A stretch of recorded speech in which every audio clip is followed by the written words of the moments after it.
Welcome, everyone. We would like to invite people to take their seats. We'll begin in a couple of minutes.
Perdón.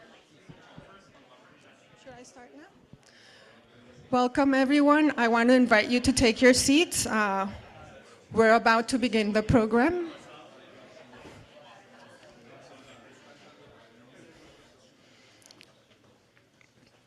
Thank you.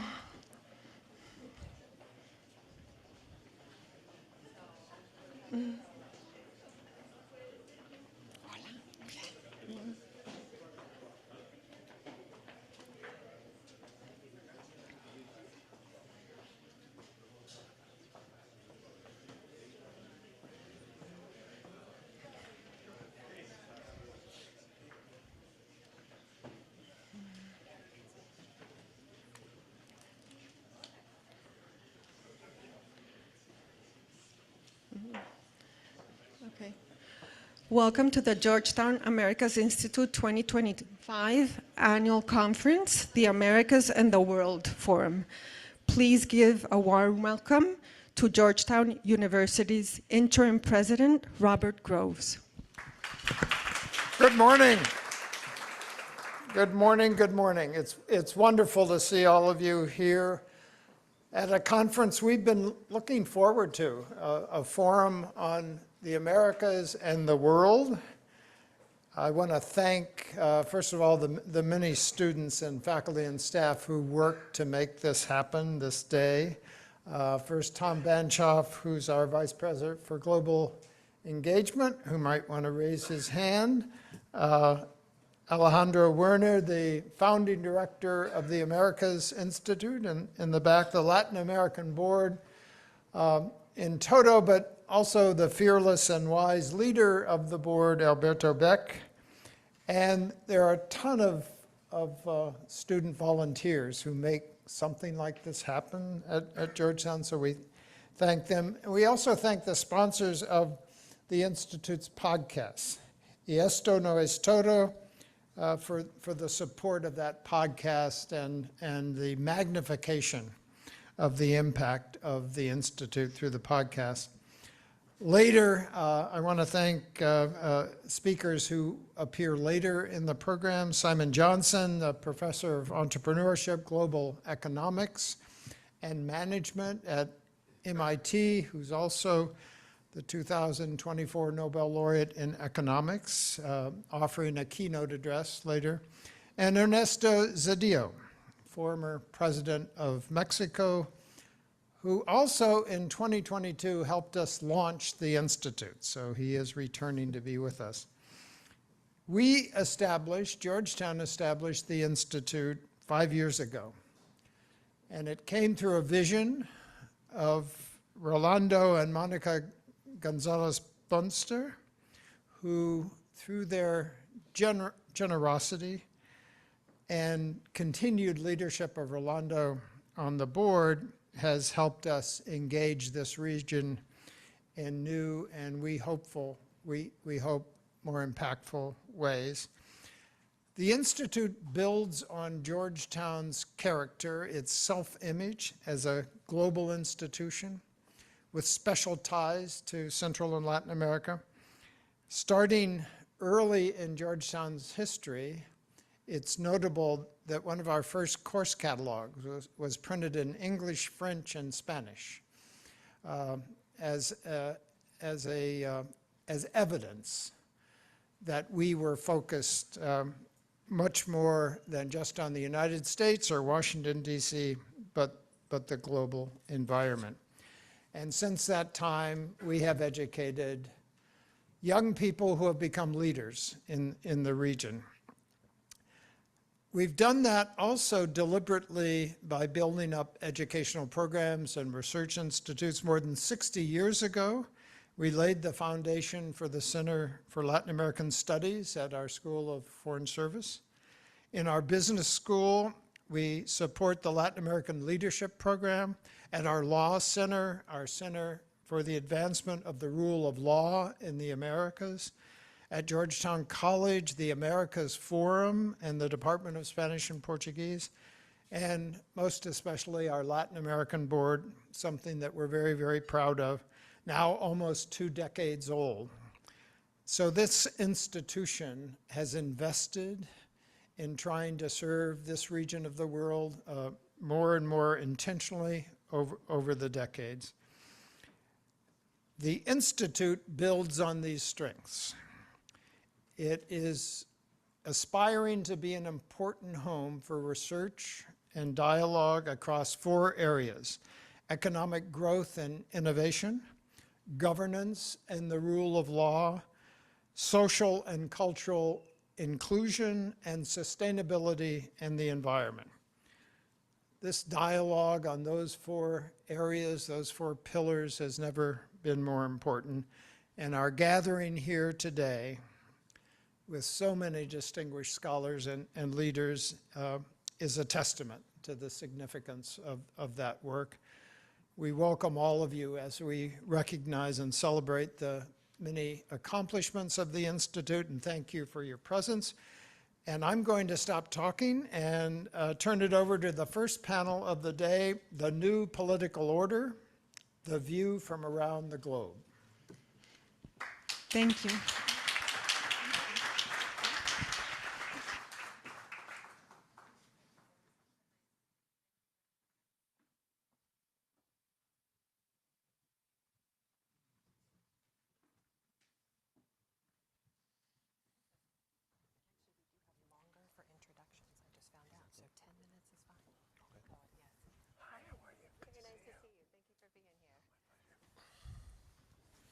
Welcome, gentlemen. Hello, good morning, everyone. How are you?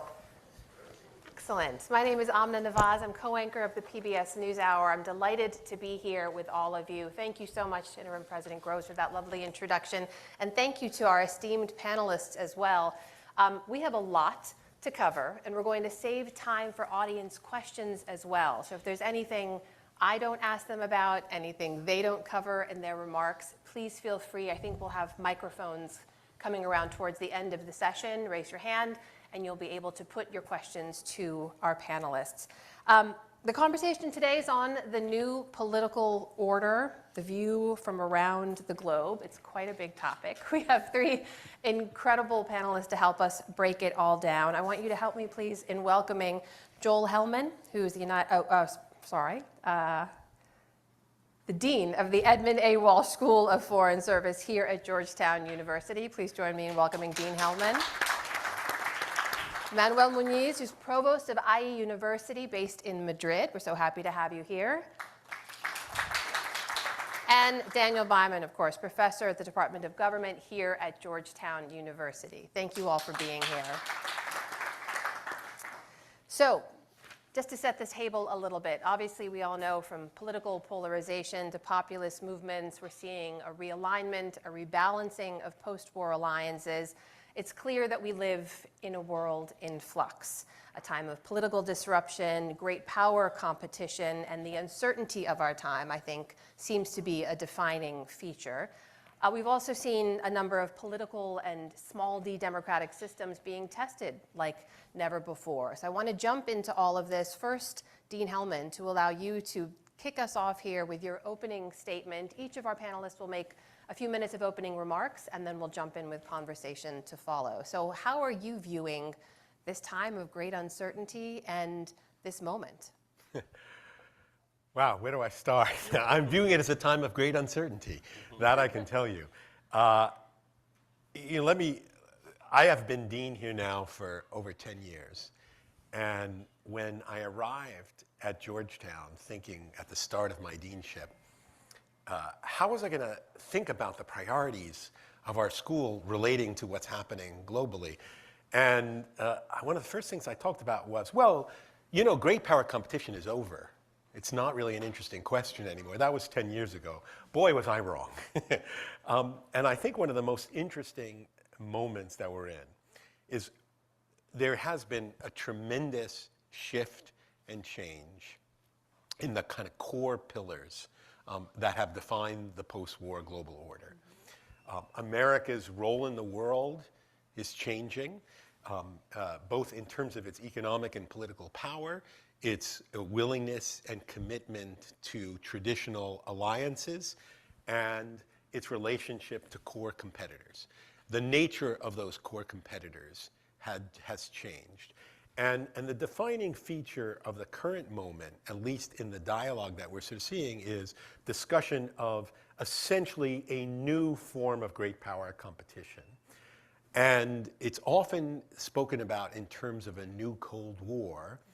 And I see that as a potentially a very damaging way of thinking about where this new order is shaping up. The way I see Cold War and the new Cold War rhetoric, I see it like a pair of sort of slippers that was in the back of your closet that you rediscovered after many, many years, and you put them back on and goes, I remember how comfortable these slippers were. I remember how easy it was to see the world in terms of a significant degree of a block-oriented competition between two systems. And I use the word systems very decidedly, two different political systems, different economic systems, different ideological systems that are competing with each other.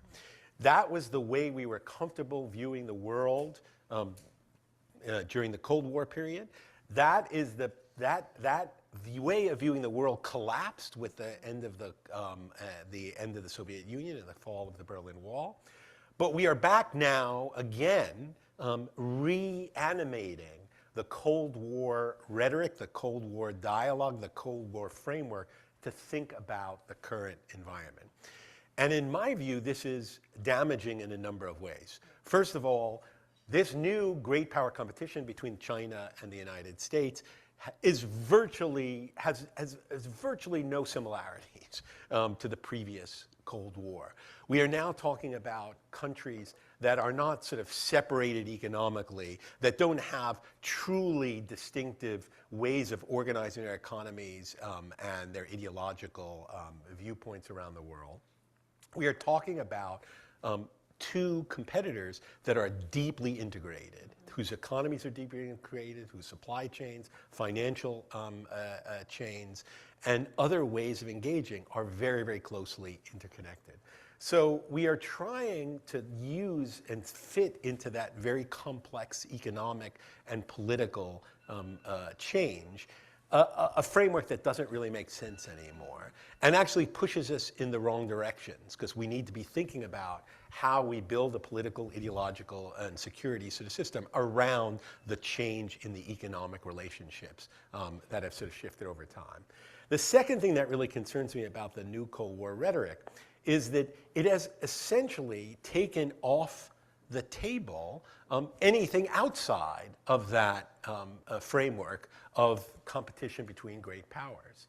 And what concerns me most, and this is very relevant to what we're discussing here today, is that if you look at the dialogue happening politically, if you look at what's being reported on in the newspapers, what's being discussed, outside of the great power competition, whether it's US-China competition, whether it's wars with our former powers and Russia's invasion in Ukraine and how that's impacting, whether it's great power competition in the Middle East, everything else, development, multilateralism, these things have kind of fallen off the radar screen in our dialogue, so that policies towards Latin America, for example, policies towards Africa, policies towards South Asia, they really no longer seem to be in the front burner of our thinking about America and America's view in the world.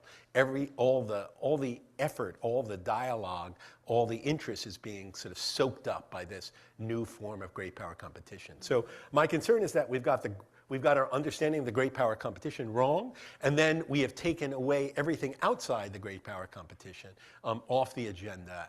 And as a result, what really concerns me, and this is where my final point, what concerns me is that there are major shifts going on outside the world of great power competition that we are not paying attention to.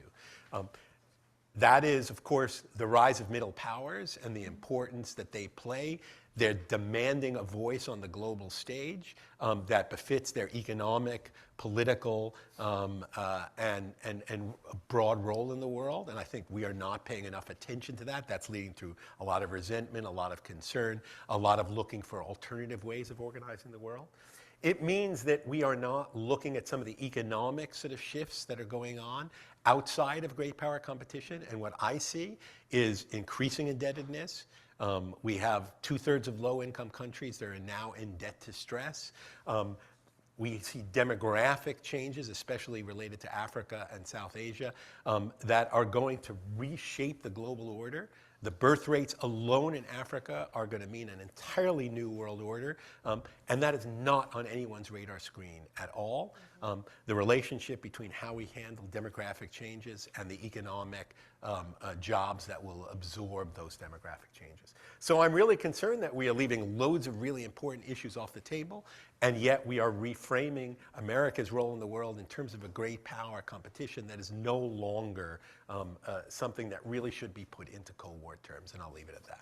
Dean Hillman, I asked you to paint a portrait of the world, and I think you did so. I don't know too many people who could do that so succinctly. You left a lot of room for us to jump off as well. Before I turn to Provost Muniz for your opening remarks, can I quick follow-up, though? Because I've heard this argument before that we are in this Cold War 2.0. If we're not, as you seem to be arguing, what is it? Is there a new phrase for what we're in right now? Yeah, that's the problem. We don't have an alternative, and you need an alternative to kind of clarify what this is. Look, the most important reason why the Cold War 2.0 rhetoric is not helpful, and in fact, in fact, even damaging, is that the former Cold War was not based on an economically integrated global system. Ideological. Yeah. It was ideological. It was security. It was political. Right. Yes, there are ideological differences. Yes, there are political differences, undoubtedly. But they are all based on an underlying interconnectedness of economic engagement. That means that these systems cannot be, they're not two separate circuits, if you will. They are deeply integrated. What that means here, and I think much of the work is being done here at Georgetown, is that the economic interdependence allows for a weaponization of economic tools in a way that you could not have seen in Cold War 2.0.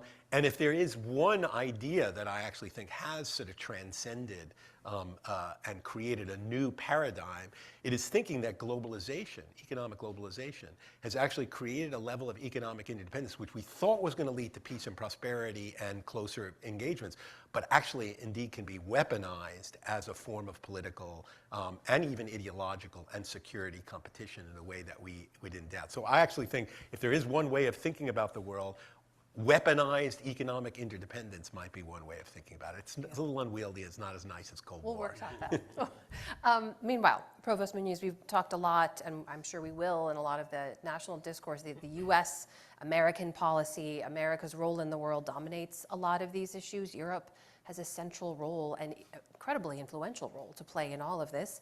Tell us about the view from Europe. Well, it's wonderful to be here, so thank you to the colleagues at Georgetown for the invitation.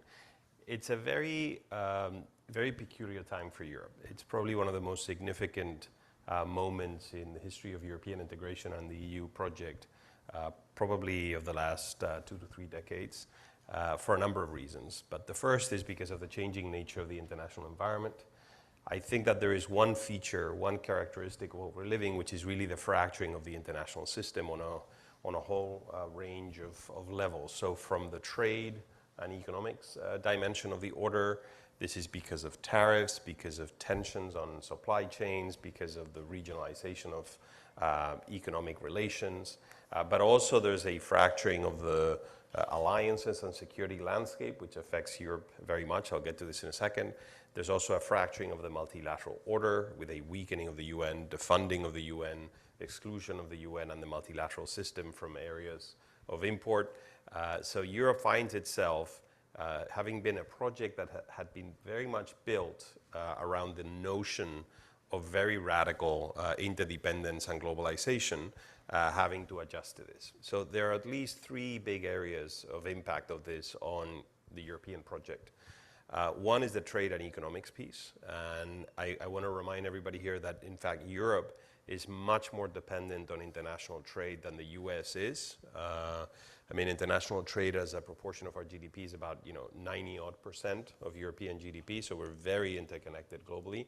So we're very affected by shifts in international trade. The US figure for that, by the way, is about a quarter of American GDP. So these are very different degrees of exposure.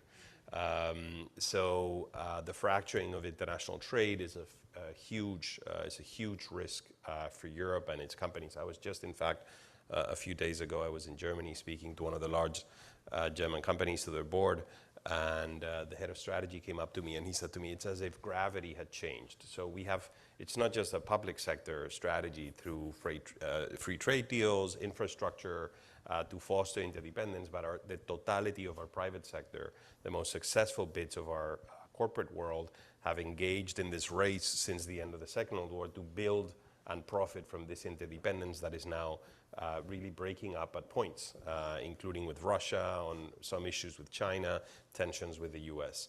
There is another economic challenge, by the way, which is very specific to Europe, and I'll finish the economy point on this, which is we seem to be underperforming the US when it comes to productivity growth and to investment and growth in frontier sectors, particularly the tech space. So since the late 1990s to today, a huge gap has emerged in productivity across the two economies. So we used to be roughly as productive measured in output per hours of work. And now there's a difference of 20, 30 percentage points in productivity. It's very significant for Europe moving forward. Now, these questions of trade and economics, they highlight what I think is going to be the big dilemma for Europe moving forward, which is the other idea that I wanted to share with you guys, which is this fracturing across all dimensions, but very significantly in the economics piece, will force Europe to decide on two paths. One is to further integrate, to perfect the European single market, which is, of course, Mario Draghi's and Enrico Letta, a friend of this institution. It's their core message in two big reports that were produced recently on one, the future of European competitiveness, and the other, the future of the single market.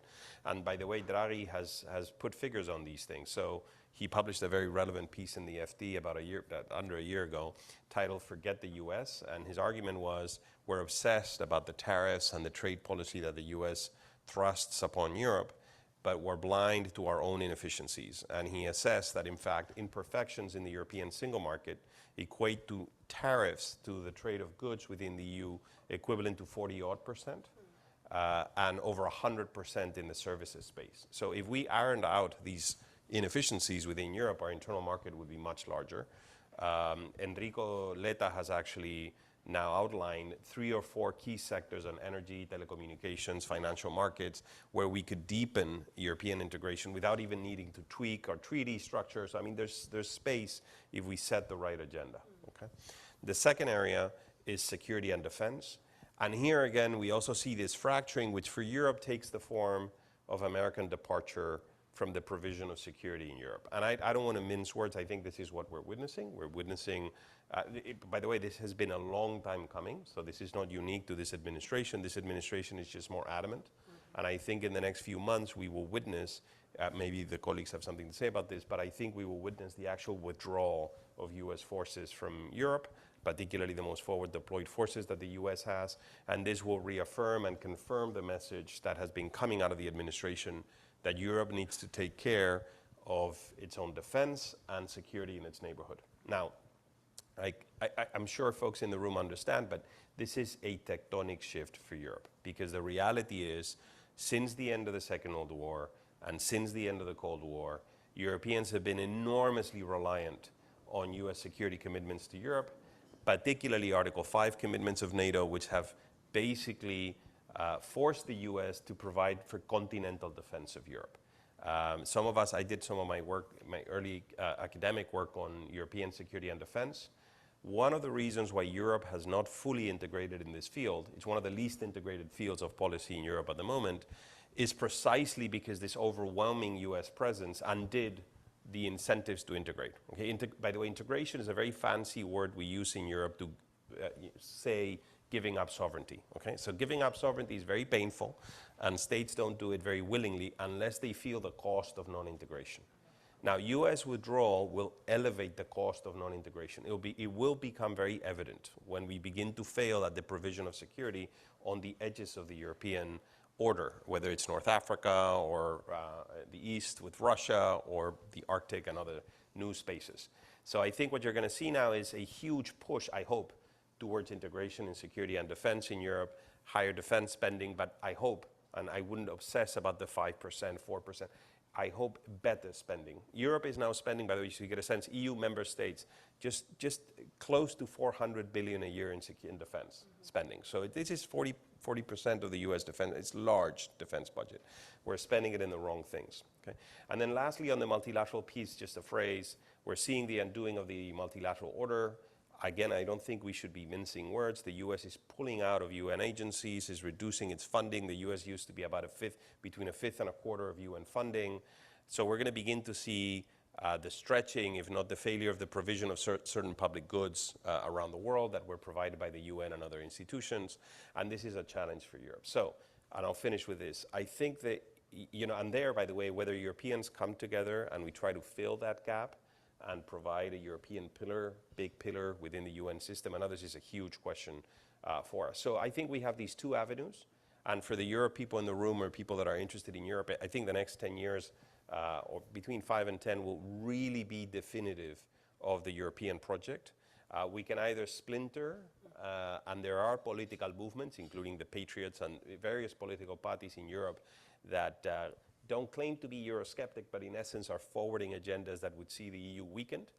I think if we follow that route, we weaken the single market, we don't build a common security and defense policy, we don't construct a coherent foreign policy that is not unanimity-based but majority-based when we build it, which is a key element moving forward, you will see European interests and values very poorly defended in the international scene. So it's curious that these political movements that we have in France, in Hungary, in Spain, in Germany, that they call themselves patriots, because in fact that patriotism will undo European sovereignty immensely, and we will be the objects of foreign policy, not the actors and crafters of global politics. The other avenue is one of integration, and if Europe integrates fully across these fields, it will be a major economic, security, diplomatic actor in the next 10 years. So that's what's ahead of us, and we can make bets of which path we're going to choose. I'm optimistic. But there are big challenges, so it's really pivotal moment for Europe right now. Professor Byman, over to you. Feel free to respond to any of the points made, or also just set the foundation for the points you'd like to include. So most of my work focuses on terrorist groups, civil wars, insurgencies. And if I were talking to a group like this 20 years ago, even 10 years ago, much of our discussion would be about this challenge, really what seems to be a challenge to the world. And these are present in different ways in almost every region. And what sort of threat do they present? But I want to go to Dean Hellman's remarks about poor framing. Right now we're seeing struggles in the name of counterterrorism that are very focused on Latin America. We're seeing this with, of course, Venezuela. We're seeing this with Mexico, where the terrorist framing is used, but doesn't actually fit. And part of this problem is that the United States now uses counterterrorism as a way of political signaling at home. So if you're treating something very seriously, if you're treating it as tough, the terrorism framework fits that very nicely. And a lot of what I believe we're seeing are statements by senior administration officials, the president himself, as a way of saying that the United States is getting tough on whether it's immigration or getting tough on narcotics trafficking by using a counterterrorism framework. And this doesn't work, however, in this context. And I should be clear, I do believe the US counterterrorism approach had many problems, but also many successes.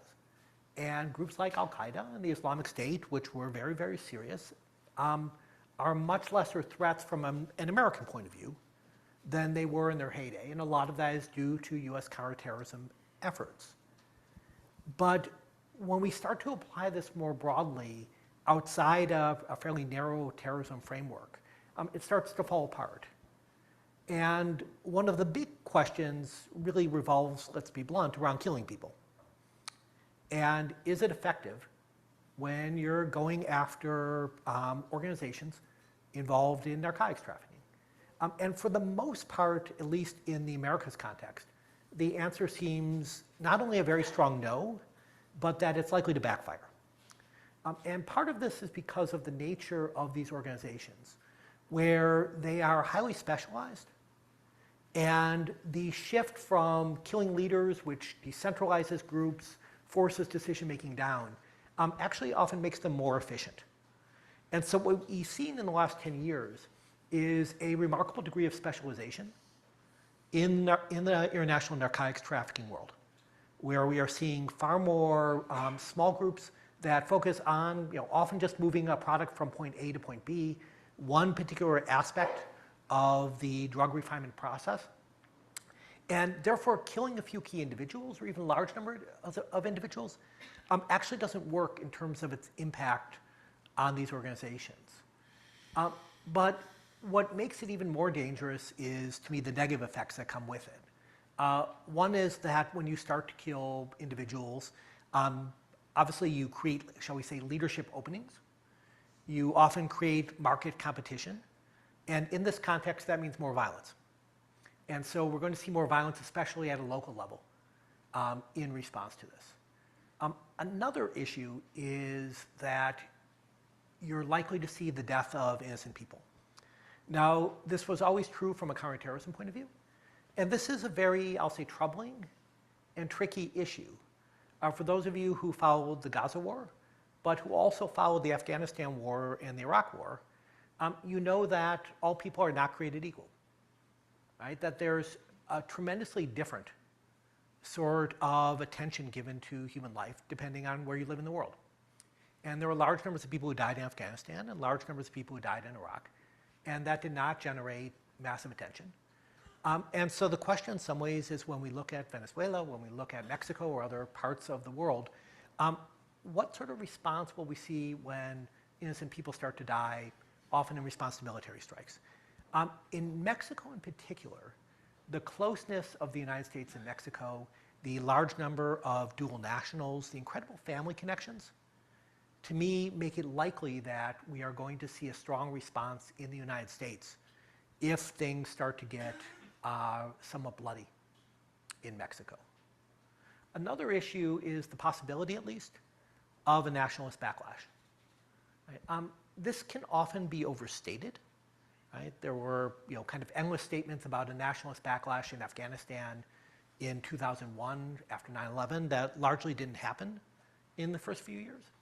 But given the rather, I'll say, I'm not sure what the right word is, tragic, sad, horrible, troubling record of the United States for military intervention in the Americas, you are highly likely to see a backlash against US military efforts that will make politics very, very difficult.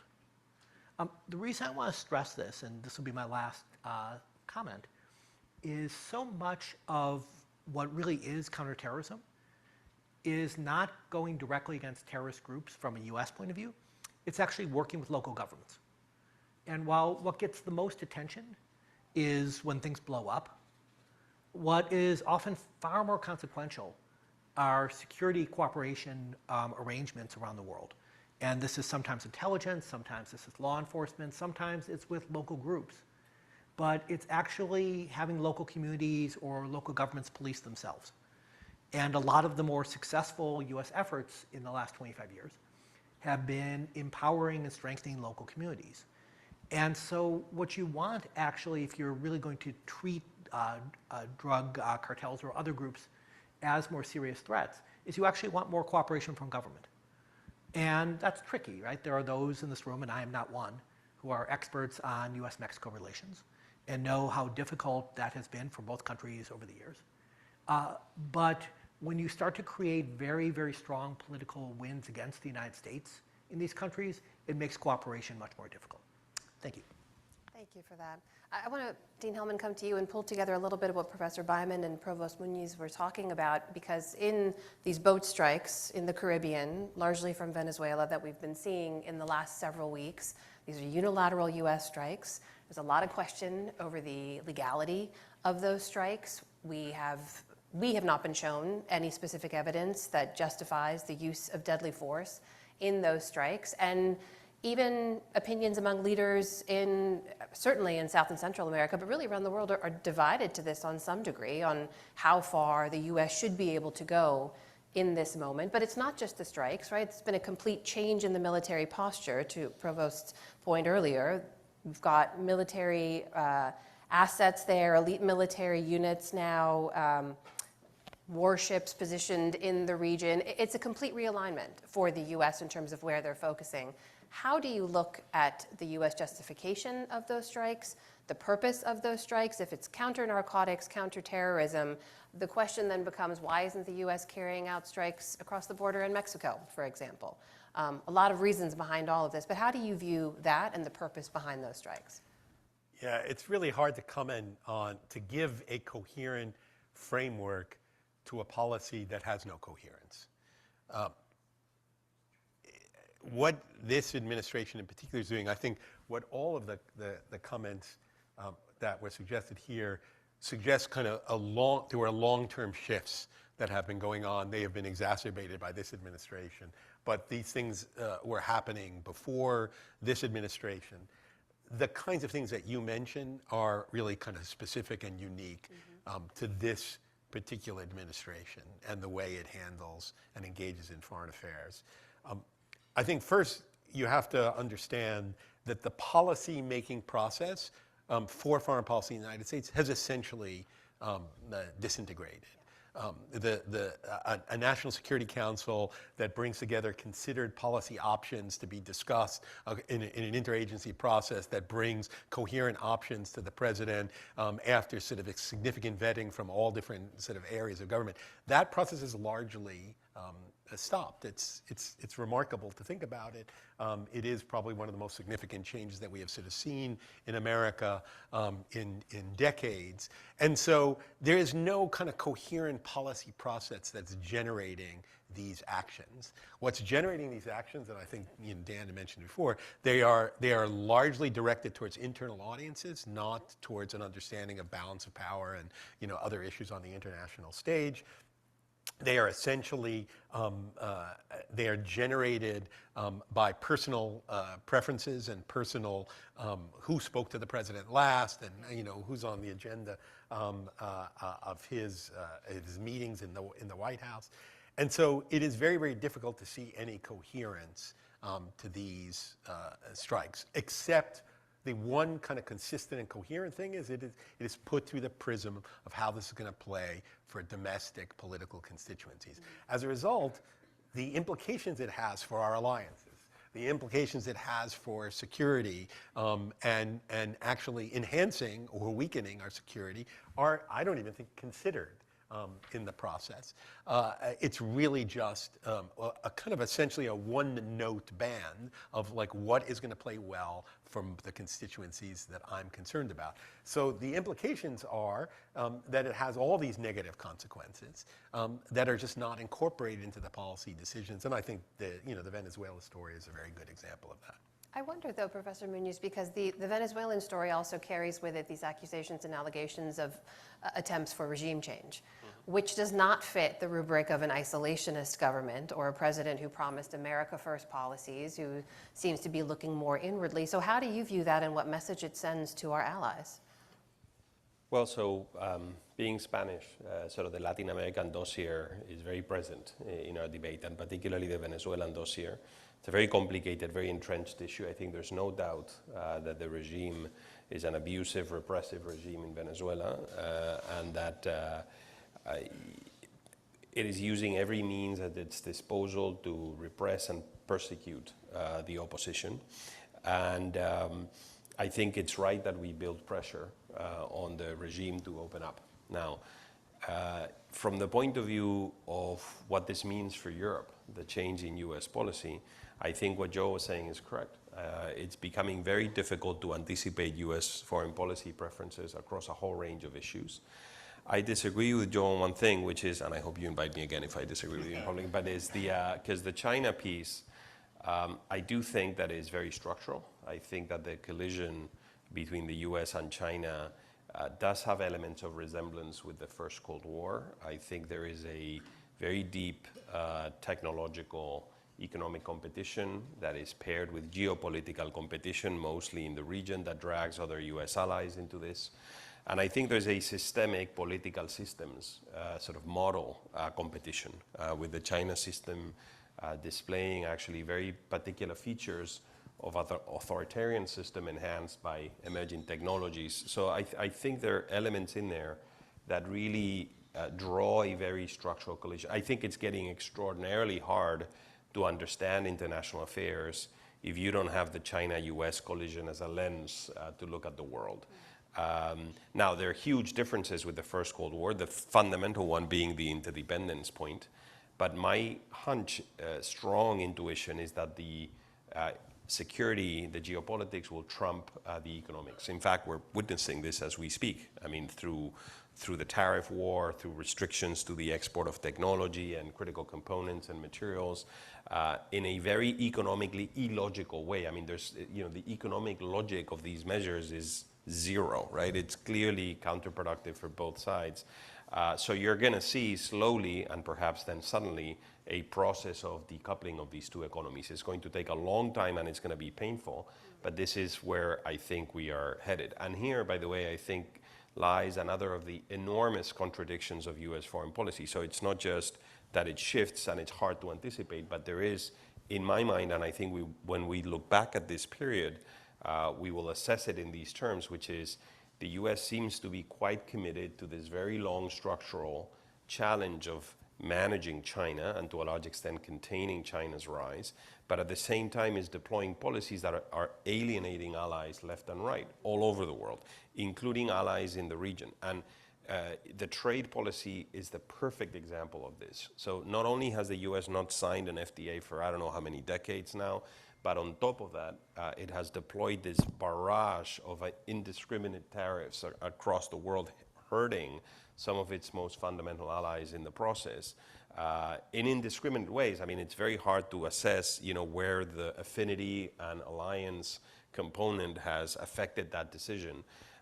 So, the Foreign Affairs had a very interesting number on this, titled "Who Needs Allies?" No, which is true.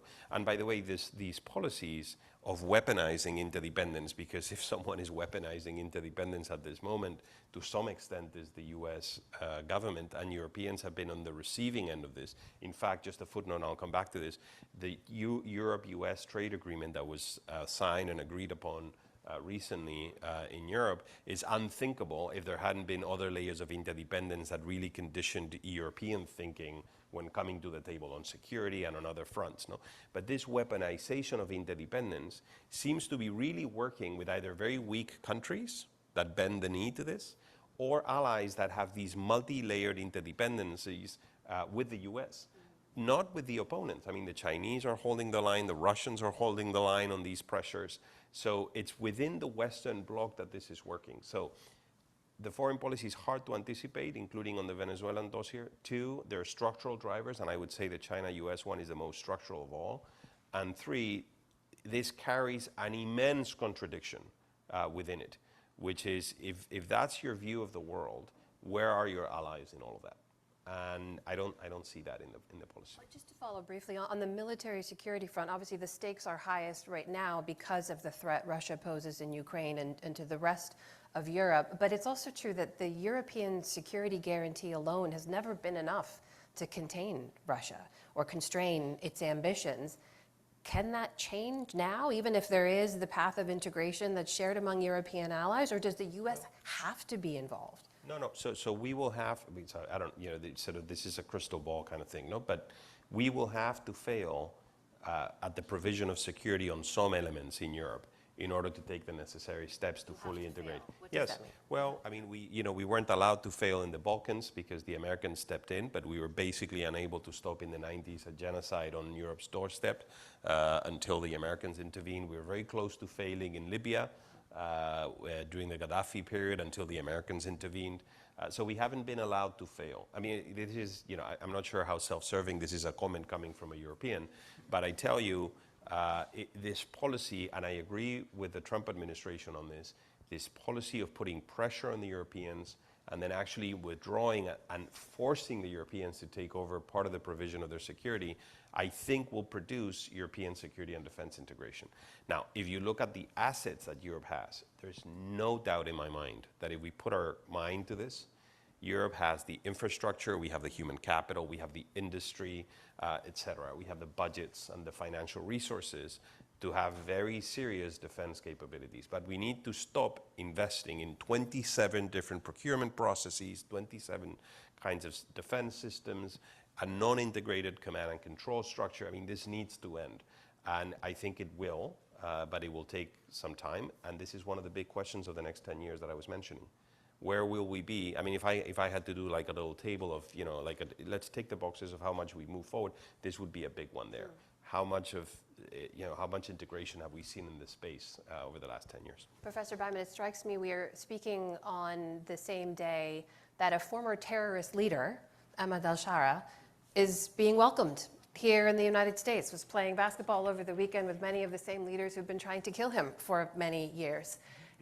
And Dean Hellman mentioned sort of the rise of middle powers as well. I know your focus is much more on non-state actors, but in this moment of the undermining of the post-war alliance, the undermining of multilateralism, new alliances forming and breaking based on some of the leverage, economic leverage that the Trump administration's been doling out around the world. Where's the potential for non-state actors, for those middle powers, to exert themselves in new ways?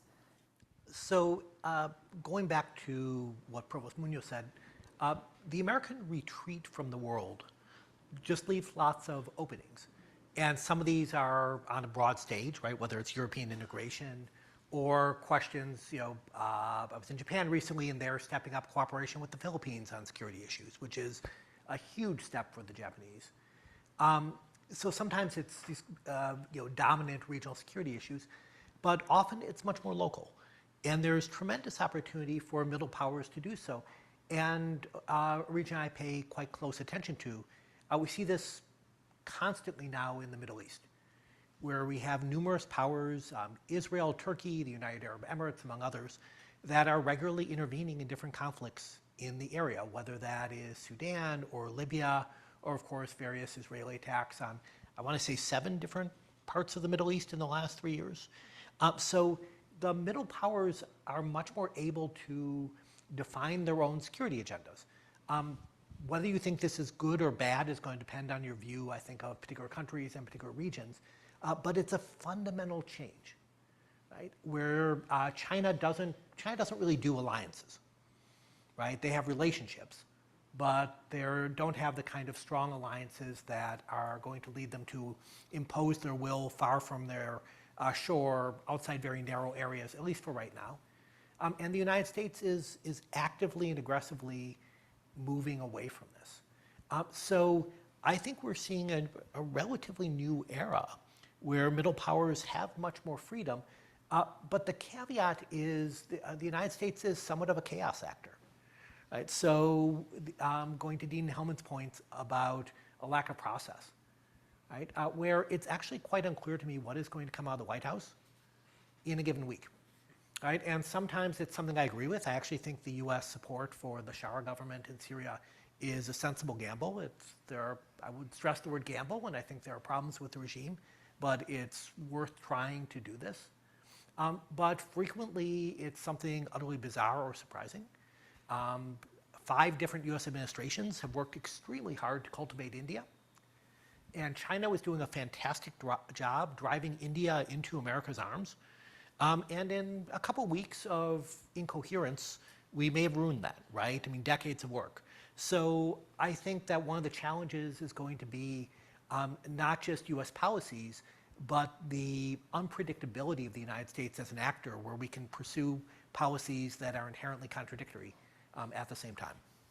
Dean Hellman, there's this very real criticism of the U.S. policy that we've heard. It's chaotic. You don't know what to expect week to week. But also long term. I mean, a lot of this uncertainty around where the U.S. would act or what they would do goes well before this Trump administration, well before even the first Trump administration. It's been this criticism that the U.S. will act in military or security interests in nations around the world, particularly in the global south, but not invest in them. These aren't long-term relationships, and they'll pick up and leave when they need to. And what we've seen in the last 15, 20 years is China filling that void, showing up in places where there aren't necessarily alliances to be built, but across Africa, across Latin America, across even the Middle East, I've heard anecdotally from a number of sources, they are investing in infrastructure. They are building long-term. There is an exertion of a different kind of economic soft power.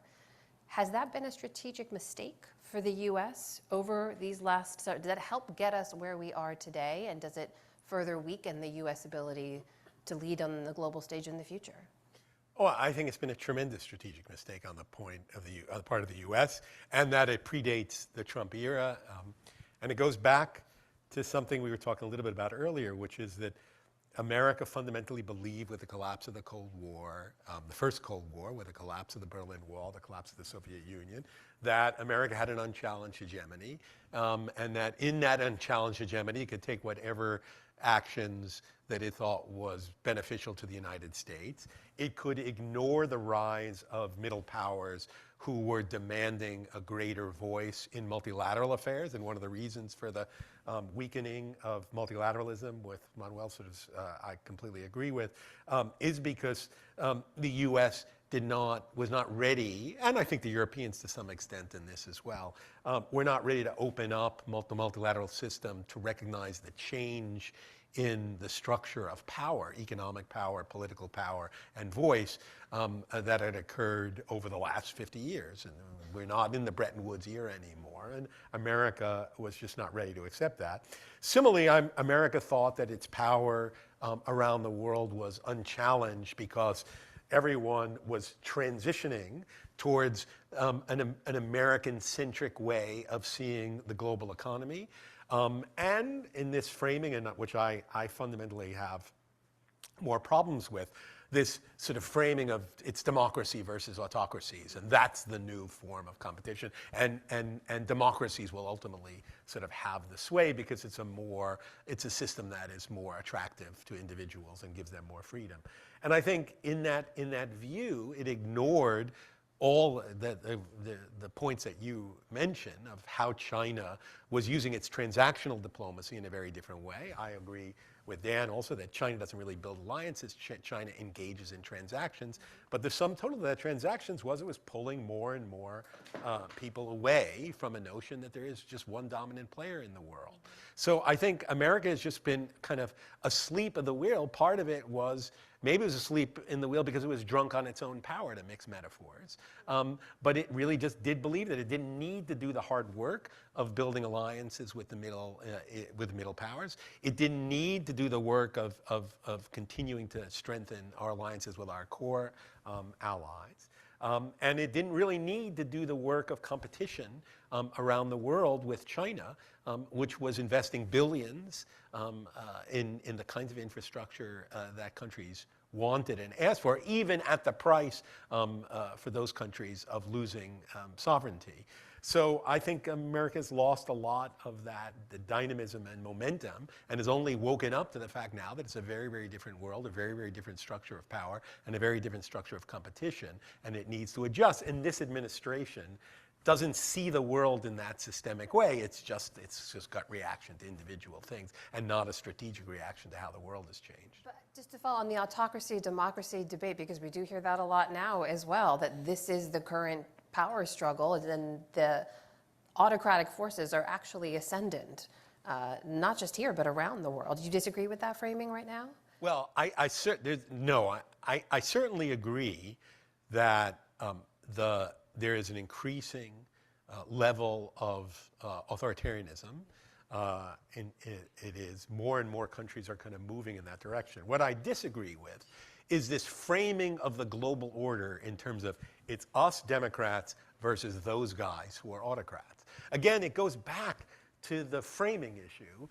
We just like to think things in very simple terms. And that's a great story to tell. It's the Democrats are fighting the autocrats. We just had a talk here the other day with the former ambassador, U.S. ambassador to Russia, who just came out with a book called Autocrats versus Democrats. I just read it, which is why I'm asking. And it's like the whole world can be understood, and I think this was the great failure of the Biden administration's foreign policy, that framing the world in terms of a competition between political systems, Democrats versus autocrats. I don't believe that really jives with the economic interdependencies that have occurred in the world. I don't believe that it reflects the changing voice and influence around the world of different players. And I also don't think there's a clear threshold that you can say, here are the democracies and here are the autocracies, because there are these pressures in our own country as well, here in the United States, where these things are playing themselves out, tendencies are playing themselves out. So I just think it's the wrong framing. It doesn't help us get to understanding where the global order might be going. You wanted to jump in, please. Yeah.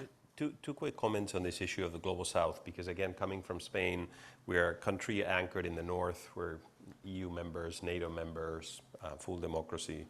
But part of our soul is in the south. No? I mean, sort of in Latin America, and parts of Africa, parts of Asia. And if you look at the figures, actually at the macroeconomic figures and others, the G7, the early 90s was about 70% of the global economy. Today is just upwards of 40%.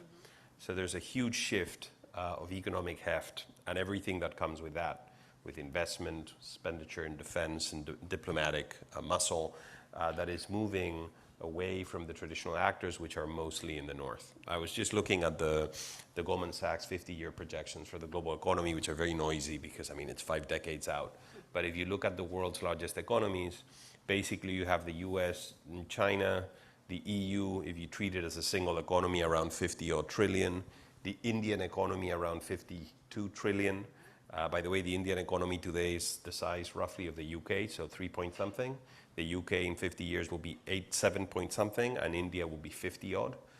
So you're going to be in a world where a couple of the major economic actors are arguably in the South, most certainly India, which considers itself as one of the leaders of the Global South. Now, there's also something very interesting, which is the Global South seems to be quite committed to the interdependent, integrated international system that Joel described as disintegrating. So they're very much pro-trade. They worry very much about the development agenda, the climate agenda, so they're very committed to that system. In fact, they're very, very critical of this very simple black and white view of the world of the China-US collision, because they say to you, if you go to Mexico, to South Africa, to Indonesia, to Delhi, and you say to them that the overriding singular feature of the international system is a new global Cold War, they'll say, what the hell? I mean, here you are again dragging us to this collision, which I think is real, but I don't think it will be the single feature of the international system when we don't want it, because we're going to pay an immense price if you take us down this road on issues that are vital to us. So a lot of the governance in the 21st century will actually emerge in the Global South and in the North-South dialogue. So if we are moving to a system, I think it'll be more fractured. It'll be highly conditioned by the US-China collision, but the Global South will have a growing voice, maybe not as coherent as we would wish. And if you want to see what that challenge of that looks like, look at the BRICS communiques, the BRICS summits and things like that. They're all over the place. But there is a voice emerging on this. On the democracy point, just a quick thing, also to reinforce something Joel said. It's not clear-cut. I mean, this very simplistic view of the world, democracies, autocracies, misses completely the immense spectrum of grays that we have in political systems. But there is one feature, which is, I think this is the 16th or 17th year in a row of democratic regression globally.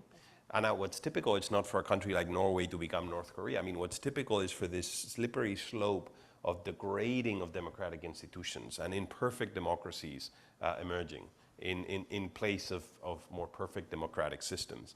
Now, this trend, if you ask me, is concerning because it takes us to a more illiberal equilibrium in the international system. So not only is the order fracturing internationally, attacking and putting at risk international liberal institutions like global trade, porous borders, cosmopolitanism, international law. I mean, these are all very liberal sort of international projections of liberal values, but also traditional liberal in a very broad traditional sense, actors in the international system are becoming less so. So they're beginning to deploy foreign policies that are actually deeply liberal. I mean, a lot of the undoing of the international trading system is being done by the actors that built and sustained the international trading architecture.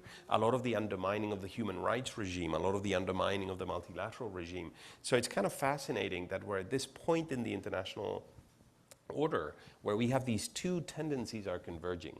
A much more fractured, less integrated, more liberal international system, and then these traditionally liberal and active actors that are becoming the undoers of the system. It's kind of fascinating. We don't know what the new equilibrium is going to look like, but I think it'll be less democratic, less liberal, less integrated, and we need to navigate that space. What's your take on this? The undoing of many of these same systems, the decline, the degradation of democratic ideals around the world. What does that mean for the non-state actors in particular, but also for the non-great powers? So this broader question to me of how the systems are changing. When I open the newspaper and get depressed about the state of America, I then go a little further into the newspaper and get depressed about the state of the world, right? That it is something much broader. It is something that is, I'll say, striking. I'll confess my own naivete. If you'd asked me 20 years ago, I was very much part of the view that there was this kind of broader long-term change going on, and every 5 to 10 years you would see, you know, a slight shift in a positive direction, but over time, over a lifetime, that becomes a profound shift in the global order.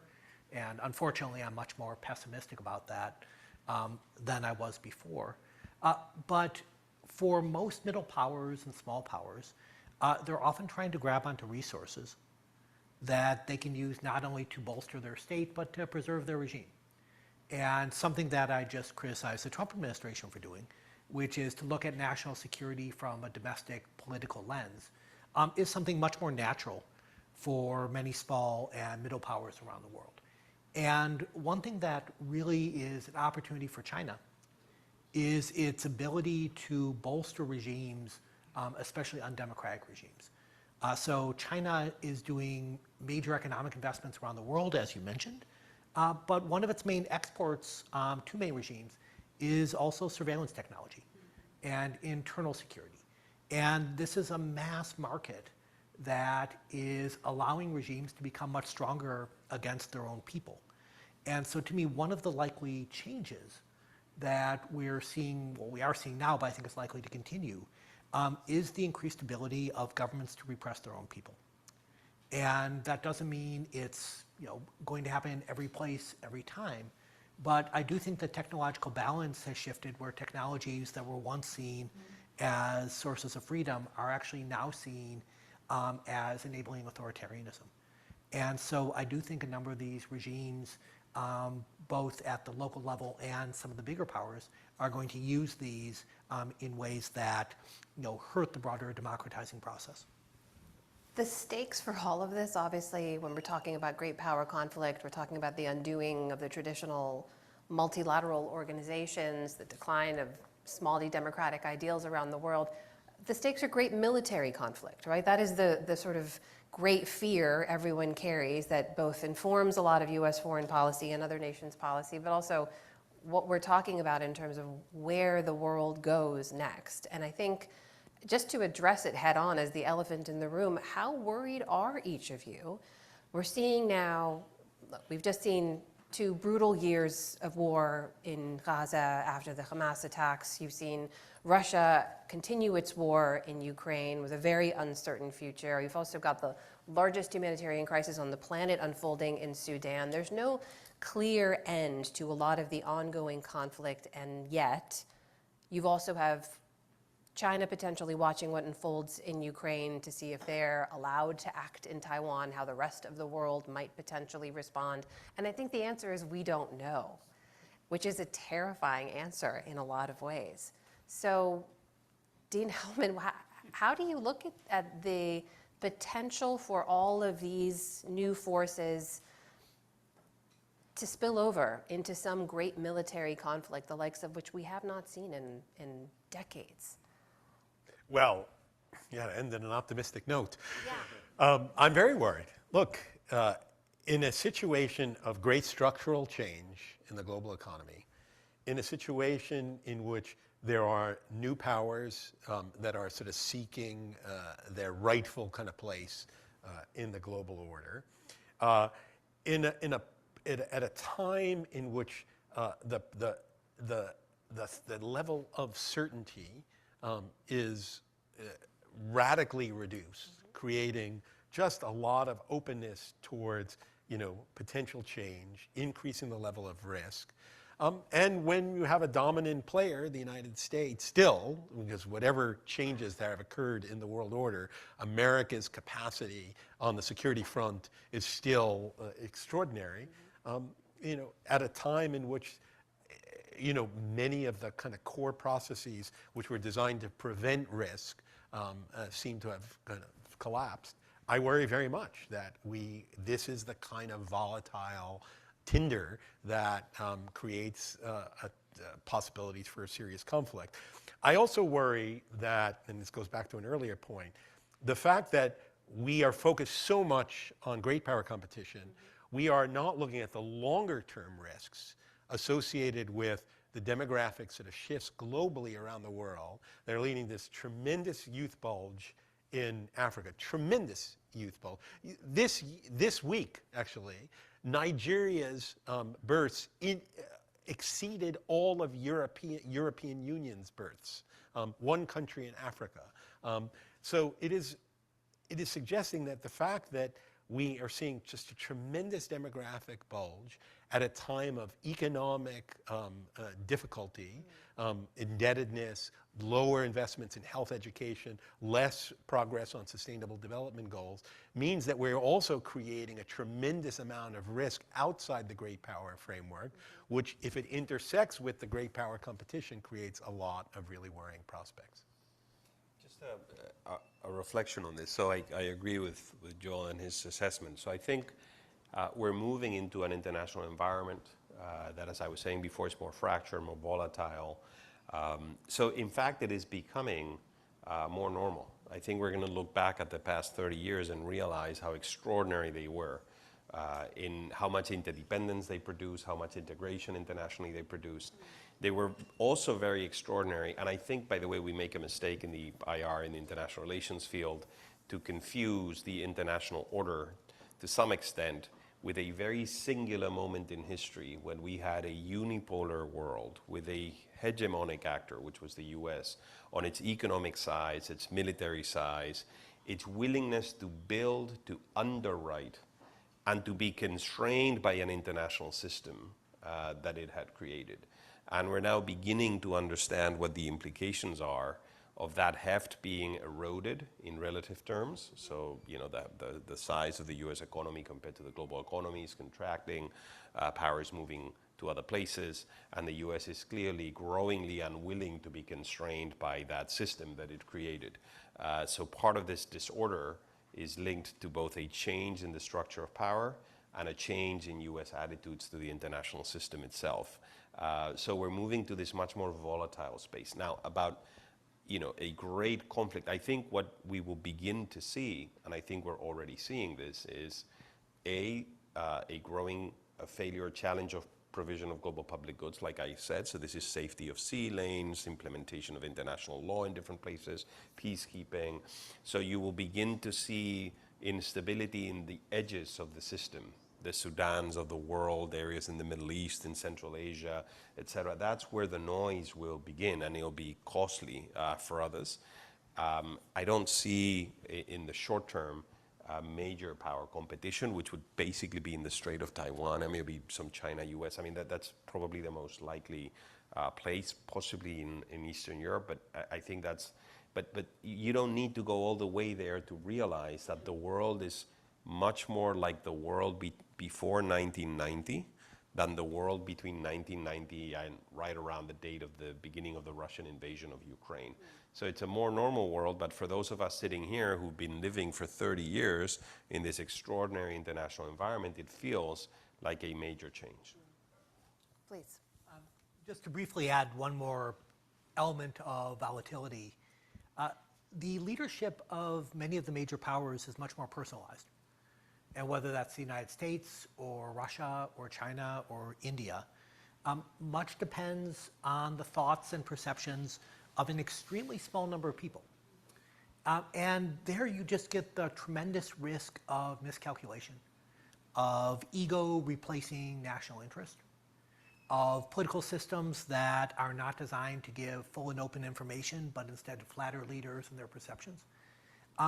What that means in any particular context is going to vary, but it increases the risk of conflict because often risks are less likely to be conveyed, and especially risks to ordinary people who are the ones who are likely to suffer physically as well as economically. So terrifying, scary, worrying. We've covered that. I'm going to turn to the audience in just a moment for questions. Before I do, I can't leave I responsibly cannot leave the conversation there. But I do like to ask people who think so deeply on these topics and are clearly much more well-read on all this than I am, where is it that you're finding any sign of hope or optimism that things will not tip over into the worst case scenarios that I know we all have to consider and report on and study. But where are the small moments where you think, this is something that can be built on, this is a guardrail that exists, all is not lost yet. We'll just go down the line, and then please have your questions ready. I think if we start lining up at the microphone, we can begin to take people in turn. Please. So there is the one issue that really puzzles me, and that is a source of optimism, which is that we've never been more prosperous than we are today. So if you look at the macro figures, right, we're at record levels of GDP in this country, in most of Europe.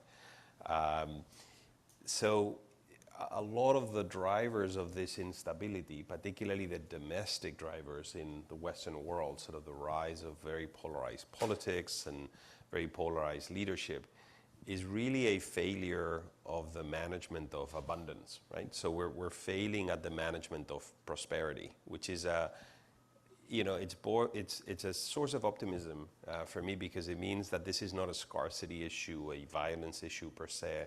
There's something to the way we've been governing the process of change over the last 20, 30 years that is producing this very volatile domestic leadership that is then producing all of these ripples that as international relations people we tend to focus on. So that for me is a source of solace, in the sense that we can build more equitable, we can build societies that function better and that produce a better leadership. If across the Atlantic we were able, in the US and Europe, to recommit to the transatlantic alliance, to our shared projection of our values and our interests globally, I think the world would look very different. And I think there'll be more stability and more security, but for that we need to fix some of our domestic politics issues, which in my mind go back to fixing our economics, to be frank, because there is a huge correlation between the malfunctioning of our economies, and by malfunctioning I mean the hollowing out of the middle of our income distribution, so the hollowing out of our middle class, and the hollowing out of our middle of the political spectrum. So these things are correlated. So the economics for me and the innovation are a source of optimism, but we need to govern that process well. I think there are two sources of optimism that I would push. One is something that Manuel mentioned earlier, I fully agree with, which is middle powers are just not going to play the game. So India, Indonesia, Brazil, Turkey, these are new sources of power. They're still trying to understand how best to exercise that power. Manuel is also right that they have not yet thought about how they could coalesce in the international sort of system, but there are sort of similarities, echoes that they all have, which is they refuse to be hived off into these two different camps. And I think they have a lot of power now, and they're learning how to exercise that power. And when they do learn to exercise that power and think about how they could unite on areas of common concern, then I think that could be a positive force. So that's one thing. The second thing, and this is where I'll disagree with Manuel, I don't believe, because of the level of economic interdependence, I just think that it's a fool's game to think that the US and China can kind of essentially disintegrate their economies. That just, it's politicians talk about it, we talk about friendshore, and we talk about economic nationalism. I just think that we have got to a point where, yes, there is a weaponization element to this interdependence. We have been living in a very, very strong era of growth. When threats to that growth, when the disintegration of the economy creates sort of serious economic challenges, I believe that level of interdependence is going to come back to support new ways of thinking about how we get out of the economic difficulties that are created. So right now, for example, on tariffs, we haven't hit the worst impacts of the tariffs. If we do, I think there's going to be a response globally. So I do think that the level of economic independence is so great that I do think it'll be a source that ultimately pushes others together to think for new solutions. Briefly, I began by talking about how in the past, if I were speaking to an audience like this, I would be discussing the threat of global jihadist terrorist groups. And that is a problem that has not been solved, but it's been greatly reduced. And there's no question that a threat that obsessed the United States and several other countries for many years has diminished. A second thing, and this is grimmer, but I think important, is the Russian aggression against Ukraine did not succeed. Now, it hasn't failed, but if you look at the world, the United States, Europe, Ukrainians, of course, themselves, coming together and resisting aggression, that not only sends a message to Russia, but also sends a broader message that conquest is very hard, and that if you are going to use force, there's a risk of other countries banding together to make this less likely to succeed, and that's a very powerful message. And the last, and here really my colleagues up here know much more than I do, we've seen in the last 30, 40 years a tremendous transformation in humanity, where the global middle class, if we want to call it that, the developed world, is transformed. And the majority of human beings do not live in poverty. And that's a staggering accomplishment, right? And there's always a question of what we're going to look back on when we look at this era. But that may be one of them, which is for all of human history, it's been a very small number of humans who were able to enjoy the blessings of prosperity. And that has changed, and that comes with new tensions and new problems, but it's still a tremendous success. Necessary notes of hope from all three of you. Thank you so much. So we'll open it up to the room. If you have a question, please just raise your hand. We've got two right here in the front, and I think we can bring the microphone around to the gentleman in the red tie, if you don't mind first. Yeah, Elcio Santana, I teach at class here. My question has to do with assuming the reconfiguration of Europe in the next 10 years. The question is how the relationship of the Europe with some other regions, what role could that play? For instance, if you look at Latin America, that's where you have the largest reserve of rare earth. Yes. On the other hand, that's where investments on green energy, for instance, are ready to be made if China doesn't take it over. So how do you see this, the reconfiguration, and how does that play with other regions? I believe that's a question for you. So, I mean, as a Spaniard, we have seen Latin America. We see Latin America as part of the West. I mean, this is, it's the way that we read international affairs. And by the way, I think this is also a very interesting question for this conference and for the wonderful work that Georgetown does on the region, which is, there is a tendency when people look at Latin America to sort of break it up into countries. So some of the dialogue around this is like hopping from one country to another, looking at the particularities of each country, which is always interesting. And Latin America is a huge sort of mine of diversity, in the way political systems work and their economies work.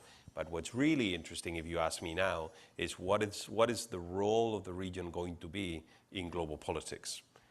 How does the China-US collision, for example, affect the region? And I mean, this is not a spoiler, immensely, right? I mean, I was just in Argentina. I was there when Milei was here signing, the agreement with the Treasury Secretary and the President on the intervention of the peso.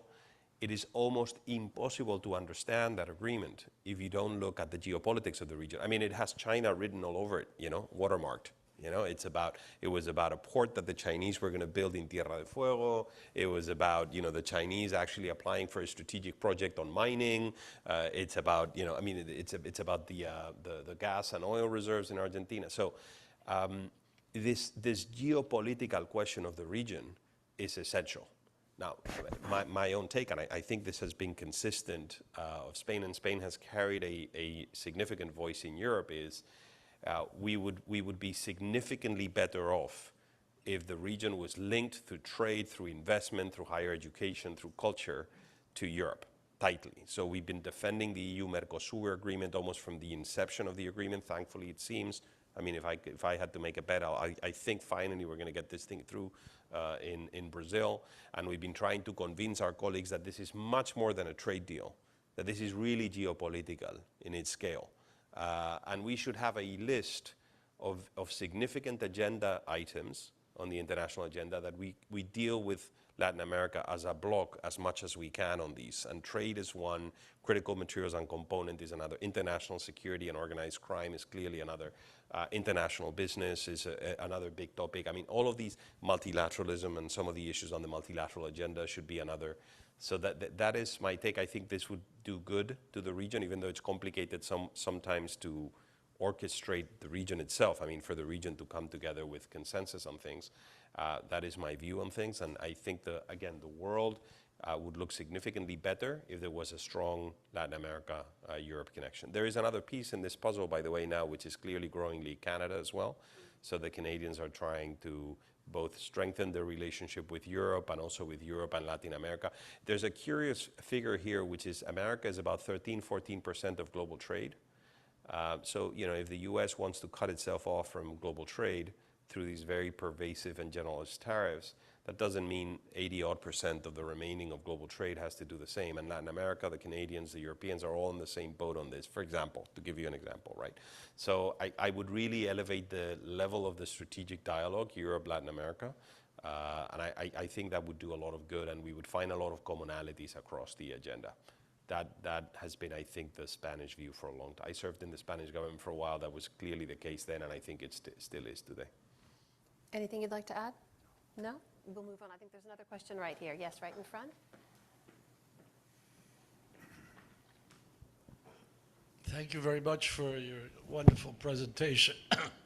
I would like your opinion on a very particular subject that I think is in everybody's mind, at least in the impact it has on people's lives in the region, especially in the Caribbean region, which is climate change. We just experienced, we provide 50% of the power of Jamaica, for example. We had a 60 megawatt solar farm that is no longer in existence because the eye of the hurricane passed right over it. And this is a constant threat to the Caribbean. The Caribbean region has about 200 million people. If you do not include some of the U.S. states which got affected, Florida, Texas, Alabama, the Carolinas. So this is a serious problem, and the current administration has pulled out of the Paris Accords. The current administration is promoting the drill, baby, drill, coal, etc. And we've been working for years in trying to get away from fossil fuels and migrate our different energy production to clean energy, whether it be solar, geothermal, or wind. So the fact that this is a calamity that affects a lot of, especially in the areas I mentioned, but it does affect a good part of the United States, and it affects a good part of Europe. And to give you an idea, the Caribbean Sea, which we monitor very carefully, is 2.5 degrees warmer this year than last year. Mm-hmm. And Melissa stood still for about 5-6 days and just sucked up a lot of water and dumped all this water, Haiti and Dominican, and then went on to Jamaica with 300-kilometer-an-hour winds. So I'd like to hear what you see as the future of humanity when there's really no, real policy. I think the only government official that's from the United States that's going to Brazil for the COP is Gavin Newsom, because he announced he was going to go to that. But I don't think any, I'm not promoting Gavin Newsom, but I'd like to hear your opinion on this. Who would like to take that first? Well, I can start. Well, first of all, I agree with your assessment about how damaging it is that the United States has reversed course on this issue. On the optimistic side, I would say that this seems to me one of the areas that is most amenable towards kind of snapping back after the administration. serves out its term, assuming that it doesn't continue beyond its term. That's right, unless it goes for a third term. And why do I say that? There are some things, damage that this particular administration has done, that it's going to be very, very hard to snap back and reestablish the status quo ante. On the development agenda in particular, the damage that has been done, the closure of USAID, the trying to regenerate American enthusiasm for providing aid and assistance and development and poverty reduction efforts, despite the extraordinary success that Dan mentioned.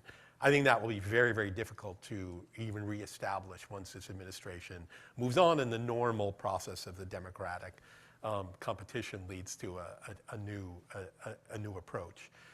On climate, actually, I do think that this is really largely related to the personification and the personalization of leadership. The strange way in which Trump has been able to, kind of create and reimagine the Republican Party, which I think is very related to him and his personal viewpoints. And I think that the continuing damage that these events are going to cause, the overwhelming scientific evidence and as much disinformation as you want to throw to it, means that this is one area, I think, where when the administration changes, I would not be surprised to see a kind of sharp shift in American policy, which I hope will then begin to address it. We still lost out on critical years, there's no question about it. And the credibility of the US as an actor will always be now questioned because that strain is there. But I do think it's probably more susceptible to sort of pushback and change when the administration changes. I hope. I really worry that, if you look at how politics has evolved in a lot of the Western countries over the last 20, 30 years, this process that I was mentioning before of the hollowing of the middle of our political spectrum is actually quite consistent. In the US, it's very marked. I don't know if you guys have seen, so Pew has been running polls on the ideological preferences of American voters across both political parties, and they grade themselves from 0 to 10, 5 being sort of in the center of the political spectrum. And these curves of Republicans and Democrats used to overlap quite significantly in the sort of 4, 5, 6 area. And then they had tails on both extremes. But these curves have been moving, and they barely overlap now. So the center is actually quite weak. And a lot of the elections are not played, they're not decided in the center. And this also shows in bipartisan legislative initiatives in Congress and others. This is not unique to the US. This has happened in France and in Spain and in many other places. I link this very directly to the erosion of our middle class. I think it's very hard to sustain a deliberative, moderate, democratic system if you have people that are enormously precarious, that worry about the future and the future of their kids day in, day out. I think this really pushes the vote to the extremes. And I think one of the victims of that process is the climate change agenda and fight. And it is a victim because this is very elite driven in its assessment, in its scientific assessment, and in the policy implementation of this. And it's also very contingent on us engaging globally on these things. And the extremes are enormously suspicious of international engagement, so they're very unilateralist. They want to disengage from the international system. So I really focus most of my own work and writing on this on the disappearance of our middle of the spectrum, even though I think the climate change threat is maybe the most existential, because unless we address the underlying driver of this polarization in our countries, we are simply going to continue to produce a type of political leadership that will deprive us of the tools and the impetus to address the climate crisis. So I agree with Joel that the cost of this will be enormous, but the capacity of these extremes to undermine the agenda is great. I mean, this country is an example of this, but I mean, this is playing out in Europe across our electoral system. So I would bring back the focus. I know it's very tempting to look at the policy areas and try to address each of them in isolation. But I think the big feature of the last 20, 30 years in our politics is the rise of the extremes. And that rise will affect policy agenda across a whole range of topics. And if we don't address the underlying drivers, we're really going to be focused just on the ripples of this, trying to address the consequences and not the underlying drivers. I also worry that the policies of this administration in this country, some of them will be very pro-growth. I think they're very pro-growth on deregulation and on taxation, but I think they will exacerbate the crisis of the American middle class, which will produce the political pendulum to swing even more violently moving forward. And these technical, highly sophisticated issues that requires trust in elites, effective governance, effective international cooperation will be damaged in the process. And it's not just climate. I mean, it's climate, it's trade, there's a multilateralism writ large. Yeah. If I could just bring Professor Bynum in on this, one of the pieces of this not being that the issues live alone is the security aspect to climate risk and climate crises when they occur. I mean, I'm old enough to remember when the Joint Chiefs chairman would brief on global threats, and climate change was one of the biggest security risks facing America. Have we lost that thread of the conversation entirely? I think the answer actually is yes, we have lost that thread. I mean, and it's surprising in part because, just as one example, the climate change in the Arctic region is fundamentally transforming geopolitics, where you have Russia, Canada, China to a degree, all trying to increase influence as a result of tremendous change going on. This broader question of climate change, depending on what parts of the world you know and focus on, it's not a future question, it's a how long question. So for the Middle East, where I've spent a lot of my professional energy, the Middle East has been dealing with the effects of severe climate change for decades now. And it's fundamentally transforming demographics, it's changing economics.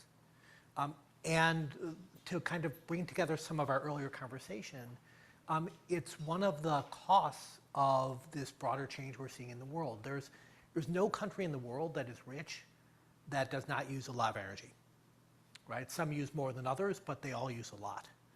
And that fundamental tension, there's a bit of good news in that market-oriented solutions have actually made tremendous progress, but we still haven't resolved the how do you get countries to act against their own immediate economic interest question, which is exceptionally difficult, right? And the US certainly has moved backward, but I don't see countries as largely having had success in this area. And the question going to the Caribbean or any other part of the world really is, if you think about what a potential equilibrium is in 20 years, how do you get societies to survive in that equilibrium when the global temperature is 2 or 3 or 4 degrees Celsius higher, when sea levels are higher, when you have desertification in many formerly fertile areas? And in some areas, governments will be competent and able to help their citizens mitigate this, but in a lot of areas, it's going to put tremendous stress on countries that are already under tremendous pressure. I think we probably have time for a couple more questions. Yes, sir? Yeah. Hi, I'm Eduardo Porter. I write a column for The Guardian. I wanted to press you a little bit about how Latin America should play this moment. I think the idea of a coordinated regional response seems to me unrealistic. You have very, very different interests, as you can see now. Mexico's 50% tariff on China kind of shows you where it feels it's going. But further south, I think that the question is much more alive. You pointed out that China was written all over the deal between the US and Argentina, but in a way, Argentina is hedging its bet.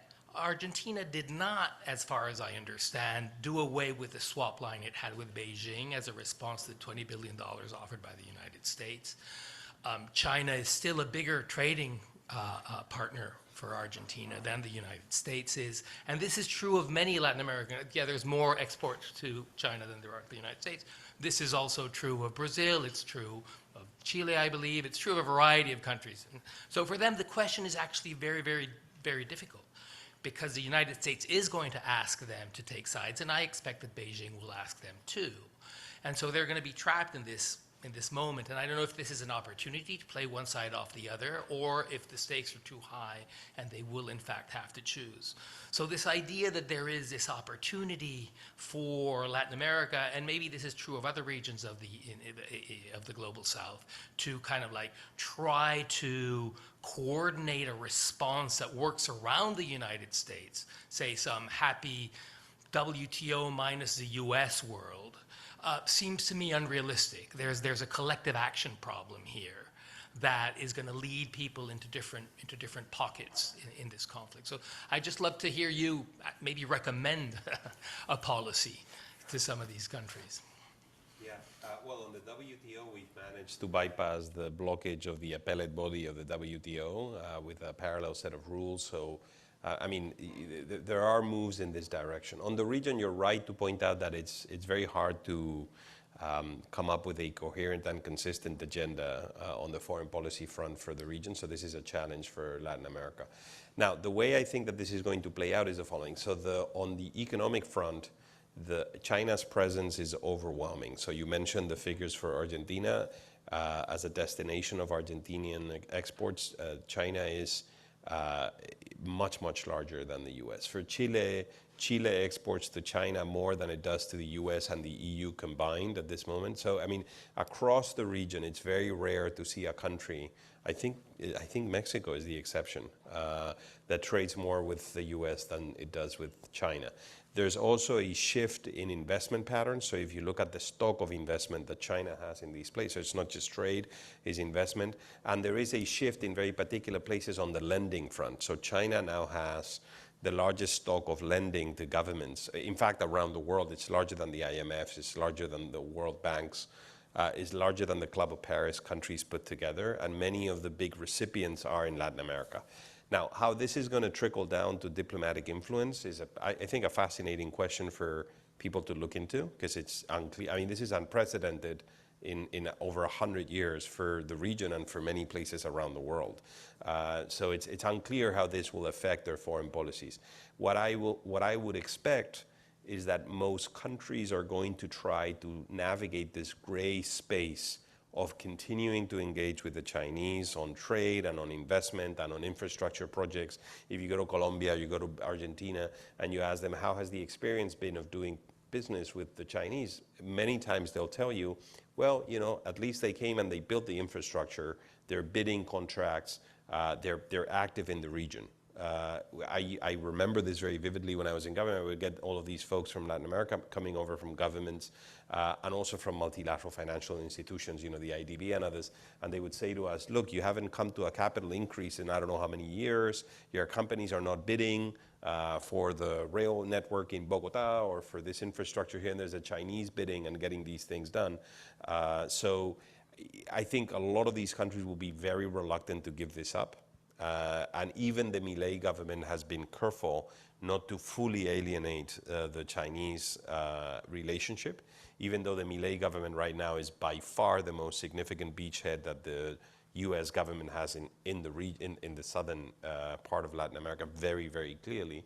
Now, I think that the sustainability of this policy will be dependent on the severity of the China-US collision. So depending how intense that is, the pressure to take sides will be greater or less pronounced. I'm of the opinion that it will be growingly unsustainable for countries to play arbitrage across these two relationships, and a lot of pressure will be put on them to reduce their exposure to one or the other, depending on who's asking. It's unclear to me I think it's very unlikely that China will be fully expelled from the region because of US action or even European growing presence, so that they'll try to navigate this space, but with growing difficulty and tensions. I mean, on the Argentinian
distaste of the transactional way in which China engages.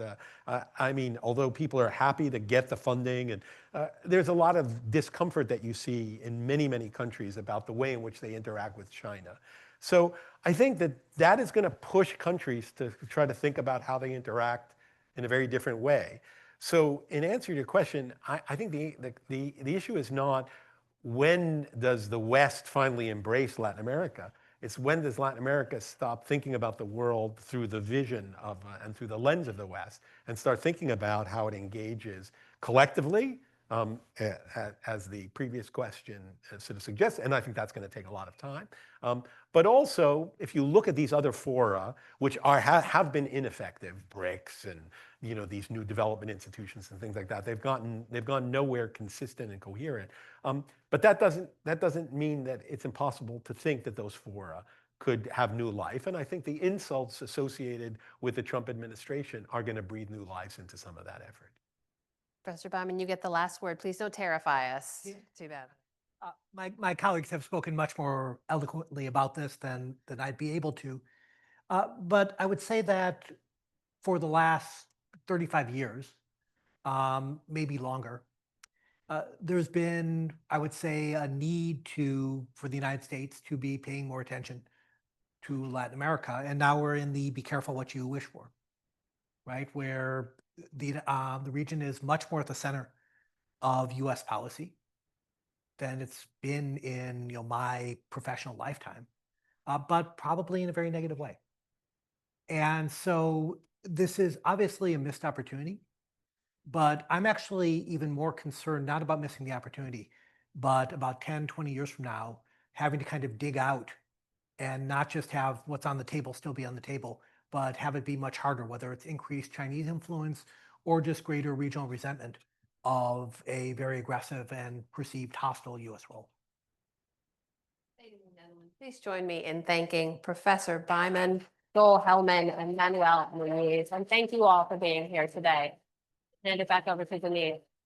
Thank you, Amna, for your great work moderating this panel. I would like to welcome to the stage the panelists of our next session, China's Worldview. As you saw, China is a recurrent theme when you're looking at the world, so it's a great transition to our panelists.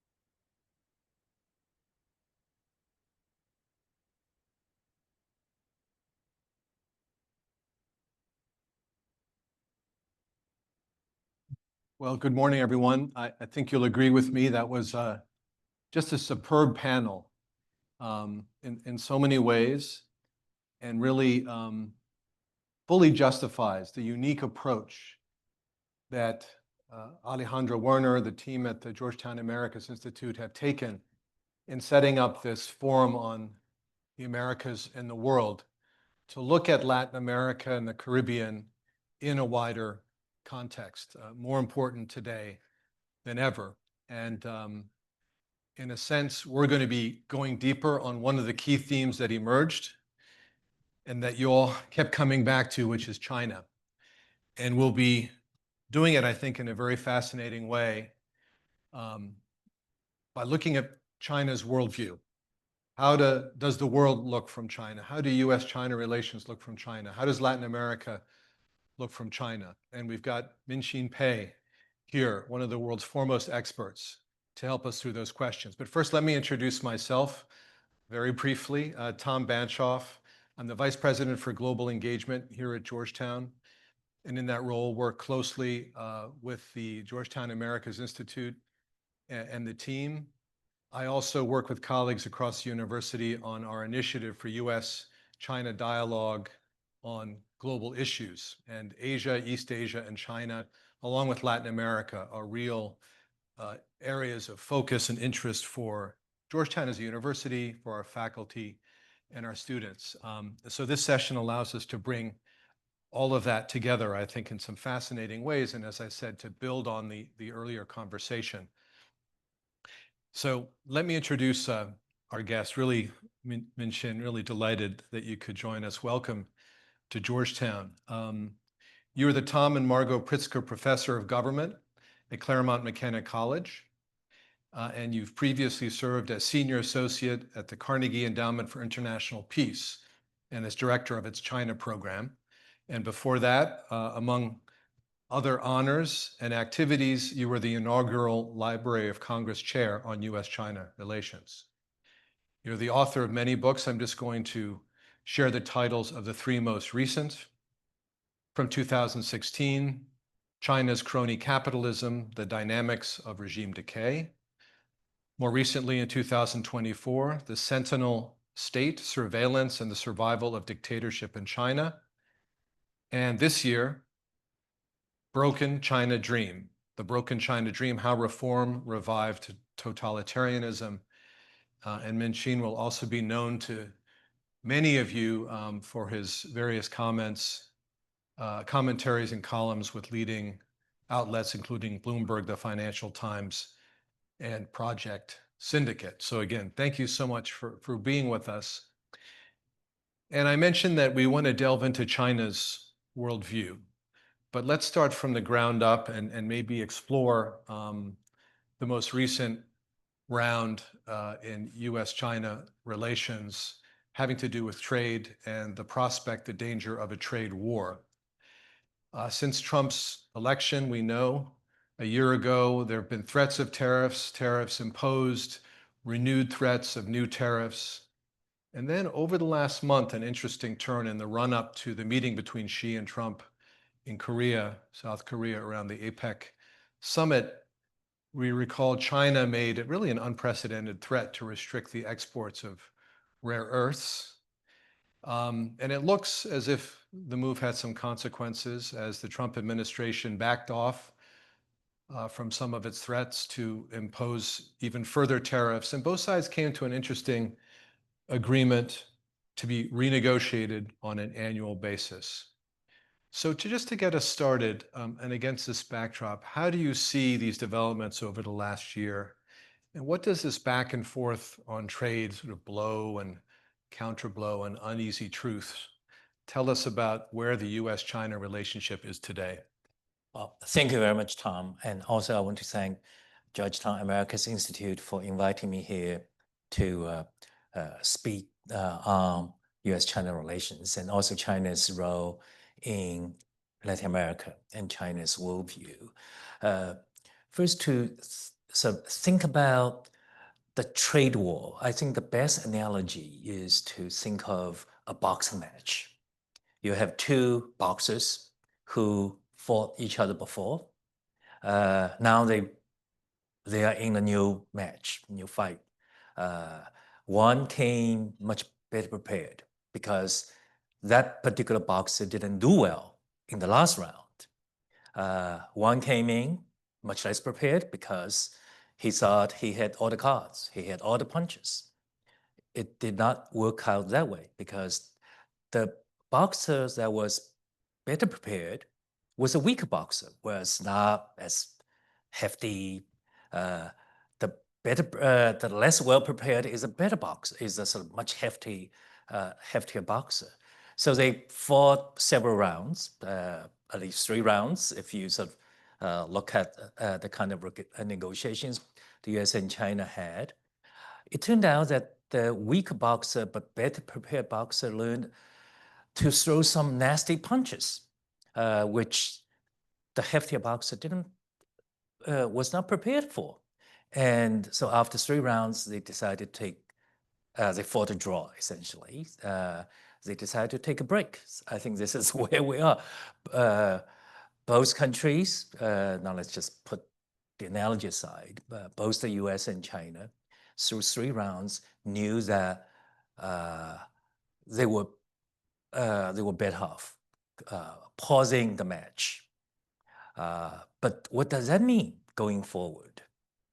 You can look at it 2 ways, and I tend to be more pessimistic. The more optimistic look is perspective is in the 3 rounds or whatever they were hit pretty hard. They knew the consequences were going to be unpleasant. They're not going to win. Neither side will come out a winner. So because of economic independence, rare earth minerals, for China, that's China's nastiest punch. And the US has a lot of punches, but if you have a knockout punch, 3 knockout punches are as good as just 1 knockout punch. So they've decided to call a truce.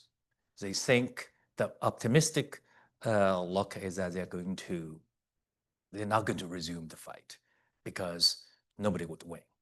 But I'm inclined to believe in the much more pessimistic forecast of what's going to happen to the match.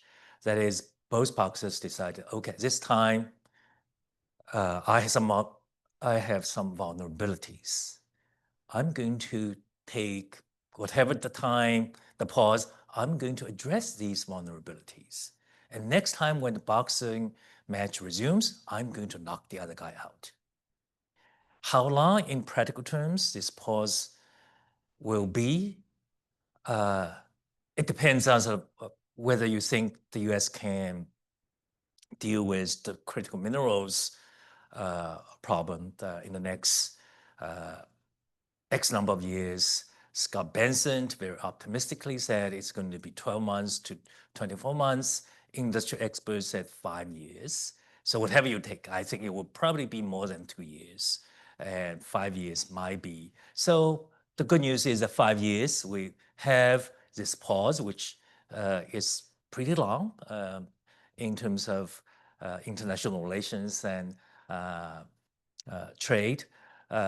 So the US is going to diversify supplies, invest in resilience. In the meantime, China also knows the US has a lot of punches to throw. So China will deal with software. This is where the US can inflict a huge amount of damage. Civilian aircraft, engines and parts, services. Trade actually is not as trade fight is probably yesterday's war. US-China competition going forward is much less about trade than about technology, because this is where the two countries can really hurt each other. So that is, so if the pessimistic forecast is correct, then 4 or 5 years from now, we can see a much more nasty fight, because both boxers return to the ring thinking that they are much better prepared. They are going to have much less constraints in dealing with each other. So this could be an even nastier fight going forward. The one bright spot, this is where I will end my first and this answer, is that there is one punch neither side threw in the first 3 rounds, and that is security. The Chinese must be very happy to see that Trump is very different from Biden, because Biden was pressing China on the security front very, very tightly. Trump did not use the Taiwan issue. Trump did not actually, security competition was absent from the fight over trade and technology. So this is, I think, a pleasant surprise, and I hope this really continues going forward. Thank you, and thank you for also placing the current trade dispute in this wider context, the structural competition between US and China that we can trace back, well, decades, of course, but which has intensified over the last 10 years. And we're at this inflection point. You took us 5 years forward. If we're going to start to explore China's worldview and how China sees this competition, let's step back in a way from the structural focus. And there is a tendency in this town to think that conflict is inevitable. The US is a hegemon, or has been, maybe still aspires to be. China is a rising power. And when a rising power challenges a hegemon, that's where you've got conflict and the danger of catastrophic war. That's the worldview we're kind of familiar with here in the United States. How does China see it? When I say how does China see it, how does Xi Jinping see it? Because luckily we can make that reduction. Analytically, it simplifies things. He has such an iron grip on power. Let's go a little bit into his worldview. Does China under his leadership aspire to displace the United States as the hegemon? Should a China century follow the American century? What is China's worldview here? Okay. Before I answer the question about Xi Jinping's worldview, I want to provide some context. Because in this town, now the conventional wisdom is that this conflict is unavoidable, rising power, incumbent hegemon always have a zero-sum relationship.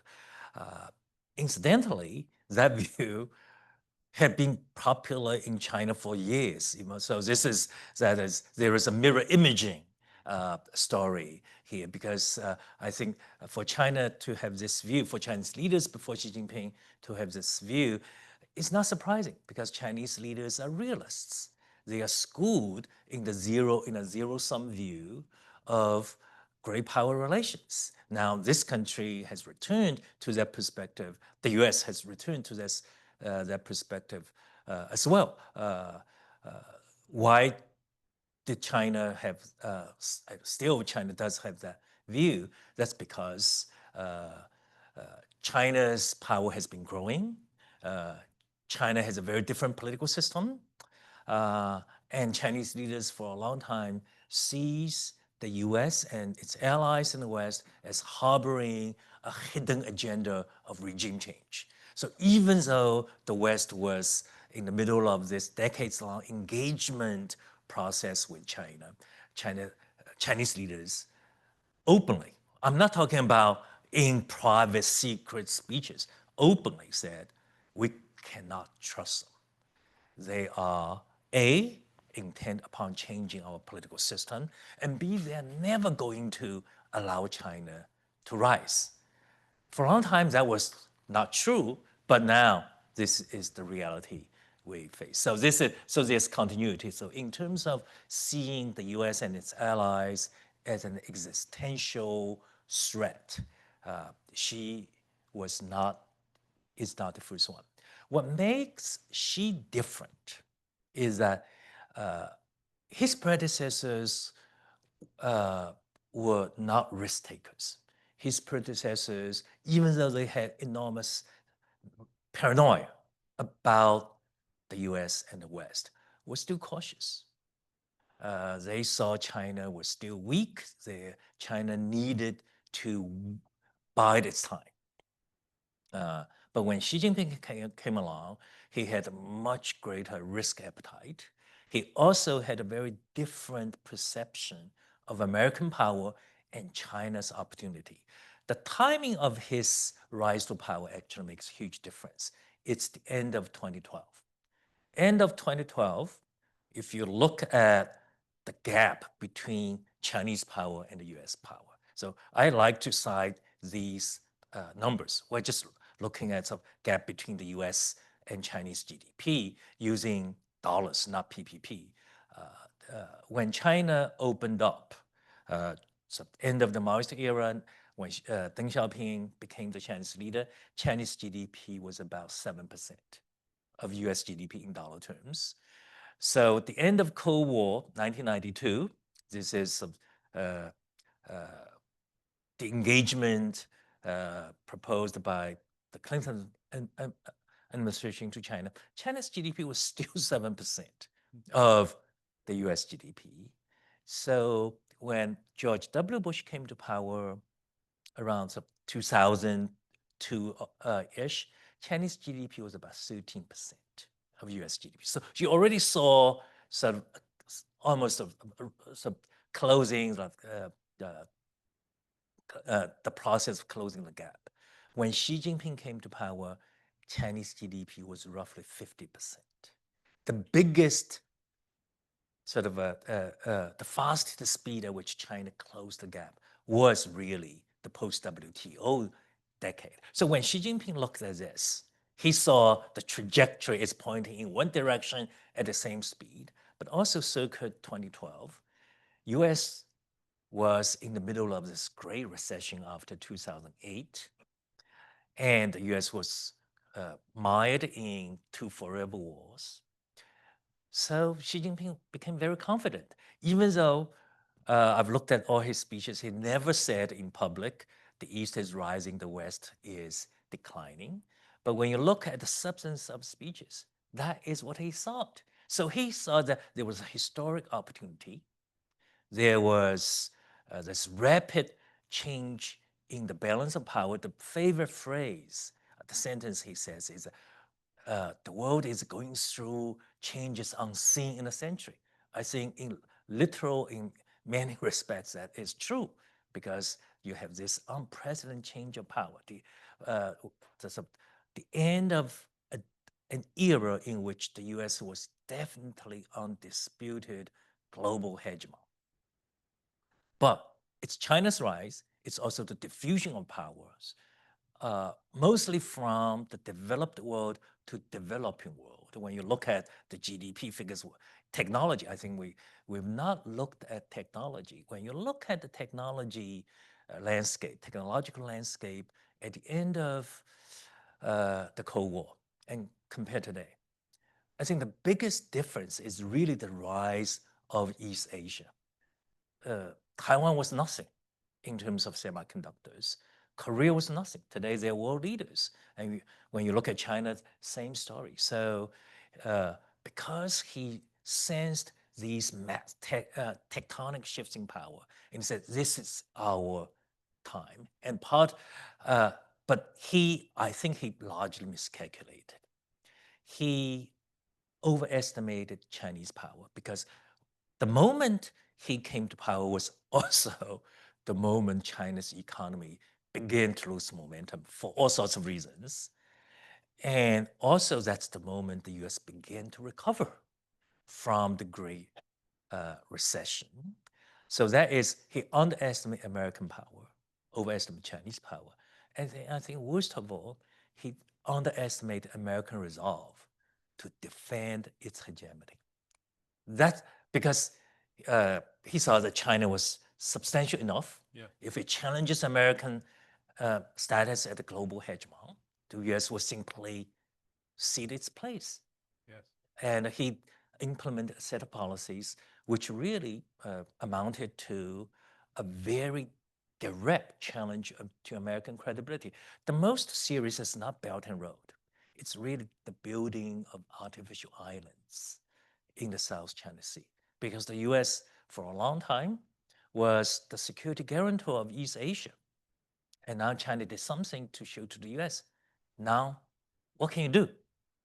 So that's a set of his policies, and on top of these changes really completely caused the breakdown of US-China relations. Now we're in this hardened, structural, open-ended conflict. So the US-China boxing match is not a conventional boxing match.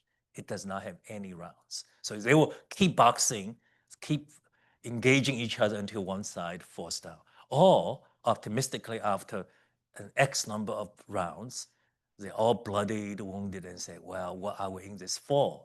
Let's call it a truce. So we don't know which one, which end we're going to see. So this, I would say, somewhat pessimistic view from the point of view of prospects for world peace, this view of competition at all levels between the US and China does echo, and this came up in the earlier conversation, the Cold War and its dynamics. Let's talk about the regional implications of your analysis of China's worldview. You mentioned the South China Sea. Taiwan came up again in the earlier panel. First, just a quick question on Taiwan. Should we be worried that China will try over the next couple of years to incorporate Taiwan? And what can the US do about it if that's a real danger? I think we should not worry too much about a full-on invasion. This is what China wants to do. China's plan has always been to incorporate with a mixture of military, diplomatic coercion, and economic enticements and political dialogue. So China has a set of toolboxes.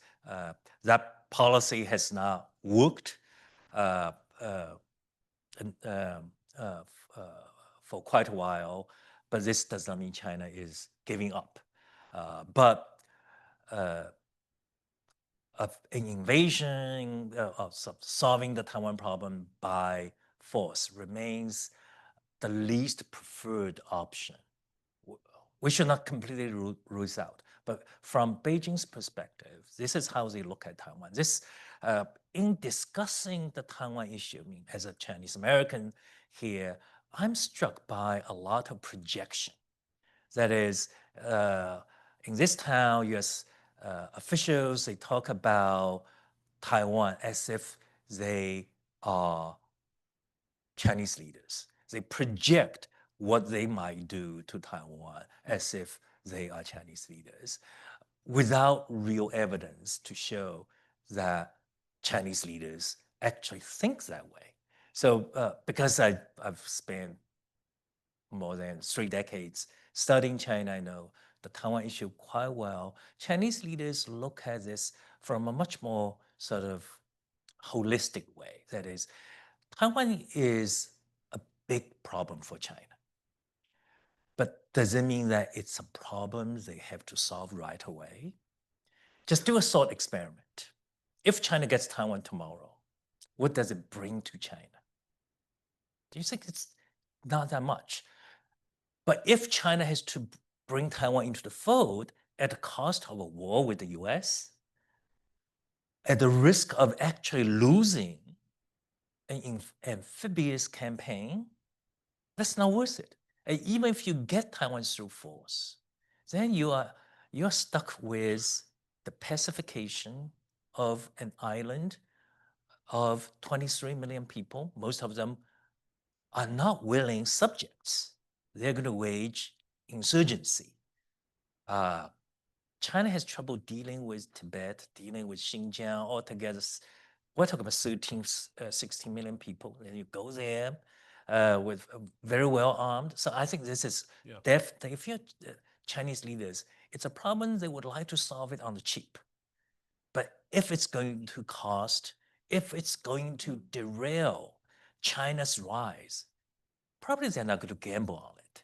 So this is, I think, because if you, I see this number, 2027. I want to challenge people. Bring me the evidence to say that, because these are consequential statements, right? The evidence, if now we're how many years? We're 2 years away, okay. If China is intent on getting Taiwan back no matter what, whatever the cost, you're going to see the country mobilizing for total war. And that is not a decision Chinese leaders can lightly make. You're going to see a complete reorientation. China is fortifying its economy at a very measured pace. China sees the world as turning in a very dangerous, ugly direction. So it is preparing for this. I think so is the US. And so are American allies, because this is where the world has gone in the last 5-some years. But does this mean that China is about to throw the dice? No. So this said, I would still believe that we can see a different kind of conflict in the Taiwan Strait, for which we should be much better prepared.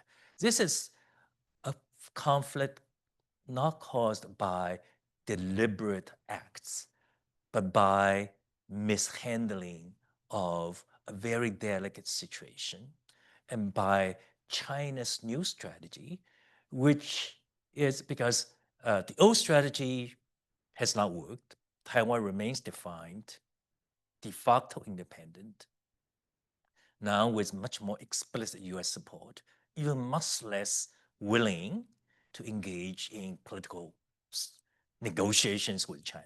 So the status quo for China is highly unsatisfactory.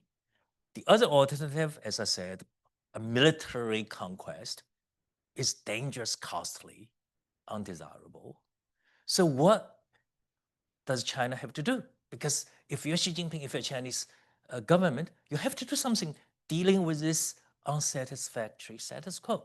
So from my perspective, I think there is a new strategy China is adopting, which is short of an act of war, but can still be very dangerous. So they are engaging in an escalating series of gray zone coercion, cutting undersea cables, communication cables, sending jet fighters very close to Taiwan's airspace, conducting large-scale joint exercises that amount to what I would call simulated blockades. These are very, very dangerous actions designed to impose costs on Taiwan. Say, okay, you're not negotiating with us, the status quo is going to be costly for you. So I think this kind of situation actually can cause accidental conflict, American countermeasures designed to deter China can cause Chinese response. So we're facing a very different kind of danger. See, I was getting hopeful there for a second. Yeah. You know, against the backdrop of this inevitable competition that you see, that the Chinese don't want all-out conflict, that they're cautious. We should not expect aggressive moves. That's all very heartening. At the same time, you finished on a more pessimistic note. The possibility of unintended escalation, misunderstanding is going to be with us for years to come. Let's shift to another regional context, Latin America.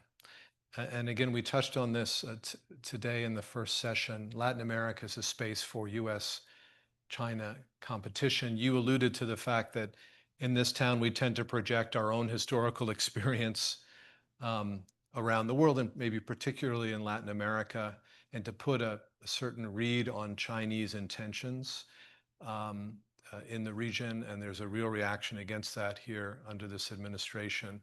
How does China, Xi Jinping, see Latin America, the rise in trade, the rise in financial investment? Is that primarily an effort to promote growth at home? Or is it part of a grand strategy to displace the United States as the hegemon, even here in the Western Hemisphere? China sees Latin America primarily as an economic opportunity and secondarily as a geopolitical opportunity. But it's not, the security aspect is missing because China knows better than thinking about Latin America in security terms. In terms of economic interests, it's a pretty good fit for China because when you look at what China needs, a huge amount of food, mineral resources, Latin America can provide that. And see what China can do in return. Consumer goods, China is extremely competitive in that space. China is also very competitive in building projects, infrastructure, because over the last 30 years, China has acquired really world-class expertise, capabilities in building infrastructure, because that's how China built its own infrastructure. So it sees, and China has access foreign reserves. China, through its exports, China has a huge amount of foreign reserves that can be invested much more profitably than T-bills, T-notes, American Treasury debt. And for Latin America, I also see they see China as an opportunity, especially South America, because for that region, which has been dominated by US economic, geopolitical, security influence for a long time, they want competition. Because the more the competition you have from another part of the world, the more attention you get from Uncle Sam. So this is, I think, sort of the dynamic works that way. So, and over the last, really the story is about sort of 2 decades, you really see the region change. And I think both sides are better off economically. Then geopolitically, China's strategy is that it wants to extend its economic, so political influence, because after trade investment, you obviously have closer diplomatic ties. China's view of the global order is this, because I did not cover this one, is that Chinese leaders see the global order created, dominated, led by the West as fundamentally unjust, as fundamentally illegitimate. They've been open about this for a long time because it cares about interests of the West. It does not take into account of the interests of China and the developing world. So it wants to not necessarily displace the US. I just don't think, because displacing the US takes a lot of resources. And you really need the kind of capabilities only the US has. China just does not. I mean, alliances, right? You also have to have the financial system. You have the kind of technology China is catching up, but not there yet. And also soft power appeal. But China thinks that through patience, through efforts, through economic engagement, it can at least create some kind of parallel order. It's not an order that can displace the West. At least it can create space for other countries that feel disenfranchised. And I have to say that if you're from Global South, probably a lot of Global South countries share that view. Incidentally, when I think about India, China's regional arch rival, if you take the China threat to India out of the picture, a lot of the rhetoric, a lot of interests, the Indian leaders profess or commit to are actually not that different from China's. So I think the one blind spot for the West, for this order, is that they think it's a just order, it's a legitimate order. It serves the West's interests well. As a result, it serves everybody's interests well. The reality is much more complicated. So China sees this as an opportunity. So it's been busy creating a parallel order. And Latin America fits in. Yeah, no, that's fascinating. So we are going to have time for questions. So think of some questions, but we haven't talked enough about AI at this event, don't you think? So AI is something you've alluded to in terms of technological competition. So I wanted to bring that in, especially in the US-China context. So if we zoom out now from the regional to the global again, we know that the US is in the lead, Google, OpenAI, NVIDIA. We know that China is catching up. The gap is closing 3 months, 6 months, a year in areas of hardware, software development. We remember the incredible impact that DeepSeek had earlier this year and waking people up to Chinese progress there. Something those of us who left technology have been following, and I think is going to gain much greater public awareness, is the Chinese lead, I think we can say, in robotics of all kinds, which is going to be an increasingly important sector, increasingly linked up with AI in so many ways. So what is your sense of the state of the race? And also, to be provocative, are there areas where the US and China might be able to cooperate on AI? Because ultimately, like climate change, this is a global challenge, threatening or at least questioning or getting us to raise the issue of what it means to be human in a world where technology is everywhere. And we see AI already changing relationships, friendships, family, community, up to the national and international level. Is there some way to frame AI as a global challenge that we could explore together? Universities, for example, could explore together, acknowledging all our ideological differences, but keeping in mind our shared interests as global humanity. I'm not a specialist on AI. I wish I were.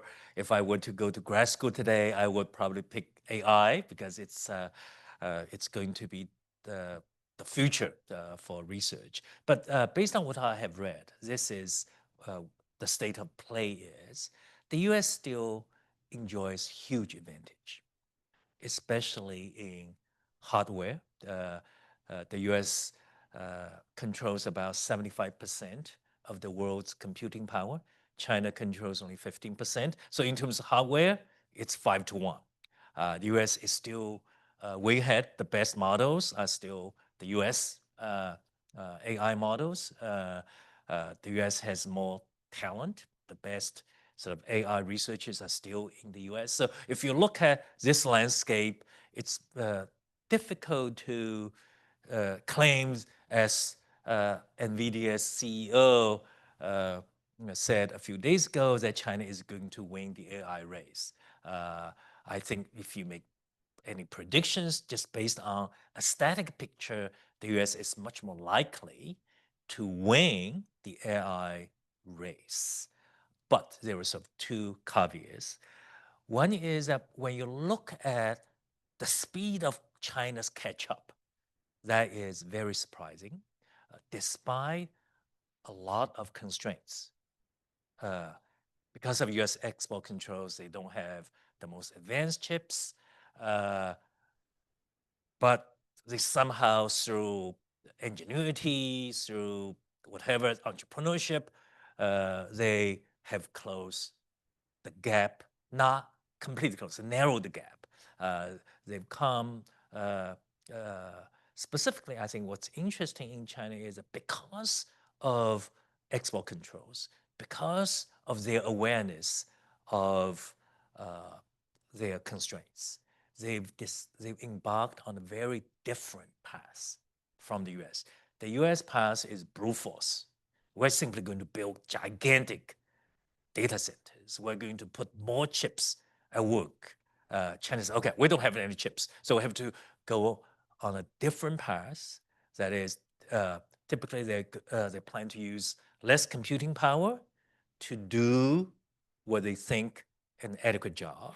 And second, because the US relies on sort of proprietary models, that is, you have 5 different companies, each try to come up with the holy grail in AI. China says, okay, this is not what we're going to do. We're going to do the open source. We're going to create a model, a different path that will get a lot more adoptions from the rest of the world. The US might get a holy grail, but this will be a very unique system other countries cannot replicate. So China is on a very different model. And third is that now it comes down to what do we mean by win, right?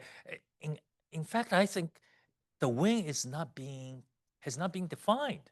How do you define? Is that are we going to get this super intelligence, a program or whatever that can be smarter than human beings, that can do everything for us? This seems to be the current definition for the ultimate victory. So this can be one win. But another much more near-term practical win is that we use whatever tools, so AI tools we have, we actually improve what we do, especially in routine economic activities. So China is sort of has picked that route out of necessity, not out of its desire, because the super intelligence model is out of reach because it does not have the hardware. So we'll see which one. What I can say is that both countries have made huge bets on 2 very different approaches to AI. Whether one country will actually win, it's really too early to tell. So now in terms of cooperation, I think ideally, two countries should cooperate because the US and China are leaders. So, and AI has may be the next best thing, but can also have huge risks for humanity, for all kinds of things. And so in the ideal world, they should cooperate. They should discuss regulatory framework, discuss mutual concerns. But in the real world, this is not going to happen because they see AI just a new front, as a new front for US-China strategic rivalry. Which country goes there, gets there first, will be in an unassailable position. So this is simply not going to happen. But I think one possible solution is that I cannot think of any bilateral forum for a productive, substantive discussion involving US and Chinese scientists, policymakers. But I think we can do this in a much more neutral venue. Europe, Asia, especially Korea, where sort of the mutual suspicion can somehow be mitigated by the presence of scientists and policymakers that do not feel as intensely about the competition as just US and China. Maybe Latin America. Latin America, Let's, yes. Let's be creative. All right, we have some time for questions. We have a mic here. Please stand up, come to the mic, and briefly introduce yourself and pose a question. Yeah. Hi, I'm Eduardo Porter. I would be interested in hearing a bit more. Thanks very much for the great comments, by the way. But I'd like to hear a little bit more about this idea of what China has to offer other countries in the global south and other parts of the world, as an offer to bring them in, to pry them away, perhaps, from the Western canon. I too I've even written about, this is a great moment of opportunity for China, but I don't really see that it's taking it. I mean, what can I see that China has offered countries, say in Latin America, where I'm from? Well, money, infrastructure investment, currency swaps, inviting them into the brick and road. That's all very good, but it doesn't look to me like inviting somebody into a different system with different rules or a different perception of what's, the global good. And on the other hand, I still see China engaging in what looks like a mercantilistic economic policies that could actually do some damage to the industrial structures of many other countries by, these massive Chinese exports. Imports from Chinese goods to Mexico have been risen drastically over the last 2 or 3 years, and you're getting a lot of complaints from their manufacturing companies. So I don't really quite see China taking advantage of this opportunity, and I'd like to see what you see the tools that could be deployed. Yeah. If China changes policy, it can sort of be of enormous assistance or value to the global south. Unfortunately, so far we have not seen. But if you leave aside sort of all these problematic behavior by China, and there are a lot of things China has done that should be criticized because it's, as you said, quite mercantilist, quite self-centered. But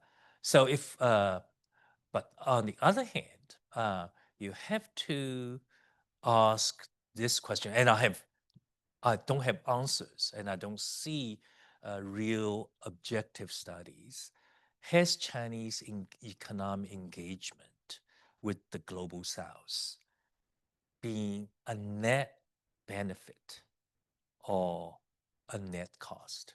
I think this is a pretty good question to ask. I have not seen good answers. You can, I think, in very specific sectors, you can make a more positive statement. I think where there is less disagreement is clean energy.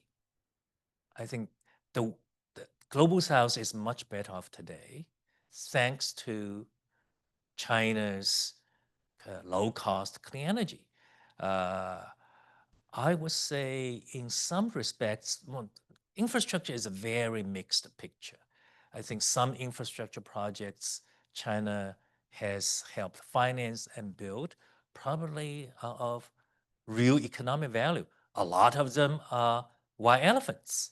I think much more controversial is really the problem of outcompeting local industries. I think this is a problem very difficult for China to solve because China's real competitive advantage is really manufacturing. But this is a field where developing countries become wealthier historically through the manufacturing paths. But if you have this global manufacturing superpower gobbling up the opportunities because China is really competitive in that space, then how can you help the global South? So I think there's a lot of room for China to improve. But if they see, but global South in China's overall grand strategy is very important because it sees U.S. and its allies as the markets of yesterday. The global South is the markets of tomorrow. But if you do not actually pay the price for engagement, then you're unlikely to succeed. I think that is a question Beijing needs to ask and answer. But thank you for raising it. Thank you. Rolando? Here's a mic or, yeah. Sorry. Thank you very much. Very enlightening. You mentioned clean energy. Yeah. I'll give you some examples because we deal a lot with Chinese companies Yes. in solar panels and in BESS battery energy storage Yes, yes. systems, in windmills. We've bought a lot of Chinese equipment. And I should point out that not only are they very good price, but the technical support they come with is excellent. When we have had this experience in the Dominican Republic, in Jamaica, in Panama, and in where else? Oh, in some of the smaller islands in the Caribbean, we have bid equipment that used to be worth 8 times more when we started than it is today. So competitively, they've adapted to the market and brought prices down. In battery systems, I had one of my partners is the AES Corporation and manufactures through one of their divisions, Fluence battery energy storage systems. And the price of Huawei equipment is about half of what the American version of that is. So that's one of the advantages that I think China has brought to the renewable energy market, and it's prevailed throughout Latin America. Thank you. Thank you for the data point. Yeah. Other questions? Comments? We have time for one more question. Here we go. Yeah, please come up to the mic. Yeah.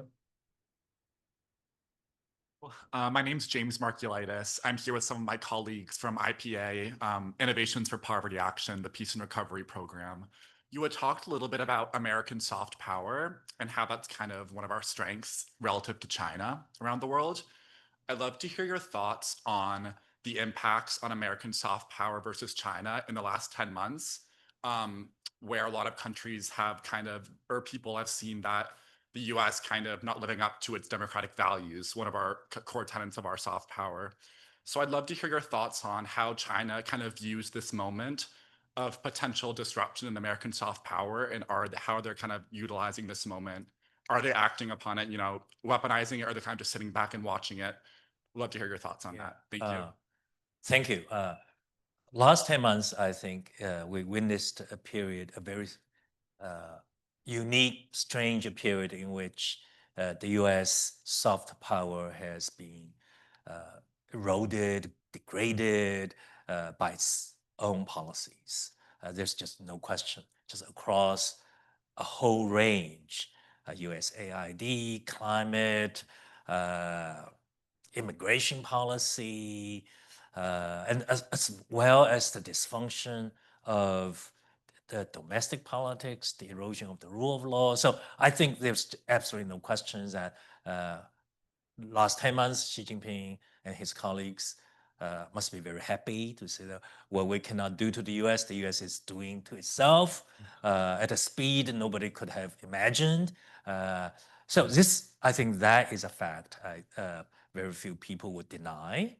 But that now, can China utilize this window of opportunity? China has gained some grudging international respect. Using the boxing analogy,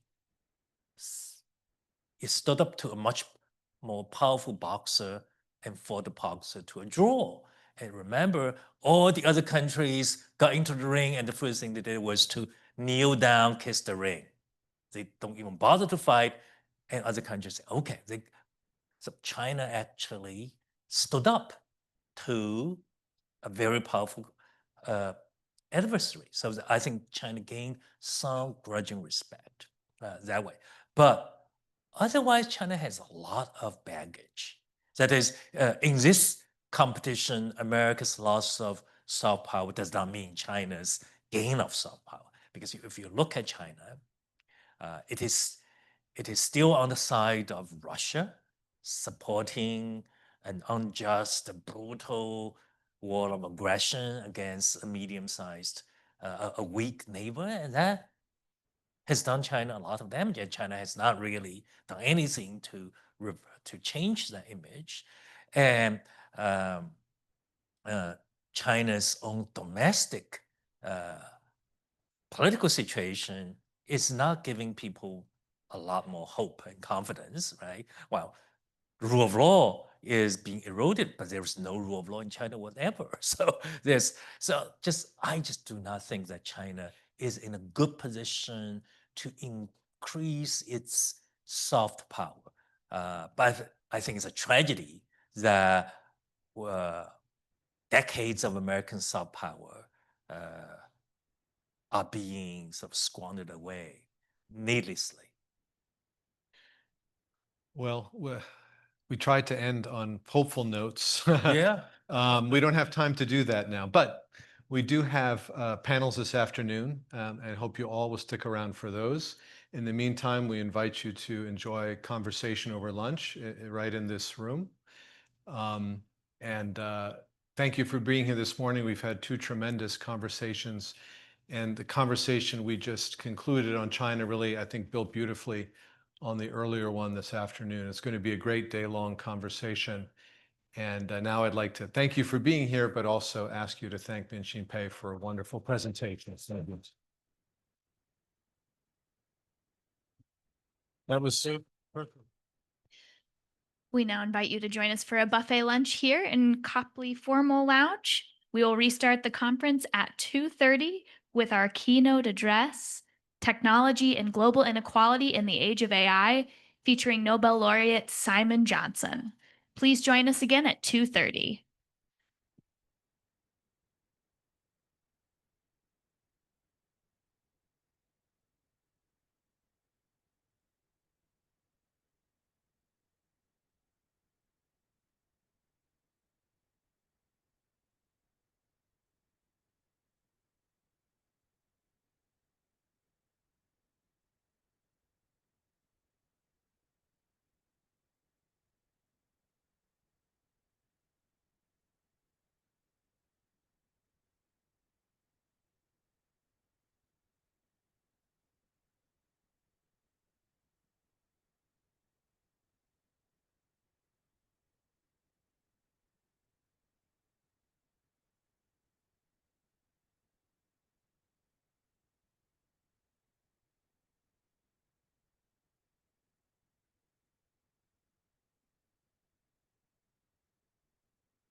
is a shelf, yeah.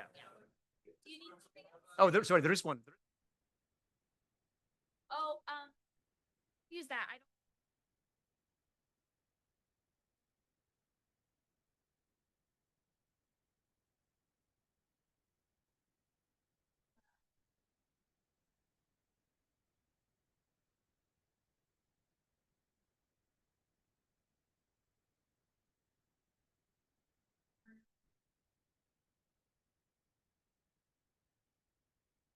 Good afternoon. Thanks for being with us for the beginning of the afternoon session on technology and global inequality in the age of AI. We are honored to have Simon Johnson. He's a Ronald Kurtz Professor of Entrepreneurship at MIT Sloan School of Management, where he's the head of the Global Economics and Management Group. At MIT, he's also the co-director of the Stone Center Initiative and a research affiliate at Blueprint Labs. In 2024, Simon received the Nobel Prize in Economics, joined with Aaron Acemoglu and James Robinson for studies of how institutions are formed and affect prosperity. From 2007 to 2008, Simon was the chief economist and director of the research department at the IMF. He currently co-chairs the CFA Institute Systemic Risk Council. He's a member of the Federal Deposit Insurance Corporation Systemic Resolution Advisory Committee. From July 2014 to early 2017, Simon was a member of the Financial Research Advisory Committee of the U.S. Treasury's Office of Financial Research, within which he chaired the Global Vulnerabilities Working Group. From February 21 to March 25, Johnson was a member of the board of directors of Fannie Mae, where he was vice chair of the Audit Committee, vice chair of the Compensation Committee, and a member of the Risk and Capital Committee. He has authored multiple papers, many books. Recently, he wrote with Aaron Acemoglu, Power and Progress, our 1,000-year struggle over technology and prosperity, where he explores the history and economics of major technological transformations up to and including the latest developments in AI. His previous books, one with Jonathan Gruber, Jumpstarting America, How Breakthrough Science Can Revive Economic Growth, and The American Dream. He also wrote 13 Bankers, The Wall Street Takeover, and The Next Financial Meltdown, that has become one of the mostly highly regarded books about the financial crisis. And some time ago, White House Burning, The Founding Fathers, Our National Debt, and Why It Matters for You. I guess it's today even more topical than at the time you wrote it. So it is hard to think of somebody better to help us think through the major trends affecting the world economy today. So please join me in welcoming Simon Johnson to Georgetown.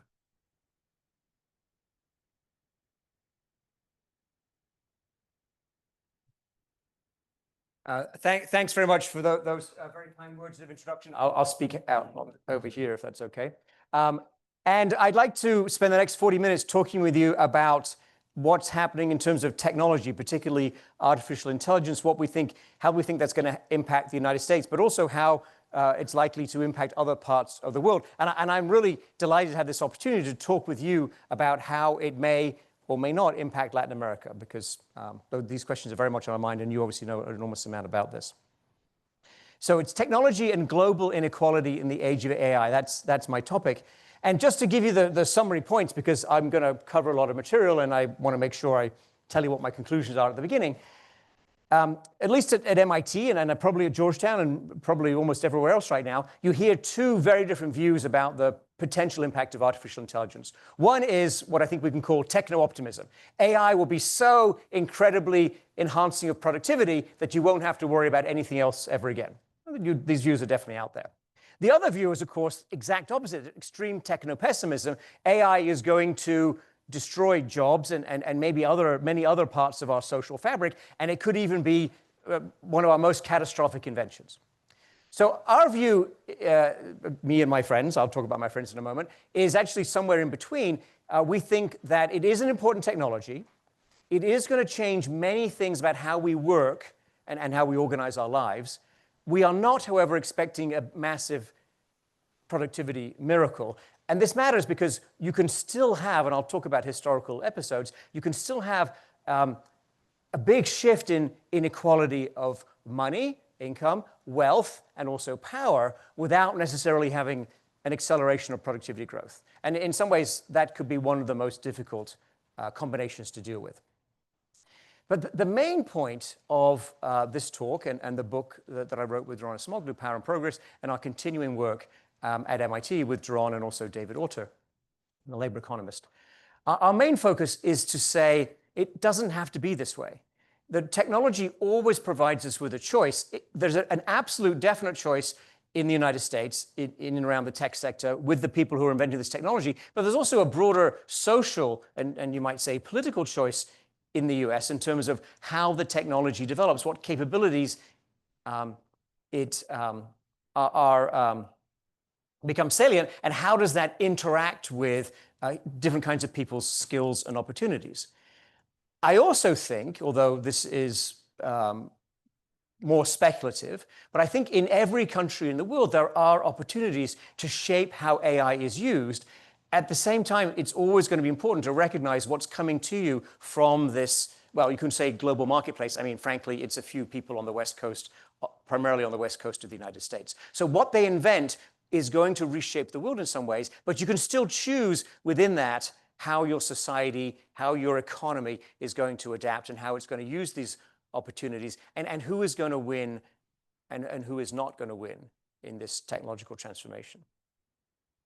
So the book is Power and Progress, came out in 2023. We work on these issues at what's now called MIT Stone Center for Inequality and the Future of Work. The book is by me and Doron Acemoglu. As I mentioned, David Autor is our co-director of this initiative. And I did have an opportunity recently to speak with one of the leading luminaries of the nascent AI industry. Okay, it was Sam Altman. And I said to Sam, okay, what about the jobs? Because AI is obviously going to replace people in many of their current tasks. We'll talk more about that context in a moment. And Sam said, Simon, don't worry. You and I will be playing with galaxies. I thought, well, okay, I'm not against playing with galaxies. That sounds like a lot of fun. But really, that's the answer, that the expansion of human capabilities is going to be so vast that we're going to be beyond this solar system within my lifetime? I'm not so sure. And this book and this work and this talk is about what is more likely to happen in the nearer term, although perhaps this ultimately takes humans to the stars. We'll see what your views are on that too.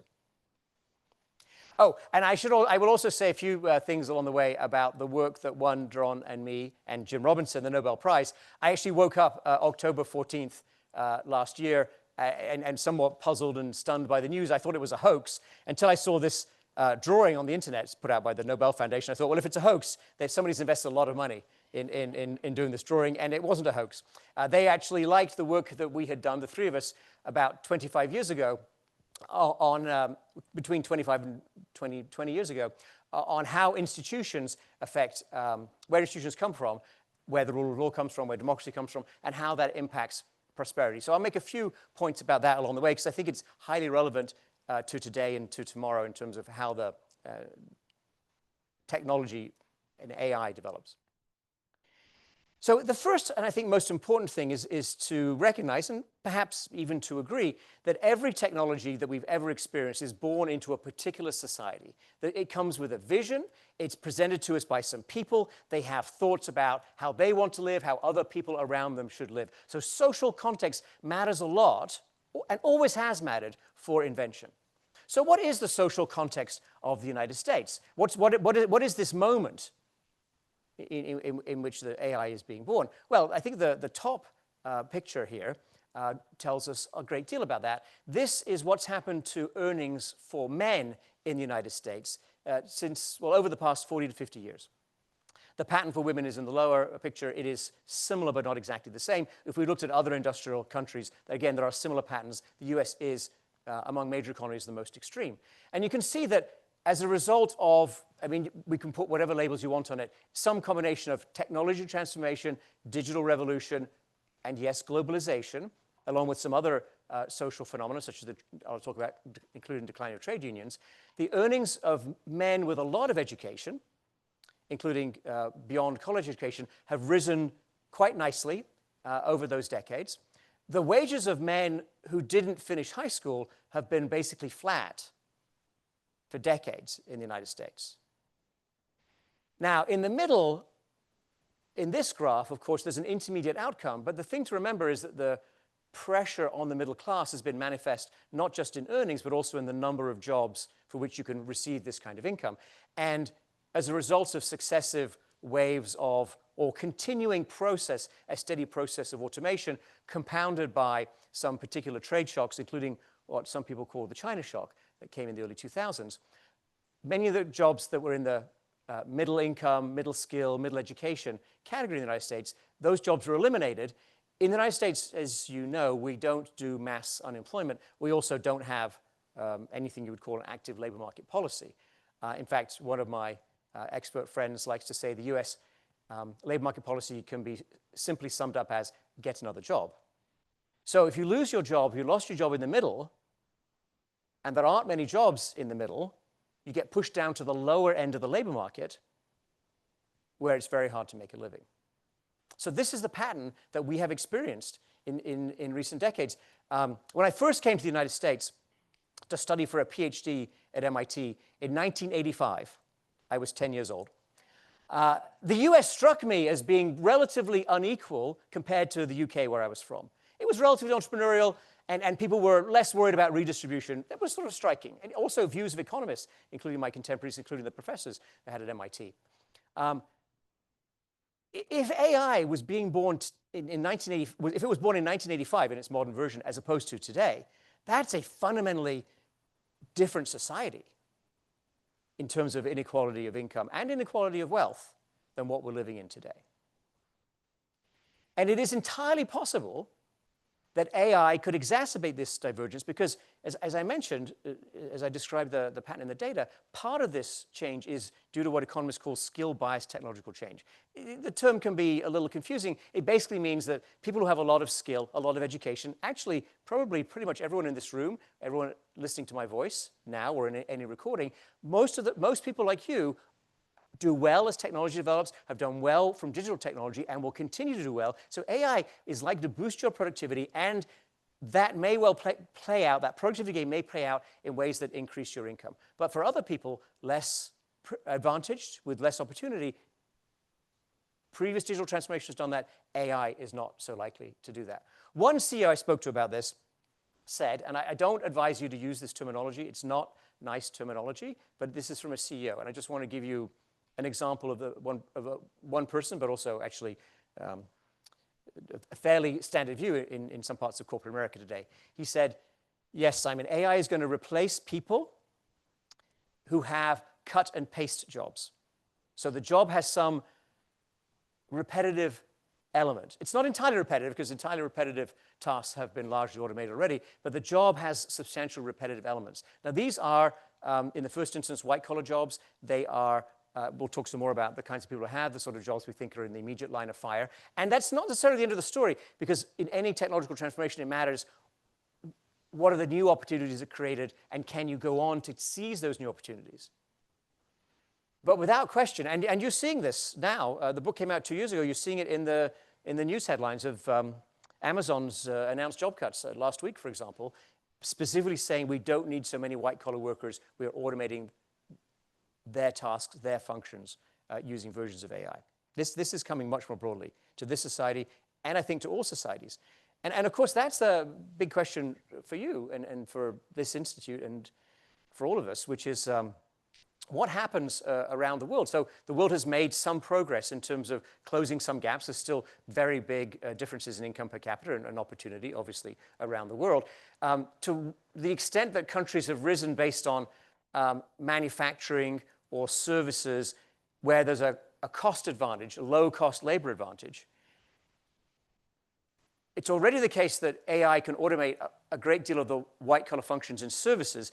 Bringing AI to manufacturing is a little bit more, there is some automation, a high degree of automation in the assembly of vehicles, for example, but a lot of manufacturing is not fully digitized and therefore not so easy to bring AI to. But I have many brilliant colleagues at MIT and elsewhere who are working really hard to bring AI to manufacturing.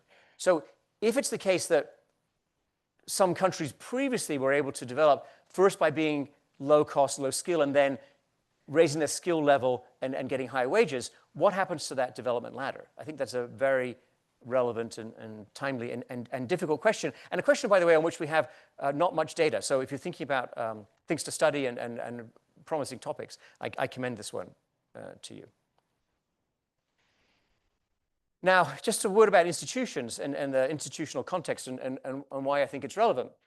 So what we did in the work that drew the attention of the people who award Nobel Prizes is look at the history of European colonization and ask the question of what did the Europeans do around the world? And obviously, there are some people who say the Europeans had very positive influences. There's other people for a long time who pointed out the Europeans had very negative influences.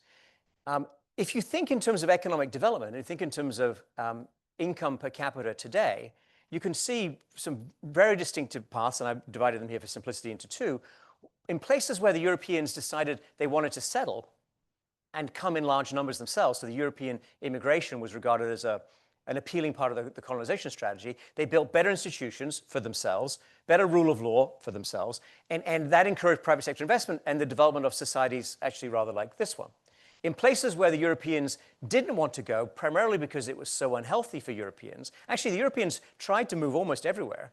And some places the mortality rate was rather like in Europe. That's the case in North America. Some places a little bit more healthy than Europe. That was the case in Australia. In other places, it was shockingly unhealthy for Europeans.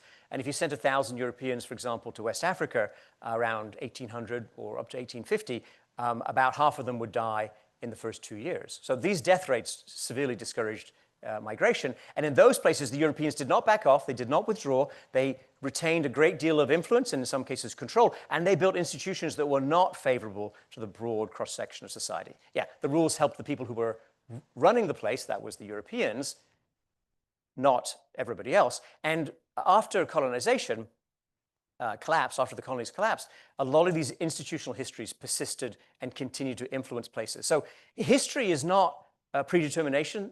There's plenty of choices that can be made, but there is a very strong weight of these historical colonial experiences. Actually, in some places, including in the Americas, geographic areas that were more developed, such as the Aztec or Inca empires, subsequently experienced less economic growth than areas that were relatively less developed, such as North America. That's the impact, long-lasting impact of not the institutions the Europeans brought, because the Europeans brought institutions everywhere, but what kind did they bring? Did they bring institutions that were pro-private sector, that encouraged investment, that helped to build what has become modern industrial economies? And having said that, of course, I have to emphasize, and I think this is particularly salient point in the United States today, partly because of where we are in terms of thinking about our institutions and their legitimacy, but partly because some people would like to airbrush out difficult parts of the American history. So even though the US built, on a comparative per capita basis, an average basis, inclusive institutions, and institutions that favored many people, including those European immigrants I mentioned, the rules of the game that the Europeans created were absolutely not favorable to everybody, including to people who were slaves. And it's even worse than that because while the American system of slavery was absolutely dreadful at the time of independence, when the textile industry began to industrialize in Britain, and when the demand for cotton rose, this coincided with some technological innovations, including in the preparation of cotton, the cotton gin in the United States. And that combination of increased demand and an ability to cultivate cotton away from the US East Coast in what we now call the Deep South, that resulted in the forced migration of more than 1 million African American slaves under absolutely dreadful conditions and to work on cotton plantations, which were, as far as I can see, some of the absolute worst living and working conditions ever invented by humans. So all of this took place within the United States. And of course, emancipation, I mean, my point in the broader context was you have to live with and grapple with the historical aftermath of those long-standing institutions. Emancipation in the United States was followed by a denial of civil rights, voter suppression, segregation, lynchings, penal labor systems, and state-condoned violence against African Americans. So within the United States, on which we have positive things to say, on average, and in terms of our potential for dealing with technology, we have also had instances of some of the most extractive institutions ever. So what happens when economic development goes right? New technology arises. How does it play out in a way that really benefits a lot of people? Well, in 1851, the British held a great exhibition in a crystal palace, a special built glass palace in Hyde Park in Britain. And they invited the entire world to show up and present their most impressive industrial wares. The British were feeling pretty good about themselves, and they thought they would do well in this comparison.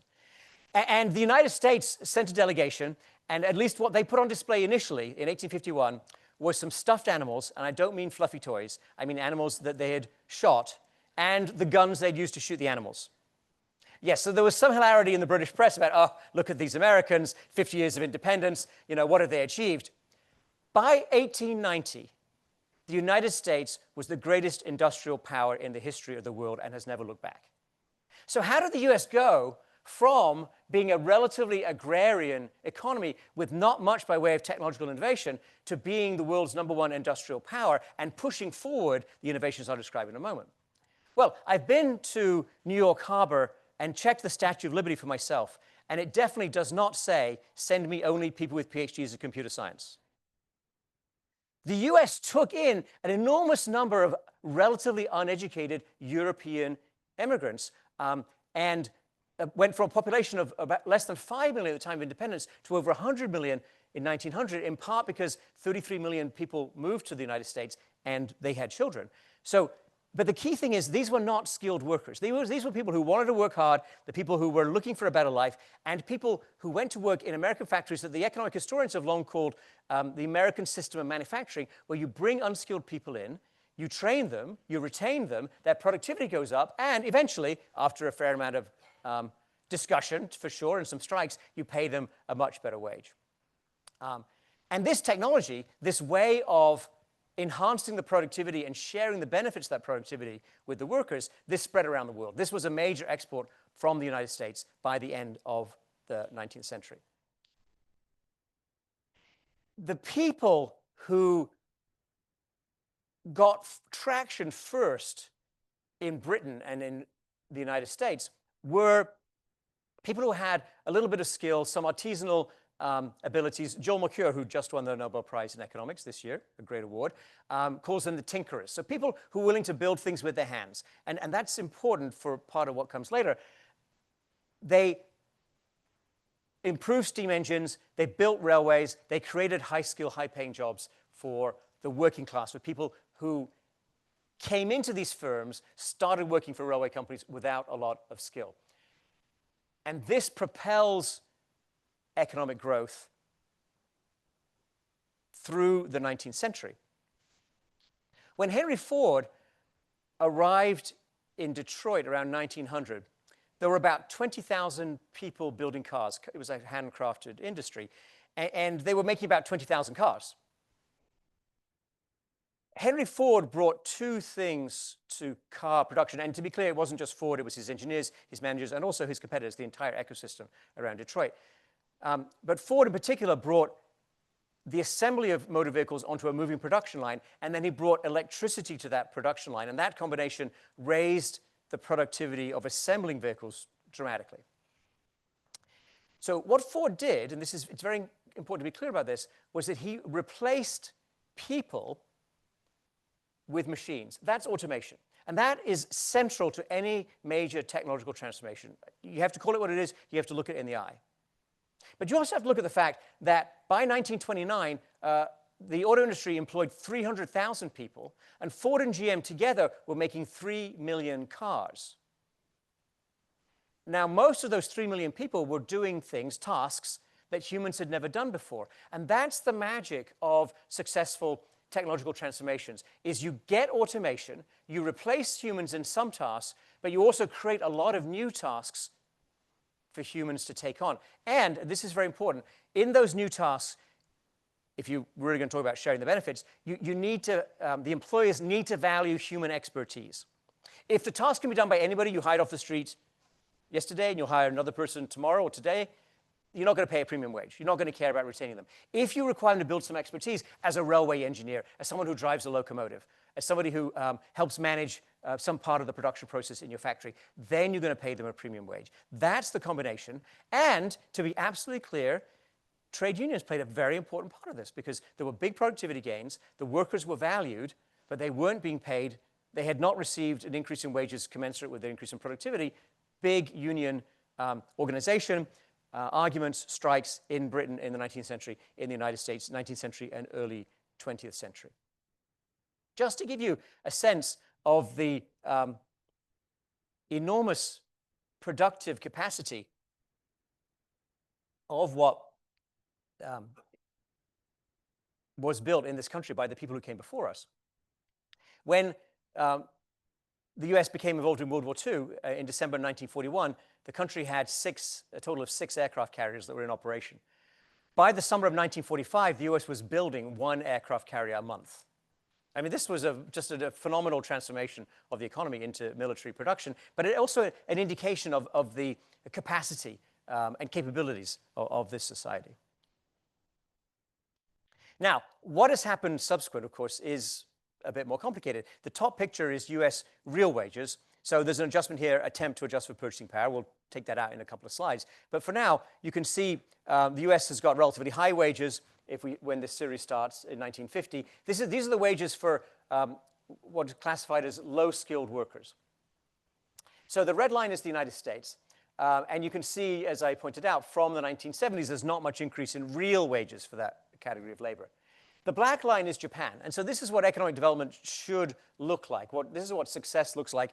Actually, real wages in Japan don't increase that much, despite a lot of rebuilding after World War II, until the 1970s. And then they take off steadily, and they move to be close to where the US is. So in the 1960s, if you were looking for low-cost labor around the world, Japan was on the list. Not today.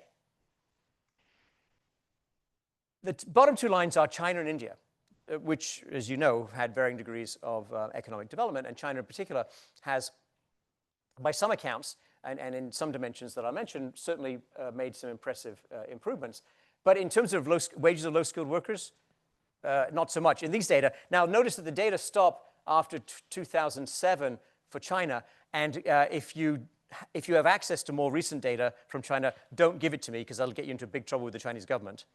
These data have been suppressed. So you can draw whatever conclusion you want from that. So what is AI going to do? If this is the way that the US economy has operated in the past, if this is how technological transformations have happened, and this is how the world works, what should we be expecting from artificial intelligence? Well, clearly it's going to displace labor through automation. I think that absolutely is unavoidable. It's precisely the goal of many of the people working on this technology. And to be honest, there's not anything necessarily wrong with that by itself. The key thing is, will it also create new tasks for humans? And of course, related, how fast will it create those new tasks? Work done by David Autor, my co-director of the group we have at MIT, points out that more than 60% of US jobs in 2018 did not exist in 1940. So this economy is actually quite good at generating new tasks. And this is where you see the entrepreneurship. This is where you see the new business creation that's been strong in the United States for decades. But it wasn't strong enough, because the wage picture that I showed you at the beginning, the flat wages for lower skilled workers, and also the people being pushed out of the middle class, that's because we didn't create enough new tasks valuing human expertise. So this is our starting point. Now, there's a lot of research on a very hot and emergent question. And again, if you're looking for topics, I highly recommend this, because I don't think we have at all come close to establishing what the pattern's going to be. But certainly it's possible that AI can be used to upskill workers. So there are some evidence that it could help people with less formal education. It could help people with less experience. It could help people who are not so good at coding or not so good at writing. So if AI can raise people up, lower productivity, lower skill people, raise that productivity, and if that becomes higher pay, then that could be a big plus. It's also the case that many studies, and I've got a number of prominent industry studies here, suggest that people do not already have the skills to take advantage of AI, and that could be something that slows down adoption, slows down economic transformation of the economy. So again, focusing on those mismatches and attempting to help people find the skills that they need, that could be a very attractive area for universities, for schools, maybe even for government. We'll come back to that. If you look at what AI is known to be good at today, and who has a job that includes tasks that AI can do now or relatively easily, then it is the case that women and younger workers are more immediately at risk. It doesn't mean that their outcomes necessarily be worse. Again, it depends on the new tasks that will be created and their ability to adapt. But this is what comes out of various studies that have tried to look at that direct impact.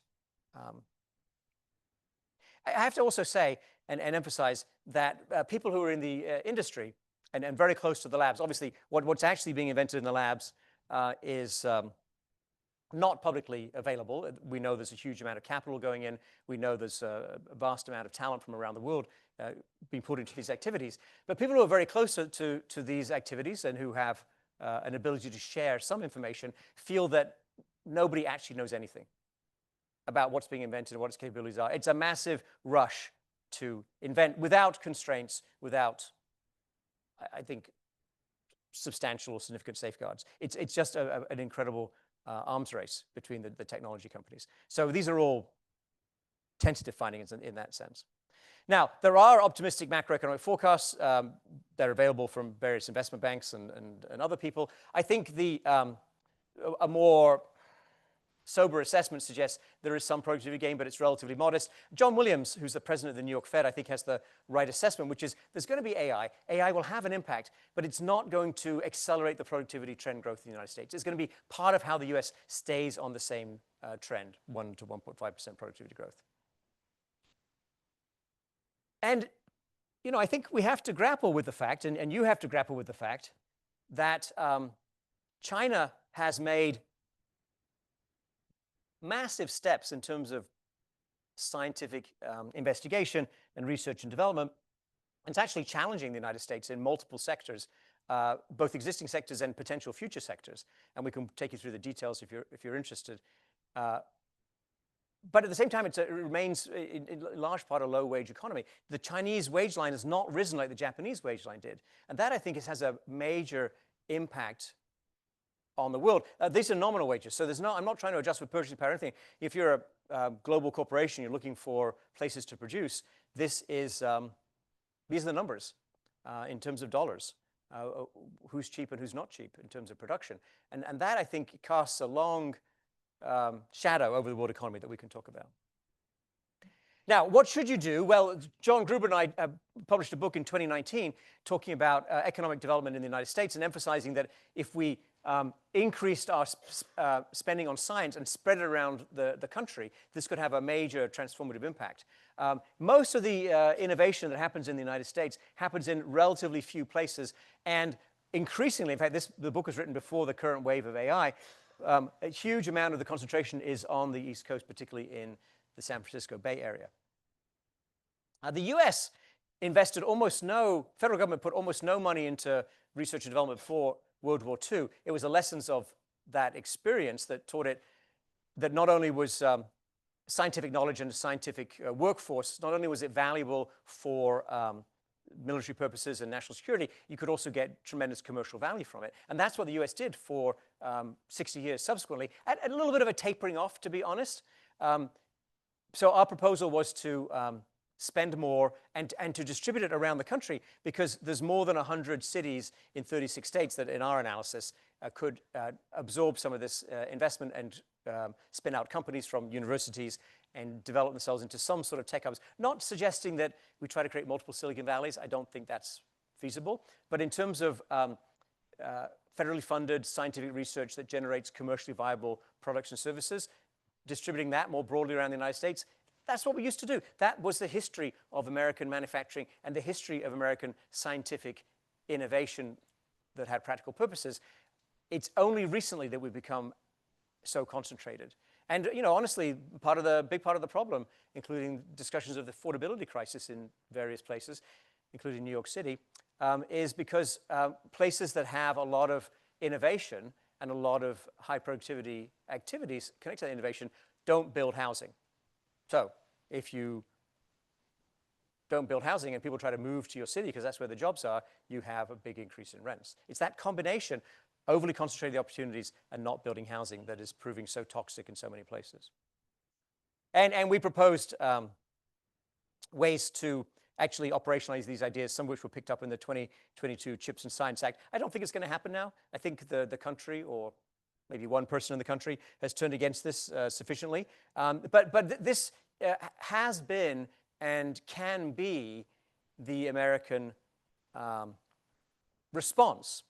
Create more new tasks for humans. Do it through invention. Run faster in terms of new task creation than automation. The private sector is going to automate a lot of jobs, like it or not. That's coming. You can't stop it. In fact, we could spend some time, and I was happy to take questions on potential government policy. There's plenty of ideas you can come up with, but the key problem is that the tech industry, or the part of the tech industry pushing for faster AI, has persuaded people in positions of power in Washington, D.C., that any break on AI development would be handing a national security advantage and maybe a commercial advantage to China. And that point is raised in any conversation where potential constraints are proposed. So this is a problem for jobs. It's a problem for social media. It's a problem for democracy. And compounding that by cutting spending, federal R&D spending, is just going to massively exacerbate the problems in our job market. And I have various ideas and thoughts and projects to talk to you about what we do in response to this, and we can talk about that. And I'll also just end on this personal note, because when you win the Nobel Prize, and I do encourage you all to go for that. I mean, why not? Honestly, because once upon a time I was sitting in the audience with you. They invite you to submit one artifact to the Nobel Prize Museum in Stockholm. It's a good museum, by the way. I highly recommend it if you're going to be in Stockholm. I gave them my grandfather's passport. My grandfather was a metallurgist who helped to run a big steel mill in Sheffield in the north of England, where I was born. And this is a special passport because he went to the United States in May 1942, just after the US had entered World War II.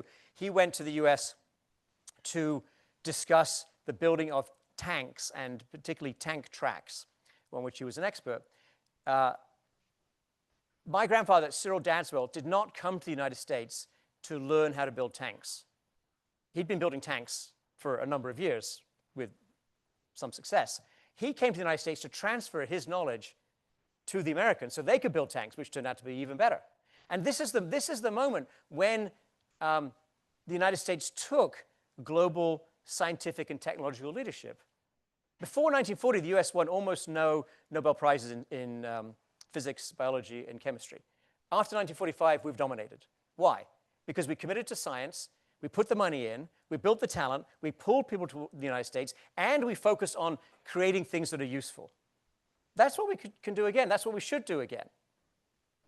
The Nobel Prize in Chemistry last year was won by Dim Sasabis and John Jumper for inventing AlphaFold 2, which is an AI technology to help predict the folding of proteins, very useful for example, in inventing drugs. Now, I said we got our Nobel Prize for work we did 25 years ago. They waited 4 years from publishing their paper to Nobel Prize. That's how useful that breakthrough is. That's fantastic. We should do more of that. DeepMind, which is what they created, is now owned by Google. The other big Google innovation coming to you in this town very soon is Waymo. What is Waymo? Waymo is a replacing of your Uber and other drivers with a machine. When Uber displaced taxis, I think those of us who used to ride around in taxis in Washington, D.C., breathed a sigh of relief because the service was not that good. Number of people employed, it wasn't good news for taxi drivers, it wasn't good news for people who own taxi companies. Number of people working as urban chauffeurs stayed roughly, actually increased a little bit. Wages stayed roughly the same. Now you're getting Waymo, you're going to be replacing those people. There's 7 million people work as drivers in the United States. 4 million, roughly speaking, drive primarily in urban areas. The pressure is coming that those jobs are going to be eliminated. This technology is available to everybody around the world all at once, right? That's the key thing about digital technology. I think ChatGPT was used by, I mean, I've never met any corner of the world, I've not heard of anybody who wasn't using it within 24, 48 hours of its release.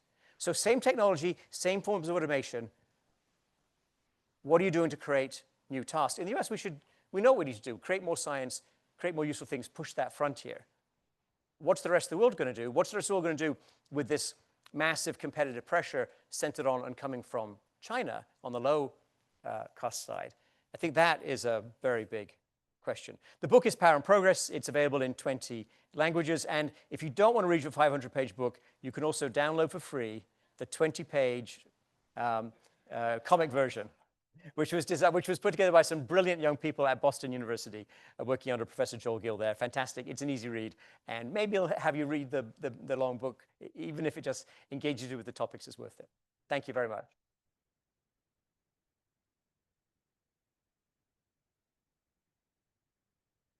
Perfect. Yeah, you have it time to the minute. Sometimes. Thank you very much, Simon. And as you think of your questions, let me just start with a couple of issues. I thought you were going to end that you can ask ChatGPT to give you a summary of the book, no? So I think that too easy. Yeah, but it does a good job, by the way. If you do it, yeah. So a couple of things. One is that you say that the industry blocks any discussion, intent on regulation, but what you highlighted are potential policies for society to take advantage of this technology in a way that it's beneficial to a large part of society were all positive things. I think you mentioned invest more in R&D. I mean, affordability issues, so we can create more poles in which new activities can rise, etc. What are the issues that you and your co-authors have thought in terms of, let's say, more heavy-handed regulation that are being opposed by the industry? And second is, what are your arguments to demythify the competition vis-a-vis China as well? That it's, I think once you put China in the sentence in Washington, D.C., you might generate some bipartisan agreement. So it's a very powerful argument by the industry, no? Yeah, absolutely. So I attended a House Representatives Task Force dealing with AI a couple of years ago. And it was a private or closed-door meeting, so there were no cameras. And it was a very different conversation from what you usually experience on the Hill, meaning that there was a lot of bipartisan agreement. And the people, by the way, were very well informed about AI, right? So the consensus, I would say, at least my takeaway from that meeting, was that the representatives said, look, you don't know exactly what's going to happen. You don't know what's going to go wrong. You don't know what the Chinese are doing. So sure, there may be harms. This was 2 years ago. I think we can identify some of the harms more clearly now. There may be harms, but you asked me to put a brake on the process when there's competition that could take some advantage. And the commercial advantage is bad enough and taking jobs we could otherwise have. But what if it's a national security issue? Well, you just can't get past that. That's why I emphasize more of the positive agenda now. But I do think that over time, there will be discussion about privacy, because clearly there's big infringements of privacy. The effect on children, including mental health related to children. We can see a lot of this emerging now. I think ChatGPT said, OpenAI said last week, they said less than 1% of people using ChatGPT suffer or use it in a way that encourages their hallucinations. I mean, that is about 500 million people around the world, that number, okay? So you start to think that that's disconcerting. And I think surveillance, actually. So one thing the left and the right can agree on, including in Washington, is they don't like surveillance. They think different people are surveilling them, but they don't like surveillance. So I think we will get there, Alejandro, but we will have to have some scandals and some awful experiences, and then there'll be legislation, hopefully, that addresses it. But preemptively trying to push the technology in one way or the other, or restrain it from taking on certain things, that's not very likely. And then a follow-up question on the labor issue, because I mean, all your charts point towards, I mean, we might find ourselves in a situation in which we do have another significant period of stagnation, of decline, of low wages in the US, and we haven't done anything for 60 years to tackle that.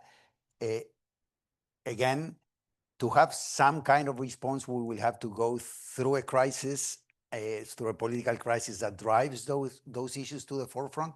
Or do you see some ideas that are being discussed that eventually could come to? The Chips and Science Act of 2022 was bipartisan. I think 65 senators supported it. Big investment in semiconductors, but also a commitment to more spending on science spreading around the country. That was extremely encouraging. And I think that is, my view, the best idea out there, along with other ideas about building more housing where you need it and so on. But that we have backed away from, Alejandro. I think the problem, as you know very well from your experience in many other parts of the world, is that sometimes you have this long stagnation or massive disappointment of expectations, or a lot of young people who can't get jobs.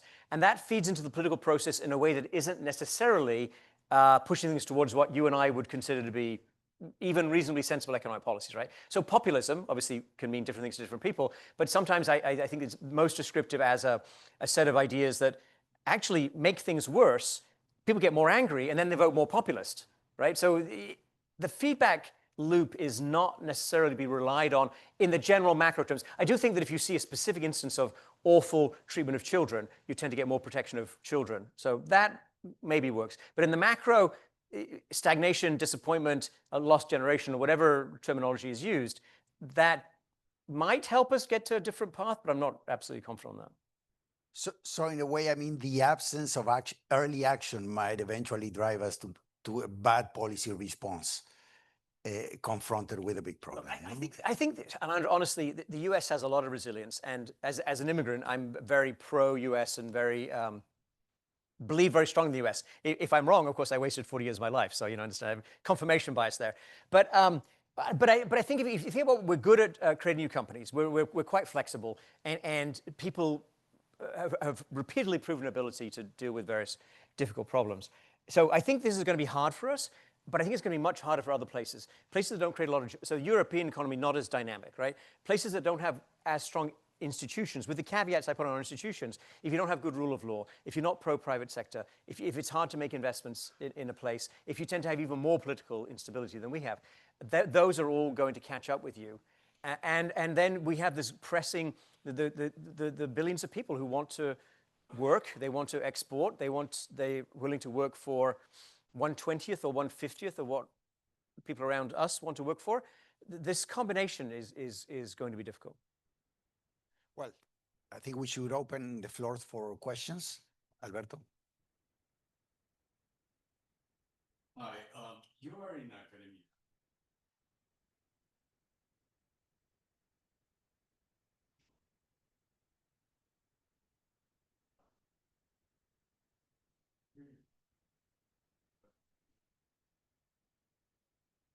Yeah, so I think it's a great question. I think one of the brilliant promises of AI is it could transform education, that we could break down a lot of the hierarchies and a lot of the rigidities, which you think might be challenging to universities and maybe some will struggle. But I think a place like MIT or Georgetown could absolutely thrive if more people can be connected with the knowledge and there's less of the barriers and less of the difficulties of accessing it. One problem we obviously, I think we obviously have in the US is that universities, in this moment included, universities are seen as elitist and out of touch and benefiting only relatively few people. I don't think that's the history, as I talked about that, and I don't think that's actually what they can and should do. But then it's on the universities to do something different and to make their knowledge more accessible to people in ways that are useful to people. And the big promise of AI, without question, is reaching billions of people around the world who can't go to school because the school doesn't function, the teacher doesn't show up, the school building doesn't exist anymore, and allowing them to educate themselves and to find their way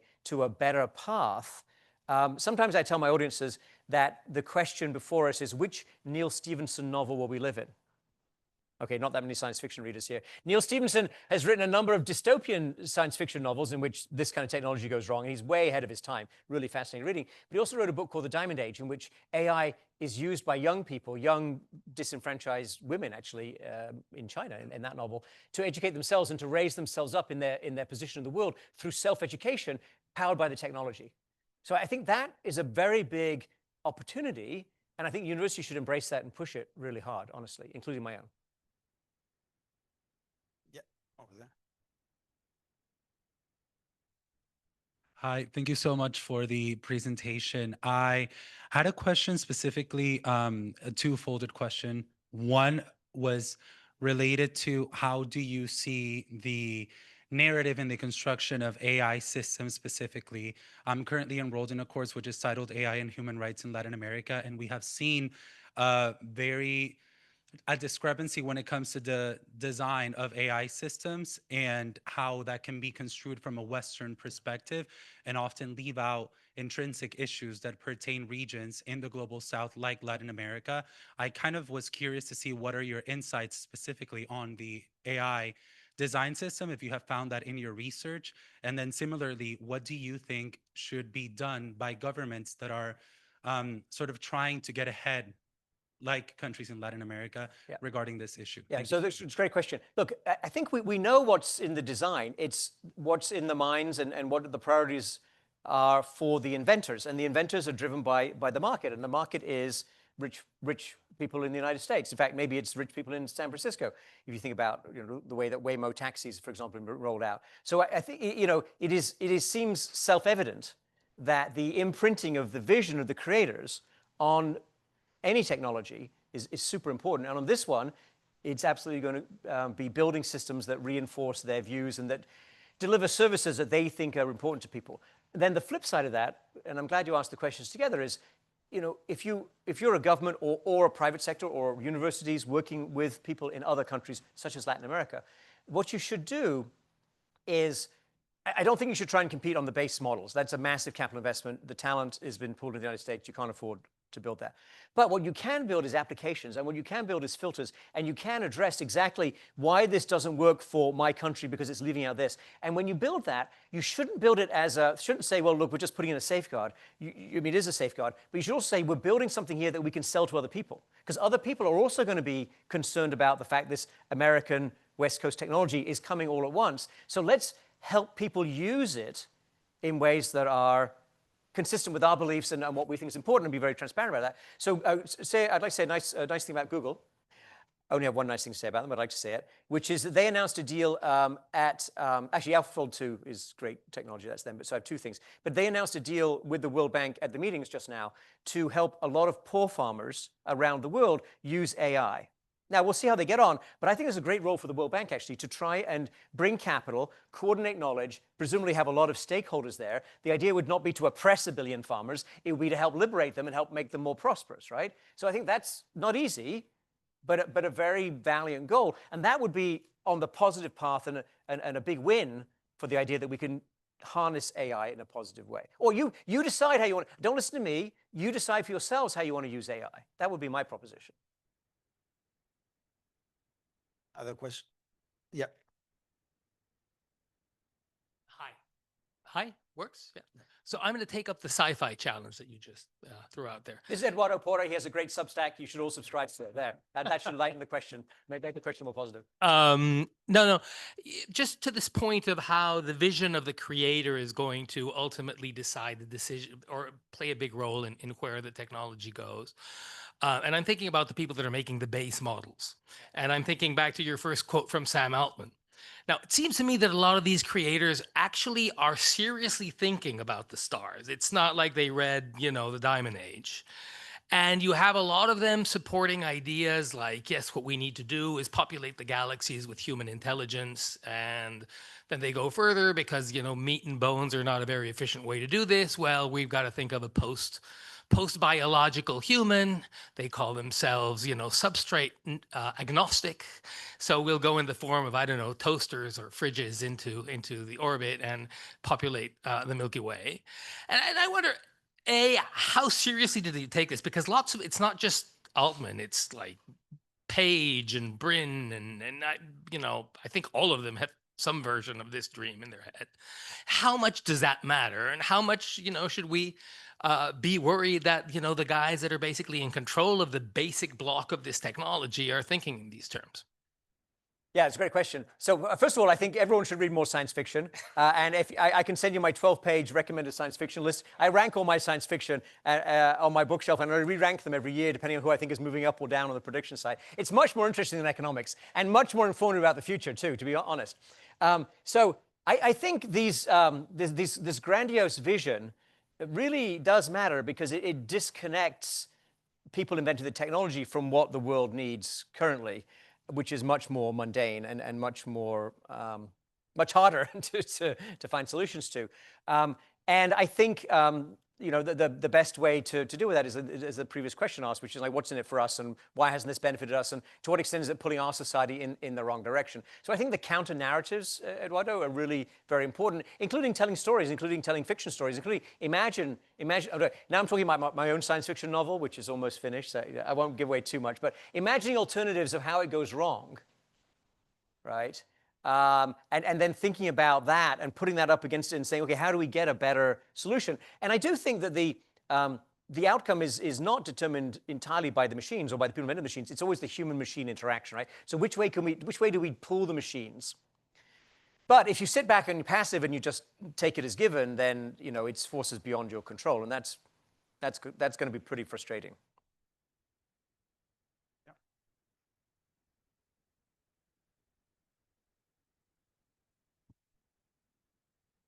Thank you. So I'm 32. What do young professionals or recent graduates, what can we focus on learning? What type of skills or subject areas while these new tasks and new jobs are created, when we may not be necessarily in the position of creating those jobs per se, given our generation?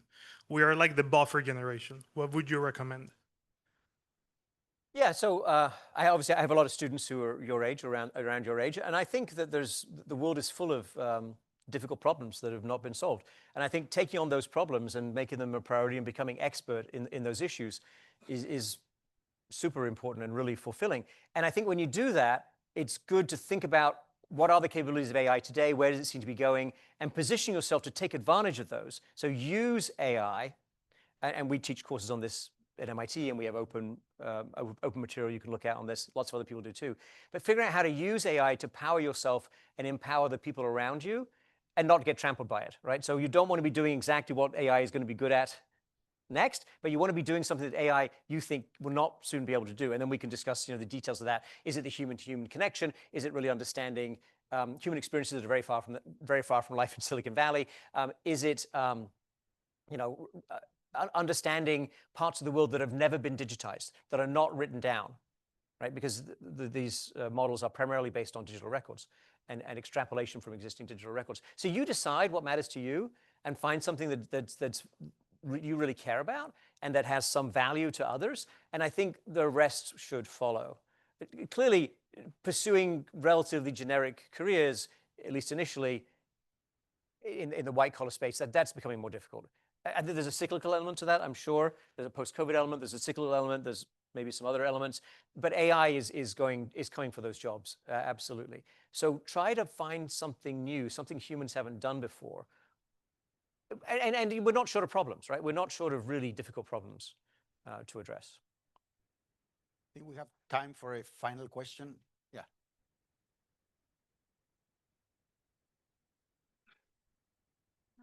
Every technological change also goes along with cultural change, no? I, as a faculty here, attend every other AI bootcamp. Is some professors that attend this kind of bootcamps, but actually, and I just teach quantitative methods, and I bring students ideas of LLMs and also how to implement AI in their own research, but at some point there is some faculty that they are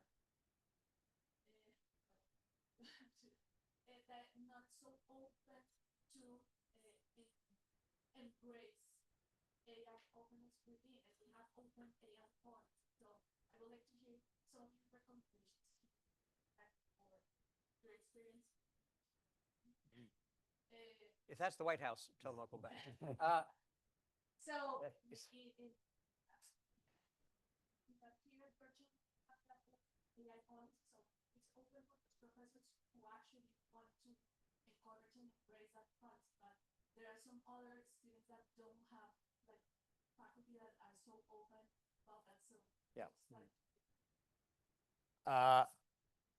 Okay, I can't imagine how this would go wrong, me advising Georgetown faculty.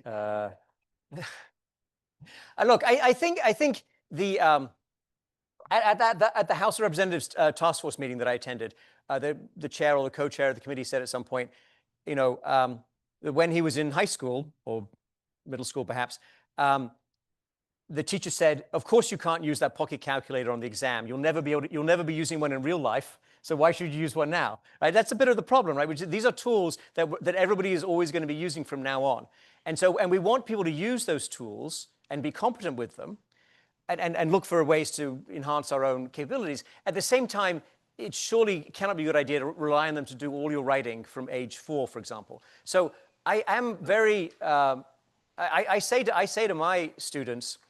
I used to come into my classrooms and say, close the laptops, put away the phones, because it's my house, my rules. Then I said, I just met Satya Nadella, who was CEO of Microsoft, and he's coming for your job with the AI thing, so put away the phones and the laptops.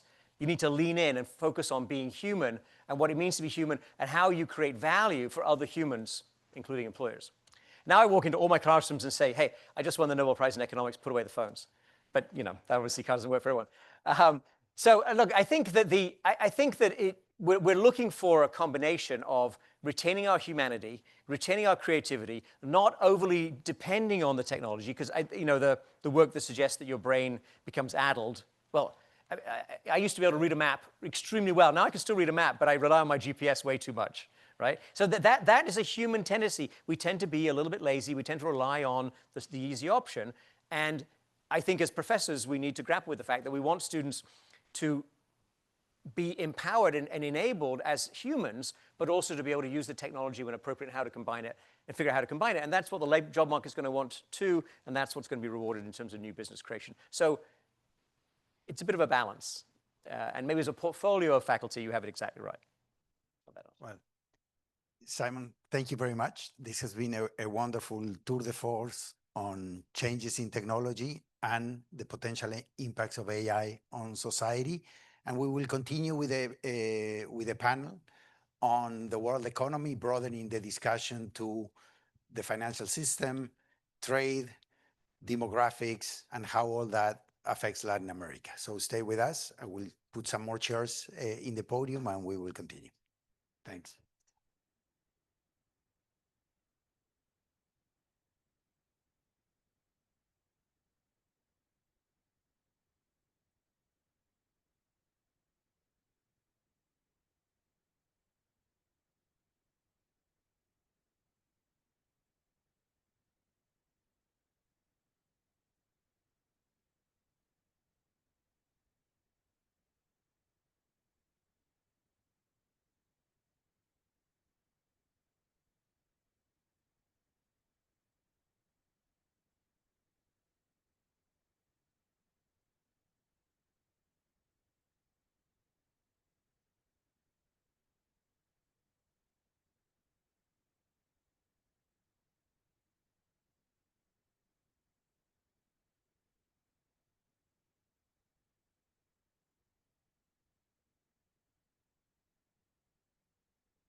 Nice to see you. Likewise.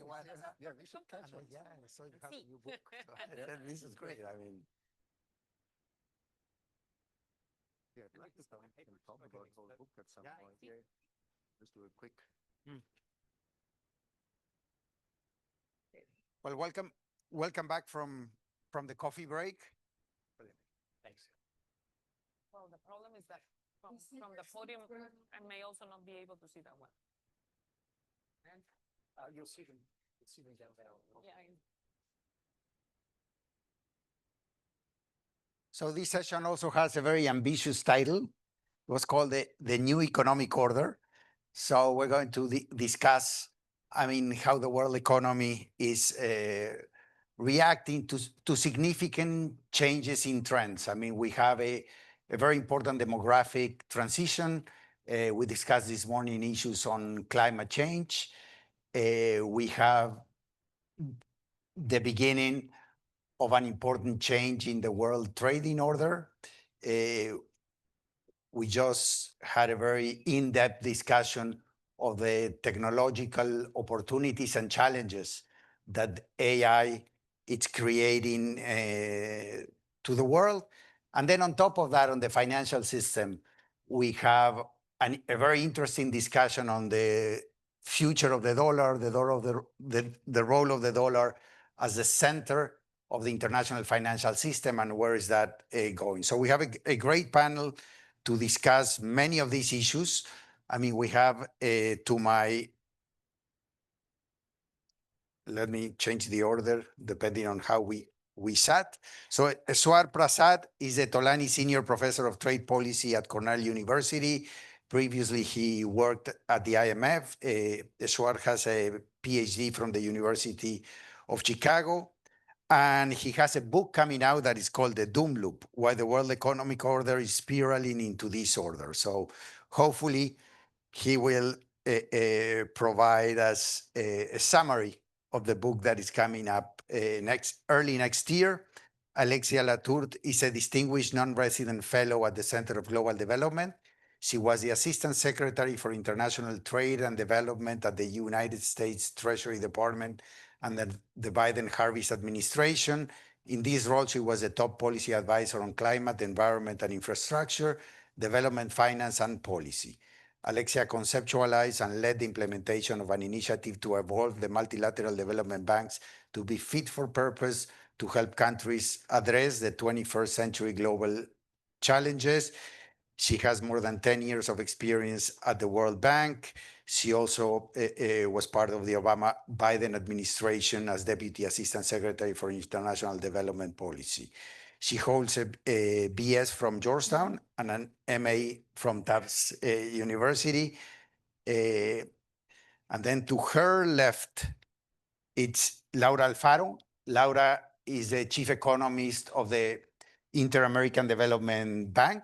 She's on leave from Harvard Business School, where she is the Warren Alpert Professor of Business Administration. She served as Minister of National Planning and Economic Policy in Costa Rica from 2010 to 2012. She's a co-editor of the Journal of International Economics and the World Bank Research Observer. She has published very widely. She has a PhD from UCLA and a BA from the University of from the Universidad de Costa Rica, and a licenciatura from the Pontificia Universidad Católica de Chile. And obviously Simon Johnson, who will help us put all of this into context after we hear all the presentations. So we will start with Eswar, with a discussion on this new world economic order. Then Alexia will discuss the challenges that the multilateral system is facing today. And Laura will help us try to wrap everything that we have heard today in a Latin American context. How is Latin America reacting to what we are seeing in the world economy today? So Eswar, please. There is a problem with my book. Until I heard Simon talk, I didn't realize there was this problem. The book is coming, there are translations coming, but there is no comic book version. I'll have to fix that. GTP. That's not the only problem with the book, however. If there was going to be a comic, it would be a very dark comic. It was not meant that way.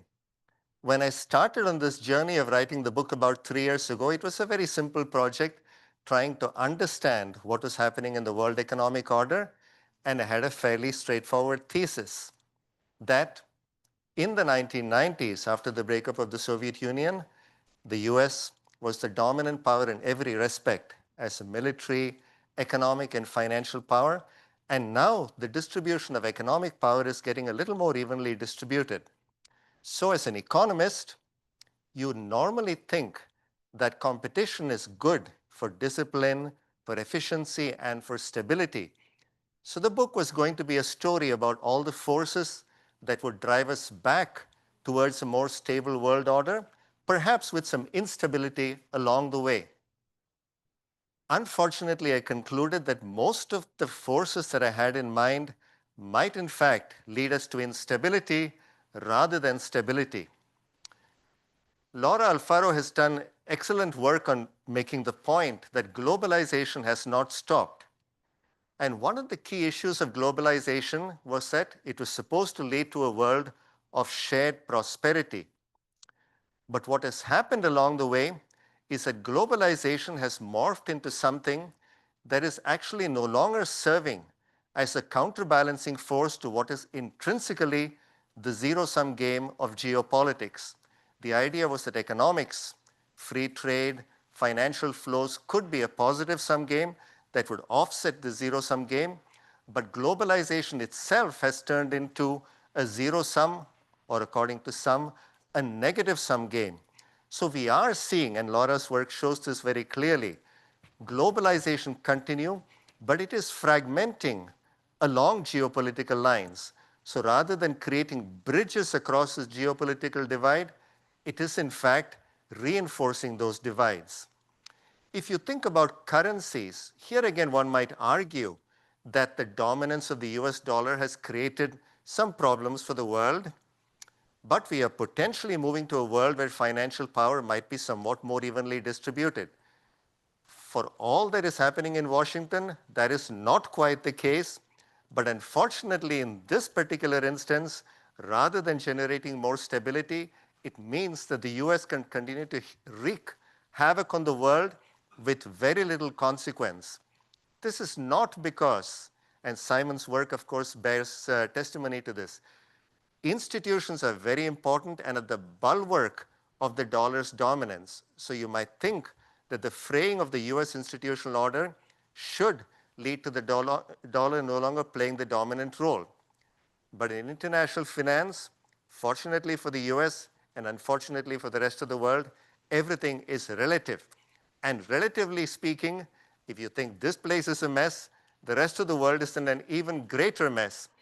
But unfortunately, this is not leading to any stability. In fact, it's meant that the US can generate even more instability in the rest of the world, and the rest of the world does not have the tools to be able to cope with this. And then in the rest of the book, I go through other forces that could potentially play a stabilizing role. Let me just give you a preview.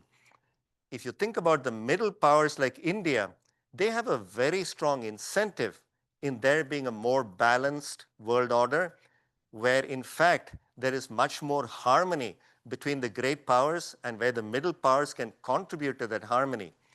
But if you look at what a country like India is doing, for instance, and this is a slightly oversimplified view, if you think about the ability to access cheap Russian oil, you see India to a large extent standing with Russia and China. But on the other hand, India very much wants to be more closely allied with the democratic countries of the West. So in a sense, countries like India, and it's not just India, it's the other middle powers in Asia, which are in a particularly fraught position, but middle powers around the world and some parts of Europe these days look like middle powers and the great powers that they once used to be.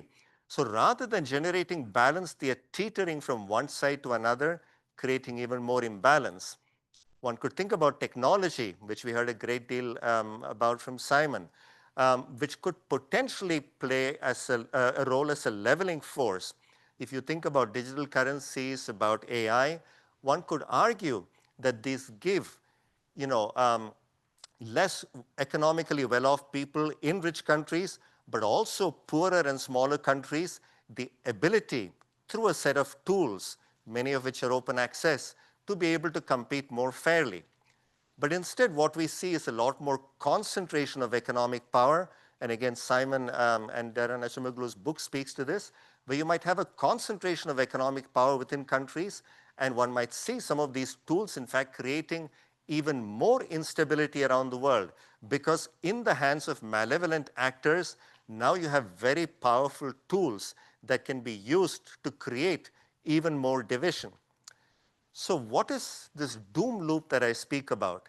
So when I think about all of these forces, the framing device of the book is that if you think about economics, politics, and geopolitics, they are stuck in this negative feedback loop. In the 1990s, again, there were many prominent historians and others who argued that the model of market-oriented liberal democracy had won. And it seemed like now we had an exemplar that the entire world could use as a model for what it should aim towards. But unfortunately, that has not proven to be the case. This combination of democracy, free markets, and globalization has proved to be a very toxic mix, because we've seen how the institutions of democracy are subject to elite capture by political and economic elites. And that has led to the ability of politicians who, in a sense, have the mood of the public at heart to be able to foster what I think of as the politics of resentment rather than the politics of hope. So this is where we are right now. One might still argue, because remember, I started out with a very cheerful thesis, and my heart still led me in that direction, although my mind was pulling me completely in the other direction. So I still wanted to give my thesis some room to play. So I thought maybe it's still the case that we are still on a path to a better place. Surely we must all recognize that there are common interests at play here. In the last part of the book, though, and this is what led to my darkness, I realized that there is a fundamental difference. If you think about where we were in the 1990s, yes, the US was a dominant power, but then it looked like Japan might start playing a role as a rival to the US, and then it faded away. In the 2000s, it looked like Europe might become a significant rival to the US, and then it's sort of fading away. A critical difference, though, between those two episodes and where we are right now is that if you think about Japan, Europe, the US, the notion of how you should organize a society, an economic system, a political system, that is very largely the same. Those shared values meant that while there might have been economic rivalry, there was harmony at a deeper level. Now we are facing an entirely different situation where there is a large power, there is a completely different vision of how economic, political, legal, social systems need to be organized. So in my mind, there isn't a very clear way to match where we are in these two extremes. So I think we are stuck in a doom loop. Surely I cannot leave my readers with this notion without telling them if there is a way out. The last chapter of the book will give you potentially a way out. All I can tell you is that it's going to be very difficult for us to get there. The path is clear, the solution is clear, but it will take a lot of hard work. Thanks, Eswar. Well, we will try to get some of the last chapter in the next few rounds, because we cannot leave the audience with such a doom presentation. But let's follow with Alexia on the multilateral system, the world trading system, and the challenges that we're facing today. You left us with quite a cliffhanger there, but I hope we can indeed hear more about your last chapter. And I have to say that although you speak a lot about doom and darkness, the cover of your book is quite cheerful. So I think there is still optimism where you are. No, listen, I mean, I think it's clear, at least to me, that the post-World War II economic system served us, asterisks around the us, fairly well. I mean, I think we have to note that in the 1950s, the average life expectancies was in, you would be lived to 40, and now it's about 71 globally. We've also seen poverty go from 40% of the world population in 1950 to 10% today. Still too much, but we've seen real progress. We've avoided World War III. Okay, lots of violence in the world today, but we have avoided World War III. This said, I would agree that the system we have today has an expiration date, and it's deeply strained. And I want to share with you three sort of reasons why I think it's so strained. And they are relevance and effectiveness. Number two, governance and legitimacy. And number three, trust. So starting with, is the system still relevant? Is it effective? I would say that it's not delivering well anymore, and it's certainly not delivering for all people equally. And that's true in terms of where financial flows go, where capital flows go. It's true in terms of the violence and fragility that we see. It's true in terms of stagnating important development indicators around the world. And so we see this frustration from governments and people in countries of all income levels, actually. And that's why we see the moves towards nationalism, populism, and inward facing dialogues. So why is that? I think part of it is that we are faced with a lot of novel challenges, problems without passports, climate change, pandemics, fragility and conflict, that the system has actually not been able to connect the dots between the global level, the regional level, the national level, and the sub-regional level in terms of finding effective solutions that work across this level. We're, of course, today in the first day of the COP conference in Belém in Brazil, and we see that although there is some progress, the reality is that the poorest countries in this world are still facing the greatest number of deaths linked to climate-related events. We see that agriculture in Latin America, in Asia, in Africa is really stressed in terms of water scarcity, reduced yields. And then we see that only about 10% of climate finance is going to adaptation because the focus has really been on mitigation, and that has real consequences. Also not so effective because trade, and I know you'll speak more about trade in a second, Laura, but I think, we are in a world of erratic trade policy, of supply chain disruptions. Now, Ngozi, the head of the World Trade Organization, likes to say the system is bent. It's not broken, it's bent. And she stresses that 72% of all trade in the world is still trading under WTO terms. So that's a positive message from her. But I think we are moving from a system of free trade to strategic trade, which perhaps if managed well is okay, but I think does raise some real challenges and moves us in a world of bilateral negotiations, preferential trade deals, unilateral tariffs that I think we need to think about.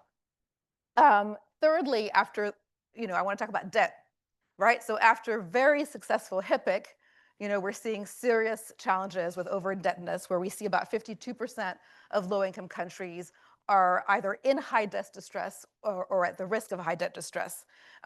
We're seeing these countries pay about 7.2% of their GDP in debt servicing costs, often more than they spend on education or on health. And we're seeing that the system is not able to help with this fast enough, right? So the common framework is slow. It takes countries years to restructure their debt. And perhaps more importantly, the response to help countries that are near the cliff, so they have liquidity problems, but they're not yet in debt distress, the system is not stepping up to help them to avoid them going over the cliff. Financing, both public and private, is not flowing in the way that it should. So we're seeing negative foreign direct investment flows for most emerging markets, and certainly that's the case in Africa. We're seeing the cost of capital and the high interest rate environment a real challenge for many countries. We're seeing net negative flows out of countries in many cases, and then we're not able to really work on capturing negative flows like illicit financial flows that, if we were able to stop, would represent a lot of resources for countries.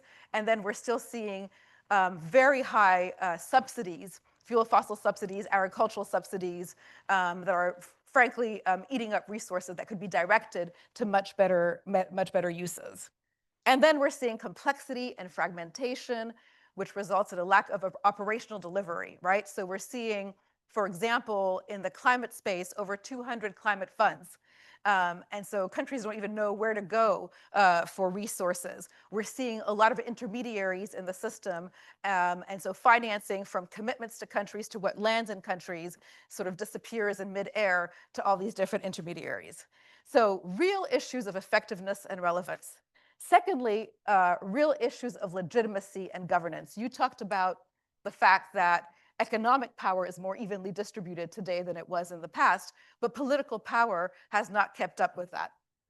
And so that creates a real challenge. We tell countries they're welcome to join clubs that have existed for many decades, like the Paris Club, but only if you follow the rules that are already established. And so we see alternatives being created, like impetus now for a borrow club. We see African countries unhappy about credit rating agencies and what they perceive to be an unfair cost of finance. And so they want to create their own credit rating agency today. The OECD DAC seems to be a bit of a dinosaur. There's a review happening now, but we don't have high expectations of what will come out of that review. And of course, since 2016, we've seen an alternative system being created. The Asian Infrastructure Bank started out with about 57 members, mostly of the Asia-Pacific region. Now it has over 100 members, including plenty of countries from Latin America. China, you talked about Japan, Europe, did it rise, not rise? China, obviously rising, but does it really want to take its responsibilities as a major power when it's still absolutely insisting that it's be called a developing country in the context, for example, of the climate negotiations that are happening right now? Question mark, I think a fair question mark. We've had 4 successive emerging market G20 presidencies, including the South African one right now. The lack of focus from these emerging market G20 presidencies on lower income countries has been striking to me. So I think that poses a lot of questions as well. And then I'm going to end on trust. Maybe not a very economic concept, but a really powerful concept. And there's a real erosion of trust. COVID contributed to that, the initial unequal distribution of vaccines, the fact that some countries that had the fiscal space, like the United States, were able to lead the recovery, but other countries were left behind. A sense of hypocrisy around the rules of the game, that there was political will to find money for Ukraine. Everybody understands the importance of Ukraine, but it just means there's no political will to find money for others. Yet when you have a champion, like the US in the case of Argentina, $20 billion can also be found. And so real deep questions of trust that need to be dealt with. So let me end on that point.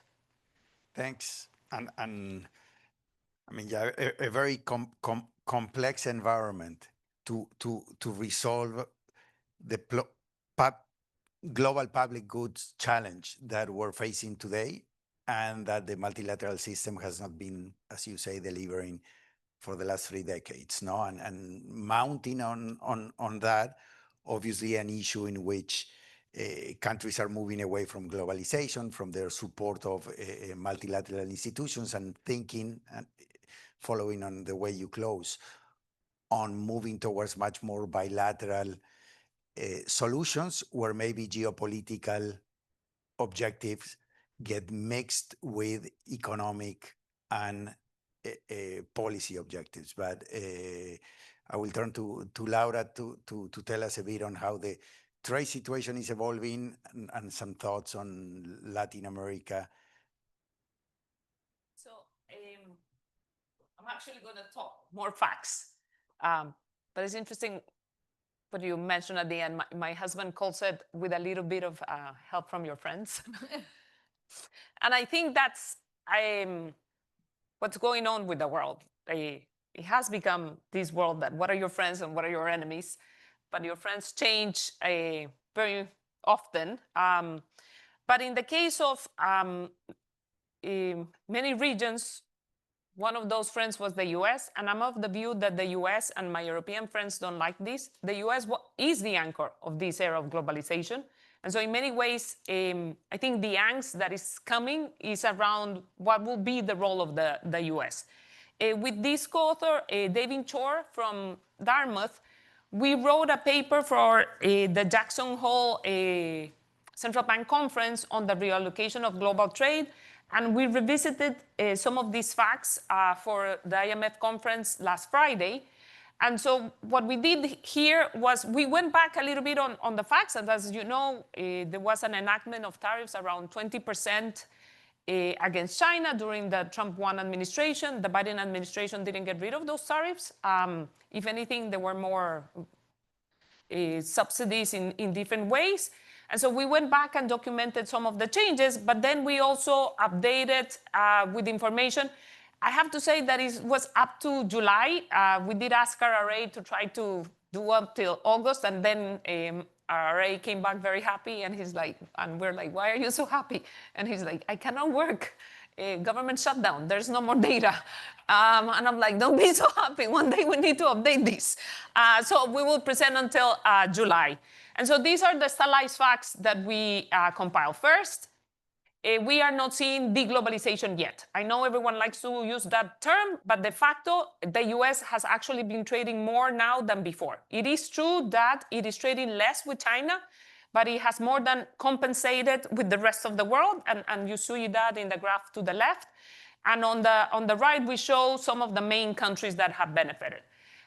The US tends to have very stable regional patterns the last 40 years. So it's around 40% Asia, 30% NAFTA, USMCA, 20% Europe.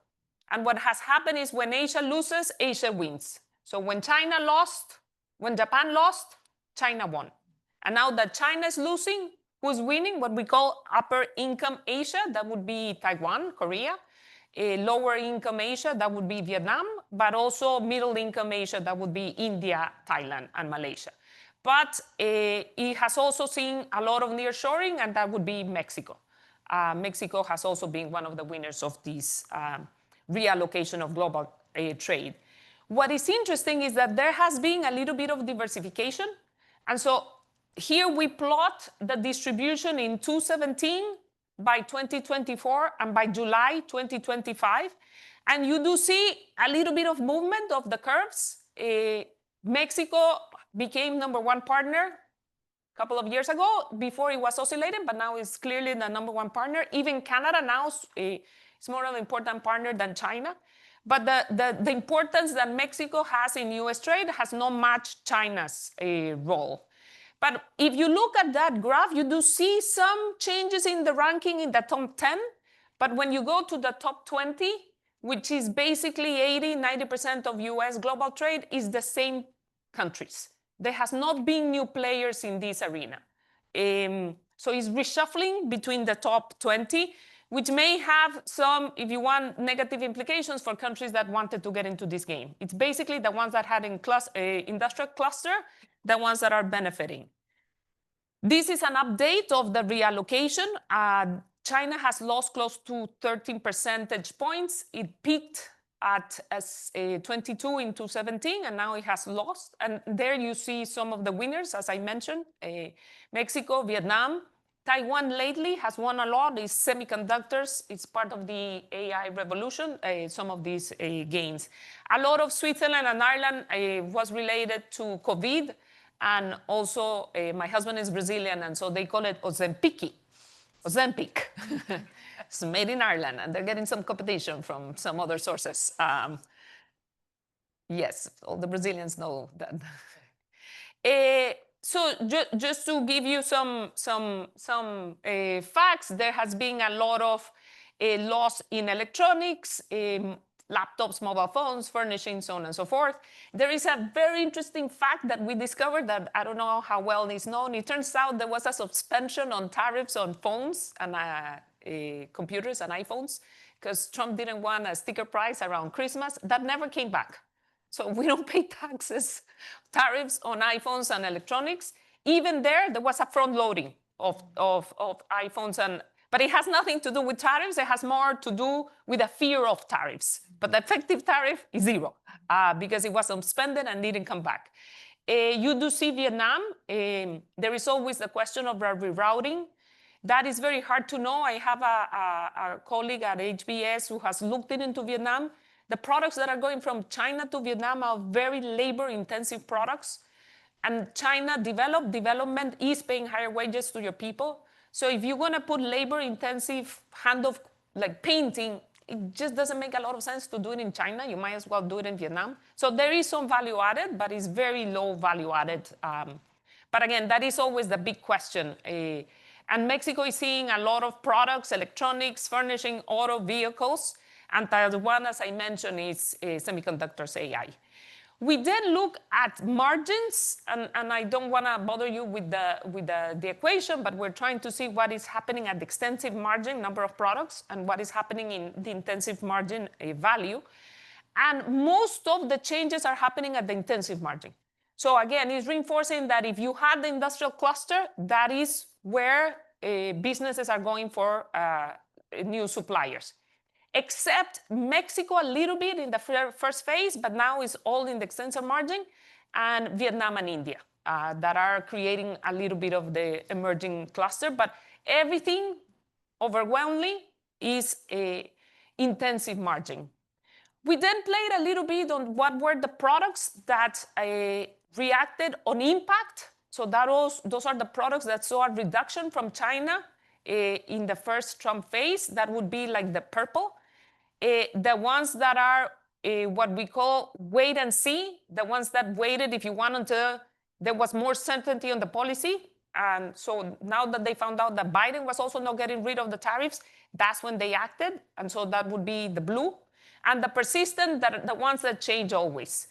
And what we found that we thought is interesting is that the products that took a little while to change were the products that were more contract intensive or relationship specific or sticky.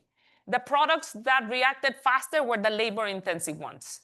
And so we're seeing those that, which makes sense, as soon as there's more clarity, you move the products. But what is interesting is that in this new round, all products moved. Relationship specific, contract specific, capital intensive, which gives you a sense that firms for 8 years had time to plan for changes, and they all had plans, and they enacted the plans very quickly. So they pretty much have gone through the fixed cost of having to deal with this, and so they very quickly reacted this time. And we do a little bit of local projections. I don't want to bother you with the equations, but this is just to give you a sense of, in China, you do see a very quick reaction in loss of product shares, both at the extensive and intensive margin. And you do see an increase in prices. This has been documented. That first round, there was a lot of pass-through. 70% on average was paid by US consumers. This is Mexico. In Mexico, you see that there was a little bit more on the intensive margin, and we don't see a lot of action in terms of prices, but you do see also a very quick reaction in terms of the changing products. And so we went and looked at post-Liberation Day, and as you know, the policy has been all over. No one really knows the number. There's a lot of exemptions, and it changes by the hour. Still, it is interesting that you do see that there was more action in countries that had more announced tariffs. And countries like Mexico and Canada, that de facto was a lower, you do see these countries receiving a lot of the changes.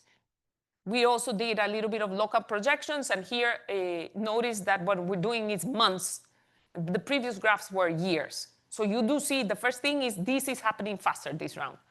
And it's happening a lot on the different margins, but we don't see price effects. I know that a lot of people are documenting price effects. These price effects are around 2-3%. We can have a debate if 2-3% is inflation. But so far, we don't see it in prices as clearly as we saw it in the last round. But again, this is very preliminary, and we don't have August. August is an important month because it's when you start bringing your product for Christmas. And so at some point, we need to update for that. And so again, to conclude, is this a full circle moment? We do see that the US supply chain has actually been surprisingly resilient despite the shocks that it has received. It is decoupling from China, but it's diversifying. There's this little factoid that I don't know if everyone knows. When China joined the WTO, US imported 9% from China. The peak was 22%. Guess how much US imports from China right now? It's back to 9%. So what took 18 years wasn't done in half the time. And to be honest, it was not as dramatic as people would have guessed, in part because trade has continued to grow. But a lot of this that is happening with the same countries. We do think it's going to persist for many reasons. One is the products that are switching are relationship specific now, contract specific, and it's likely that those may not leave. But also, I think there is, for good, for bad, for evil, and this is work that I have been doing with David and Maggie Chen from GW. In the US, it is accepted to put protection against China. We have a paper that documents that. It might be national security, it might be loss of jobs. So that is there. As I said, it was not changed in the Biden administration. I just find it very hard to believe that independently of the government, that we're going to back to the previous arena. And also now it seems that it does have some fiscal implications. The question, and you mentioned this, is whether this new system of bilateral interactions is going to create a new multilateral system that is better. It is true that there were a lot of complaints about the WTO. I think there was a lot of hearts broken when China came in and was not playing by the rules, but then it stopped working. This might be a way to get some of those agreements. I am not as hopeful that that's going to happen, but I also don't believe we're going to go back to where we were. Laura, I mean, these numbers are extremely interesting to see that the US was able to cut half of the trade or more than half of the trade with China with what it seems to be relatively little cost. Have you been able to, can you look at your data and see if gradually the marginal cost of decoupling has been increasing so that the next 5% is going to be much more costly? Or, I mean, according to your data, you might think, look, we are in for another 7% of decoupling and the cost will continue to be relatively small. So it's hard to measure cost if you use unit prices. This round, we don't see the increase in unit prices as last time. But again, it's very early. So it could be that we just need to wait. The products that are harder to switch are the ones that took longer to switch. So those were the contract intensive and the relation is specific. We were shocked that in this round, everything switched very quickly. So again, I do think that firms have had 8 years to plan. We say this in the paper. There is a lot of discussion in uncertainty increase, but the uncertainty is we don't know what the number is going to be. I don't think there's any doubt that he was going to be protectionist. And so firms acted. So Simon, maybe, I mean, another thing that Simon has been doing in the last few months, I mean, Simon was part of a group that is editing, I think, the second volume of work by many economists on the effects of the policies that we have been seeing being implemented in the US. So maybe you can, I mean, react to what you have heard, but also tell us a little bit of what is your sense of the impact of the policies that we're seeing based on the work that is forthcoming from this very broad group of economists. Yeah, this is a CEPR volume on the economic effects of the Trump administration. We're doing a new edition, having done the first edition in the summer, a new edition probably end of November, and a new edition every month after that, to Laura's point. Because there's no data right now. Well, on some things. Look, I will answer that question, Hunter, but I also want to look forward a little bit because I think a fair amount about the world in 2100, when it's going to be roughly 10 billion people on the planet. And the question of how many of them will live in relatively prosperous, relatively secure ways, and how many of them are going to be very precarious or even worse. Now, two reasons for some positive feelings. One is a falling cost of energy, particularly from renewables. So this is the result primarily of Chinese innovation, actually. And the cost of producing solar and wind has fallen dramatically, and the cost of transmitting electricity over large distances has also declined.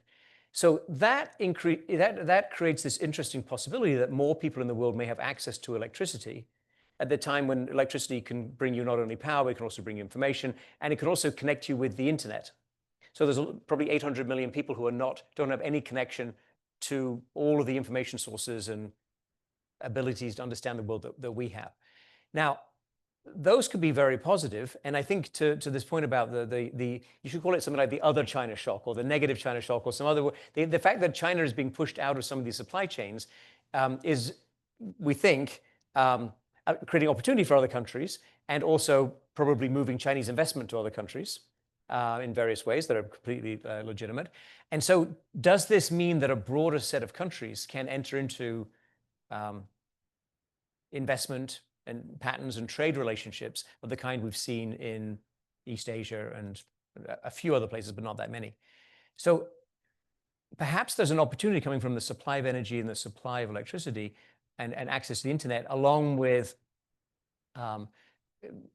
shifts away from China, because China was very strong in many of these segments.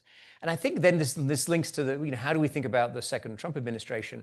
Because if it's shifting trade patterns, that could be really quite positive for a lot of countries. If it's protectionism and refusing to trade, I think that's a different story. Now, I did sign an amicus brief to the Supreme Court for the case they heard last week about tariffs. And I then followed the arguments at the Supreme Court, and I was quite encouraged that they seem to recognize that tariffs are in fact taxes on your own people. They also seem to emphasize that the Constitution says that only Congress and only Congress can raise taxes. But if they do support President Trump and his legal theory of tariffs, then that will open the door to subsequent presidents doing all kinds of things across borders for border adjustments based on carbon, for global corporate minimum taxes, for example, quite a long list of other things.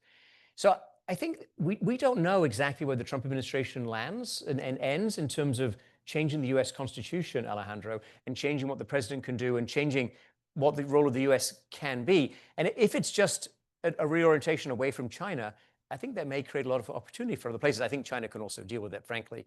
But if it's a closing off of America and a withdrawal of America, by the way, if America is tampering less in the world, if America is less concerned with regime change or moving people's politics, that might actually be a positive. Right? It's not clear that we were always pursuing. Well, the people in Venezuela have already experienced under Trump 1 an enormous amount of pressure and an attempt to change the regime. People who are stuck with dictators. So I think a key issue, Alejandro, comes back to some countries inherited very difficult institutions that have struggled with them for 100 years or 200 years. Can they take advantage of whatever the world now presents them and create a better, more pro-private sector, legitimate set of institutions? I think this is on them and on the people running those countries more than it is on anybody else. I mean, it's not super fair, right? I mean, they inherited these colonial experiences, they didn't ask for them. But I think, and those are the legacies that have to be overcome. But I think there is some opportunity potentially from the various twists and turns of the second Trump administration. Look, I think if one looks at Laura's data, I think the way you presented the data in terms of the changes in exports and export share to the US and to the other countries and the reshuffling in trade, I mean, definitely there's a lot of trade diversion, trade reshuffling that many countries can take a lot of advantage, and a lot of investment can come behind this trade reshuffling, so it can present a very important opportunity to many countries. No, I think, and then if the uncertainty it's reduced, I'm pretty sure you have positive effects on both sides, on the reshuffling and in the reduction of uncertainty. And as you were saying, I mean, looking at technological advances, I mean, AI plus the decline in energy cost and the decline in energy storage, no, with the technological changes in batteries, provides for a huge positive supply shock for the world economy. No, so I think I do think, though, one thing perhaps we haven't stressed or mentioned, immigration is going to be much harder into the rich countries for the foreseeable future. I think the bipartisan consensus in the US will be much less, to allow much less immigration, particularly of less skilled people. And I think the Europeans will end up there also. So whatever the pressures that build up in other countries, they will not be to the extent that immigration can mitigate under some circumstances, that will become much more difficult. And just if I may, on the point on energy, I fully agree with Simon. Also noting, however, that the demand for energy is increasing rapidly, including for our energy, water. So just we have to produce even more. I put solar panels on my house recently. My wife and I did, not because it makes any economic sense, just because we think that the data centers are going to also a good thing to do for the environment. So before we get to that positive long run, we might run into a shortage of energy crisis, Simon? Well, it's certainly right that in the US, there's surely going to be pressure on electricity supply and water supply in some places. The building of data centers is proceeding without much constraint or consideration. And we're not building enough electricity supply to go along with that in the United States.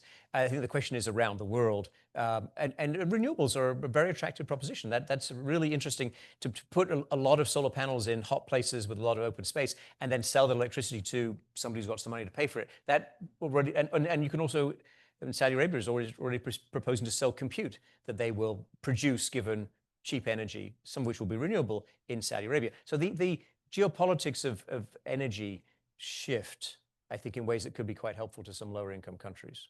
Maybe, Eshwar, in your book, how does the energy transition and the energy market fits into the forces that you analyze, and how migration, that's something that just came up,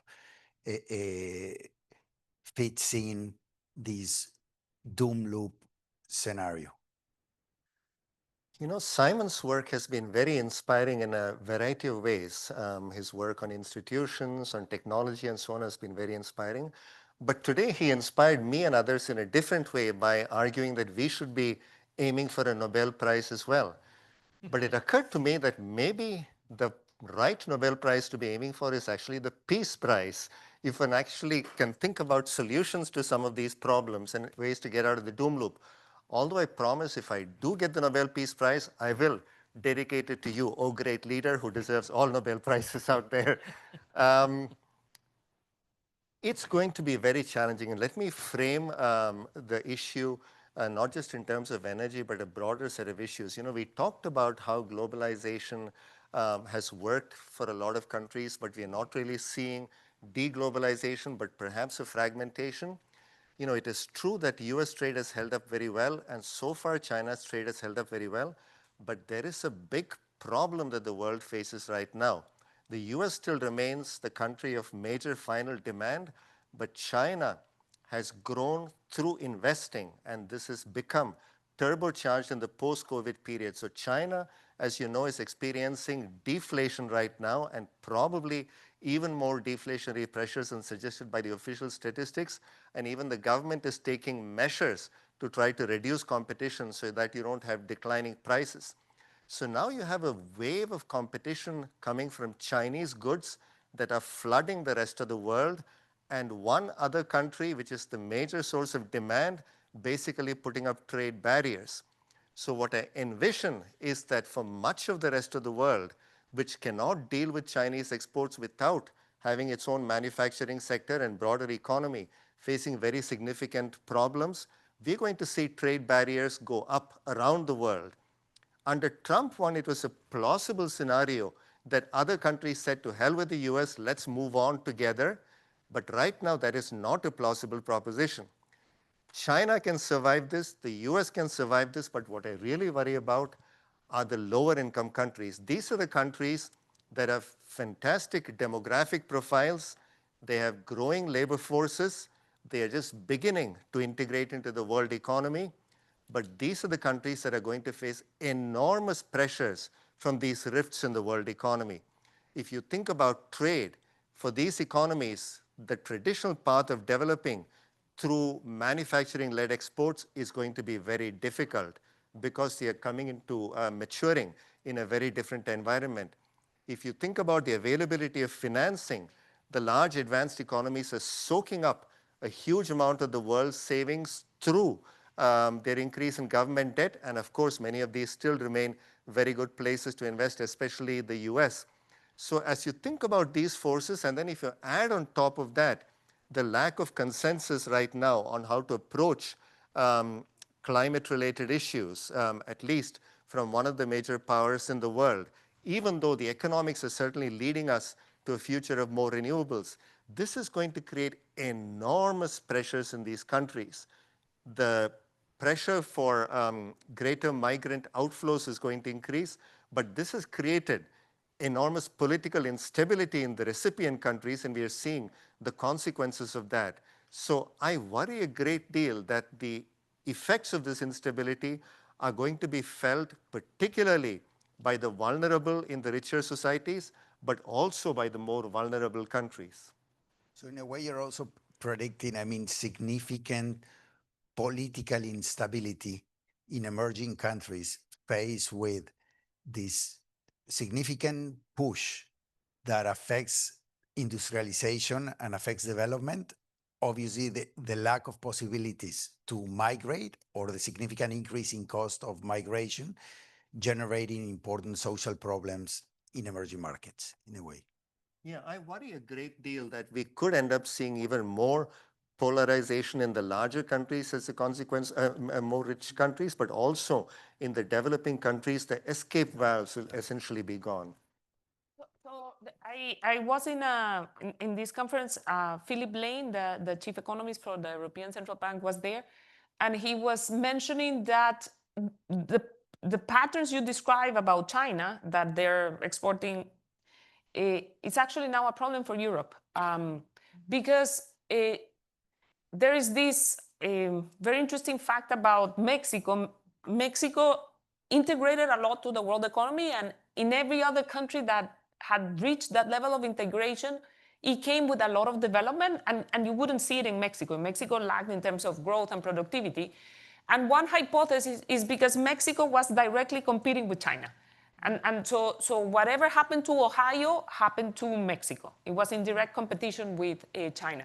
But China has also grown in the product space, and now is in direct competition with what Europe produces. And so that is actually likely to create a lot of tension in Europe, which is probably also going to create within Europe because it won't be the same in Germany as it would be, for example, in Spain. But the patterns, I think, also are going to create problems in some of the rich countries. That's a very important point, Laura, because it's not just Europe. If you think about the UK and its economic dependence with China, if you think about Japan, India, these are all countries that cannot afford completely to push China away, but at the same time, they're terrified about being swamped by Chinese exports. And this could lead to, trade barriers going up in a more generalized way. So what Trump may have set off is actually a sort of new era of protectionism. And again, this is very specific to this juncture because of where China is right now. Then on AI and all of this revolution energy, countries that have critical minerals have also become important.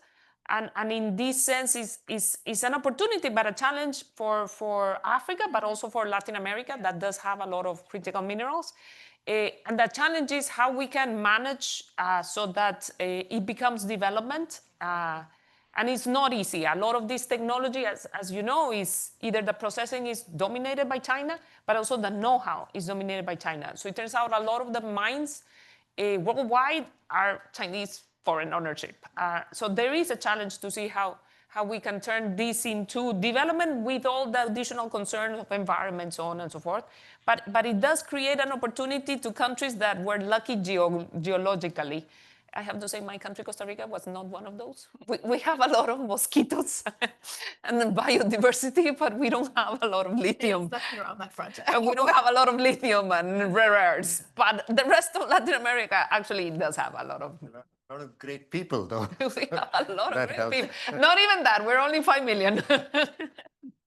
And Alexia, on the multilateral system, and I mean, on the one hand, in the last 7 years also, and you talked a little bit about legitimacy, and I mean, obviously the focus on global public goods, it's a focus that needed to be strengthened.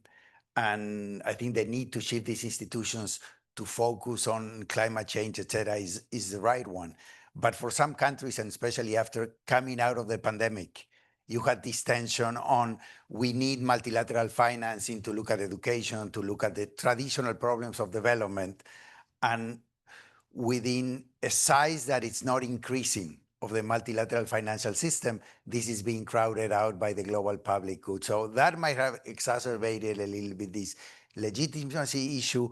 And now, where does the development industry go to in terms of global public goods or the traditional mandate in a world of squeezed resources for development? I think the rub is with the squeezed resources, because I do think that the debate between climate or development is a false one. And frankly, I have never heard as eloquent talk about the importance of tackling climate change as from the group of the vulnerable 20 group, which are more than 20 countries, because they know the reality and they see it completely interlinked with their own future existentially for some countries and their own ability to develop, to have an agriculture that functions, et cetera. So I think it's a false debate. However, I think your question is super valid in the sense that when the discussion was made in the MDBs, what we started to see is actually more financing going to middle-income countries and even upper middle-income countries away from low-income countries, including with some of the MDB financing, particularly around work on private capital mobilization for climate mitigation, right? So we see the numbers completely skewing away from low-income countries. So that created a real tension. I think the other thing is that the allocation principles within the system is very clear for sort of national allocations with a prioritization for low-income countries. But in the proliferation of climate funds that I mentioned, the allocation system is not the same. And so again, you see a skewing towards middle-income countries, upper middle-income countries in the fairly large pockets of money that are in those funds and not in the sort of traditional MDB financing. So I think those questions of allocation are ones that we need to actually really resolve now and understand what both a system that has impact but also does not leave low-income countries behind looks like. And we avoided those questions previously. Say a lot about that because my multilateral basically is mostly middle-income countries. Yes. So. Before we go to questions from the audience and bringing you, Simon, to reflect maybe on some old work that you have done, how concerned are you about US public debt? Should we be concerned? Should the world be concerned? Looking at a political system that doesn't seem to be fit for purpose in terms of stabilizing the growth of US debt in the near future. So Alejandro, as you mentioned earlier, I wrote this book, 13 Bankers, on the financial crisis that did quite well. A lot of people read it, and I thought we should do a follow-up that would sort of follow the economic logic, the macroeconomic pressures on the United States. And we wrote this book, White House Burning, on US public debt. Nobody read that book. Nobody was interested. No one wanted to talk about it. Everyone was, fixed in their own views about whether it's a problem, how big it is, and how to deal with it. And I think, and that was 15 years ago. Well, yeah, I'm not going to write it because no one will read it. But I think the problem, Alejandro, is exactly that. Thank you, but even then, I think the problem is exactly, and it's very much what Ishwar said. I think that if it isn't in the politicians' faces, particularly with higher interest rates and immediate pressures, they're going to want to ignore it. They're going to want to push it down the road. And the electorate will support them on that, right? So when does it become a problem? In what form does it become a problem? Very hard to say. It's not, it's asking for trouble. We've eaten up our fiscal space. We're not in a good position if we have another crisis for ourselves, let alone for anybody else. And it's highly inadvisable. And there are softer ways, always there are softer ways to get out of this kind of fiscal situation.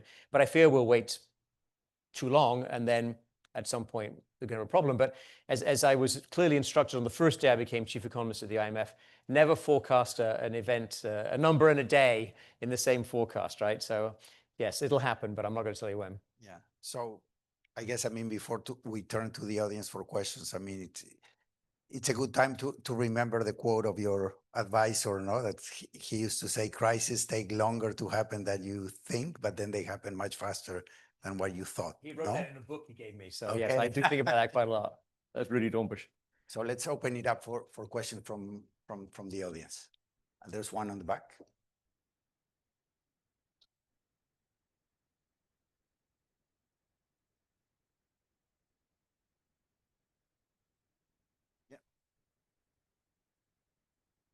Hi, my name is Jose from U.S. Guatemala Business Council.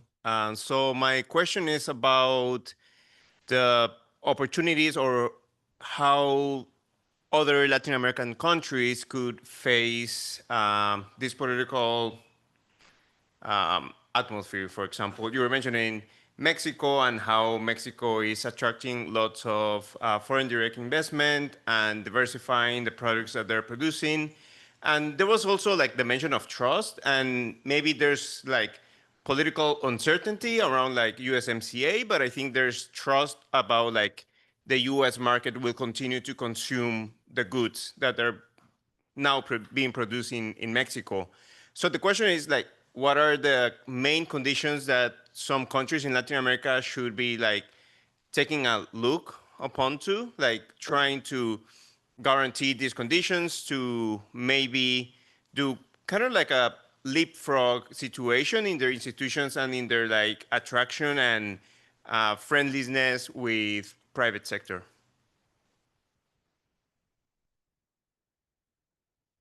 Me? So my husband is Brazilian, and I always mention this because I'm from Costa Rica. And Latin America is very heterogeneous. Like, I gave you two examples, size and language. And I always describe Latin America as you go down, the northern part is more embedded with US if you want to trade, but as you go south, it becomes more China. And so to the point that Brazil, the main partner is China, it's not really US. And so when talking about Latin America, one does need to be careful. There is just a lot of heterogeneity and a lot of opportunities. But I don't think there is leapfrogging. I think that's usually a problem. I think everyone wants a magic wand to solve all the problems, and development, it takes a lot of work, and it takes a lot of work every day. And we need to improve our infrastructure, and we need to teach our kids math and science. We had a catastrophe in terms of education in Latin America, and by the way, in the US as well. And I have always been shocked how this gets no press time, no press time. Our kids all over the world know less math now than they did 5 years ago, and we're not talking about it. There's a lot of political reasons why we don't talk about it. But there's no leapfrogging if our kids don't know the basics. And so as I said, I think if we work to improve our institutions, if we work to improve our infrastructure, and we do the basics, I think that does open opportunities, perhaps not to the US, but there's a lot of internal opportunities that we could exploit within Central America, with South America. I think we can open up those trade routes. It is very interesting that there's very little trade within Latin America. And so in part is because sometimes it's easier to go to, or cheaper to go to Miami than go from Costa Rica to Nicaragua. And there's a lot of reasons for that. But again, I don't think there's leapfrogging. There's just work every day to try to get the thing right. So I'd like to respond, but also deferring to the experts here, much more expert than me on the region. So it seems to me that Mexico will reach an accommodation with the US. Okay, painful and with plenty of drama. And the key issue there is back to the beginning of what was discussed at the beginning of NAFTA, which was to reduce to lower the probability of mass migration from Mexico to the United States. And I believe that net migration from Mexico to the United States has been zero or maybe negative, meaning flow back to Mexico for 15 years or something like this. It's a remarkable achievement. Okay, Mexico might wish for higher wages and so on, I get that. But on the migration front, it was really addressed. I think USMCA will remain in some version for that. But if you think about other parts of Central America, and let's just start with or focus on Guatemala, the fact that you can close the southern border of Mexico fairly effectively and keep it closed for a prolonged period of time would seem to remove the geopolitical impetus to ever consider other places such as Guatemala or Honduras as being brought into USMCA. So European Union. West Central American Dominican Republic agreement. So the European Union obviously was built around a couple of relatively rich countries and expanded to reach countries with lower income per capita. And in the end, you have 27 countries. Is that going to happen in the Americas? So that's what I'm saying. There is a U.S. Central America agreement already. Yes, CAFTA. Yeah, there are many agreements between the U.S., Chile, Peru, then Mexico. But what is true, and I think Laura was saying, and you're asking, I mean, there's a huge space for Latin American economic integration, trade, energy, regulation, services. So as I think the discussion was taking place this morning here on geopolitics, I'm talking about Europe. I think somebody mentioned Manuel mentioned the Draghi report and the Letta report saying, look, we have a problem with the US now, but we have had a 4-decade problem in continue to push integration, and if we significantly reduce internal barriers, et cetera, we can get a productivity boost that is much larger than what we're getting with the US. I think what both Laura and you, Simon, are addressing is, will Latin America rise to that opportunity and really seeing that they can put some political differences on the side and focus on things that will prove mutually beneficial for most of the countries and push this integration agenda? Now it looks something that it might not happen. You don't see the Latin American countries focusing on that.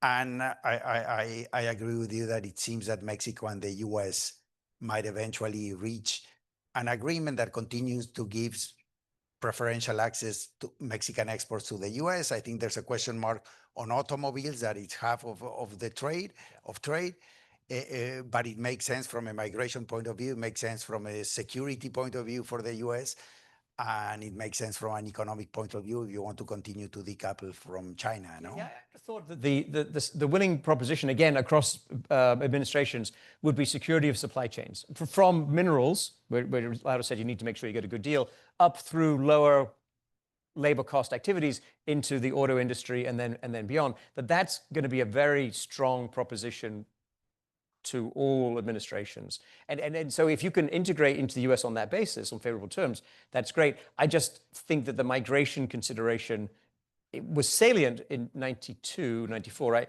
And it was a winning argument, and it's turned out to be correct. But I'm not sure that same logic is going to necessarily factor in bringing, certain kinds of jobs to some other places. I don't know. So, might be wrong. just again, in terms of the benefits of these trade agreements, I don't think people know this, but the number 2 source of biomedical devices in the US is actually Costa Rica. Mexico is number 1, and Germany, depending on what you count. But the other one is Dominican Republic.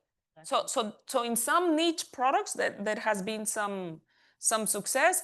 The problem with a lot of Central American problems goes back to your Nobel Prize winning its institutions. So it is very hard in some of these countries because of violence, and let me end at least there. There's more. Nicaragua is also not a democracy and it has had many issues and so on and so forth. But interestingly, in terms of migration, whether you like the approach or not, Salvador, which used to be a country that would send a lot of migrants to the US, they're also coming back. Again, you may be in favor against the way the violence was solved, but actually people are coming back, and that actually is bringing some challenges to El Salvador, because now they need to create jobs for the people that are coming back. But that is also I still think that the US does see it as a point trying to limit some of that migration. And in fact, I think a lot of support to the region are to countries that have limited some of those, or that will work with trying to limit some of those. But the bigger point is, how do we get countries in Latin America to trade with each other? I think in South America is the biggest challenge, because they still have a lot of barriers related to, again, a lot of issues. And I think some are trying to work on it, but not all of them. We have time for a couple of more questions. There's a hand there. Yeah. So.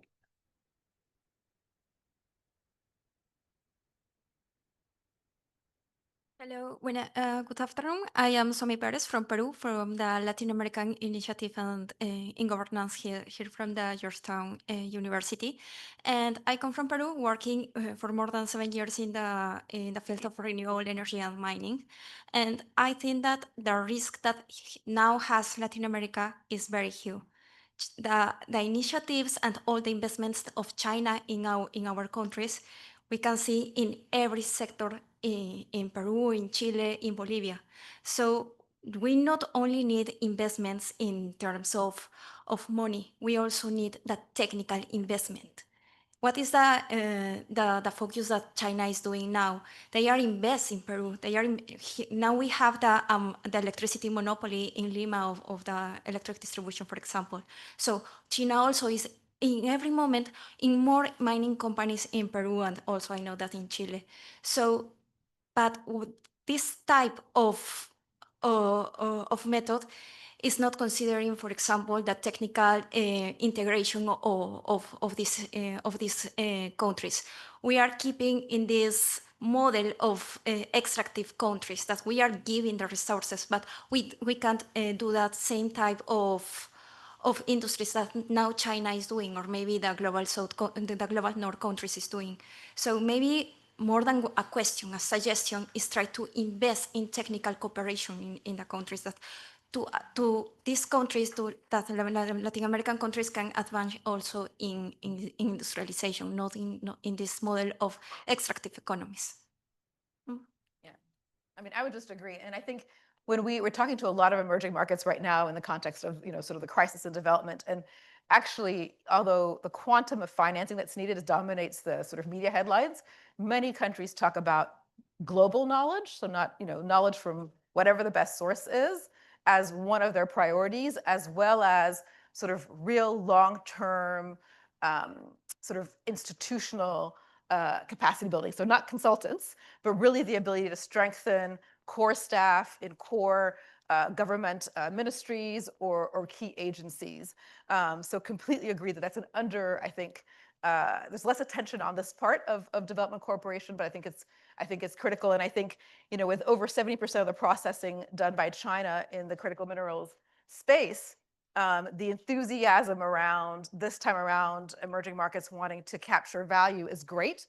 But being able to do that well, I mean, starts with skill sets in universities in terms of having the right skills in countries, in terms of figuring out again, the energy sources, the water sources, legal negotiations around contracts. I mean, the infrastructure so that you can sort of not only get the processed materials out, but you're building communities that have livelihood opportunities around mines, and then financing that's patient and long-term enough, because it takes about 15 years, from pit to port. And so solving all that ecosystem around really benefiting from the opportunities of critical minerals, I think deserves a lot of attention. So we will close this panel. I think we've heard a lot about, I mean, the trends that will be driving the world economy in the next decade, how Latin America needs to react to that, take advantage of this situation in which it's not an active player in the geopolitical sphere, and it has many resources to take advantage of that. And also, I mean, looking at what has been happening in the last 6 months, I mean, the main Latin American economies has been on the appreciating side of the dollar weakening trade, a reflection of the work that has been done on strengthening the macro, having independent central banks, floating currencies, that I think has significantly paid off, and country risk has been coming down. in this environment of global uncertainty and growth, and has not been affected by this volatility up to now. So I think that's a positive note for Latin America, with a lot of question marks and challenges that have been described here. So with that, I will close the panel. We'll ask you to give our panelists a round of applause, and we will have a coffee break.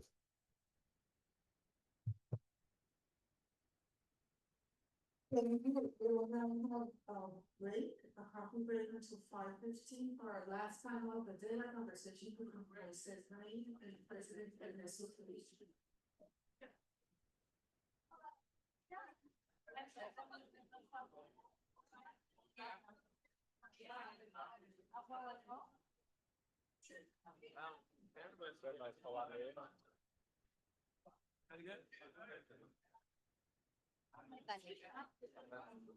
Valentina.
Someone?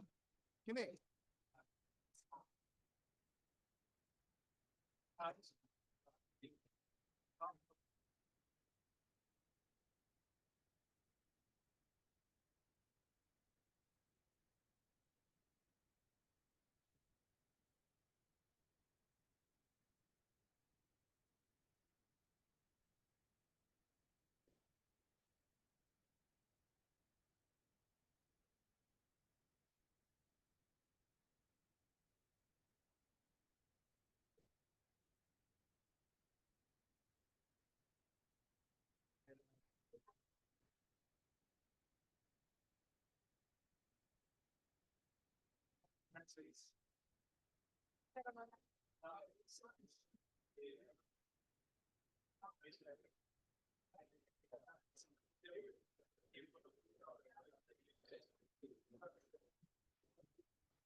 What are these for?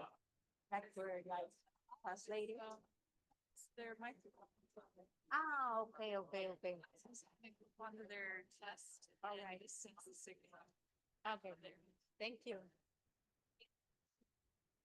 I was told to give this back to you guys. Oh, thank you.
and professor in the field of international economics. And he served as the president of Mexico from 1994 to 2000. It's very tempting. President Cedillo has proven to be a man of many, many interesting traits. He, for example, was recently recognized by the American Philosophical Society. So you're now officially a psychologist, a philosopher. Well, that's questionable, but I am grateful to the American Philosophical Society. Just going to, you have a long, rich list of activities and achievements and awards and everything else, but we know you, so we don't need to do that. We live in it seems, in a time of bubbles. Bubbles everywhere, misalignments, things that don't work. In politics, in international economics, in international finance, in governance, global governance. You have been in many organizations that look at these trends. What do you think are the three main bubbles in the world today? Well, I don't think in terms of bubbles, but what I see is a moment of crisis in the order that was built after the two traumatic, well, more than two traumatic experiences of the first half of the 20th century. After having endured the First War, the Second War, and in between the Great Depression, and that under the leadership of the United States, the world, the powers of the world, came to the conclusion that it was important to build a system based on rules. It was never a perfect system, but it was, however, an order that at least directionally was followed by the main players. And I would say emerging countries, developing countries, also played to a significant degree. And I would say in most cases to their advantages in that world. I think that is now under serious threat. Some people would say it's over, se acabó. And now we have entered or are entering a new era in which what rules is power. And that is extremely dangerous because I think world history teaches that whenever the idea that all that counts is military and economic power, and that has ended up in a very bad scenario. So I would say that's the big shift that we need to acknowledge first and foremost. Beyond that, of course, there are many events happening in the world, bubbles, as you said, but for me, that's the fundamental challenge we are going through. We could speak about new technological developments and many other things, but for me, this is the fundamental question. The main weaknesses that irradiates problems is the multilateral system, and the multilateral institutions are either not working well or working too late or working too weak. Is there a problem of global governance? Well, indeed, there is a problem of global governance, but I won't say that it happens because of a failure of multilateral institutions. I think since the 1990s, it was very clearly stated that there was a growing gap between the economic interdependence that was developing and the lack of updating the rules not only for economic matters, but also geopolitics. And that gap in global governance, of course, has increased, and nowadays, of course, is huge. But the issue is that what we don't see is the willingness to undertake that governance. On the contrary, what we see is a deliberate desire from the main powers not to have any governance, but the one they think, they believe, I think wrongly, it's in their own benefit.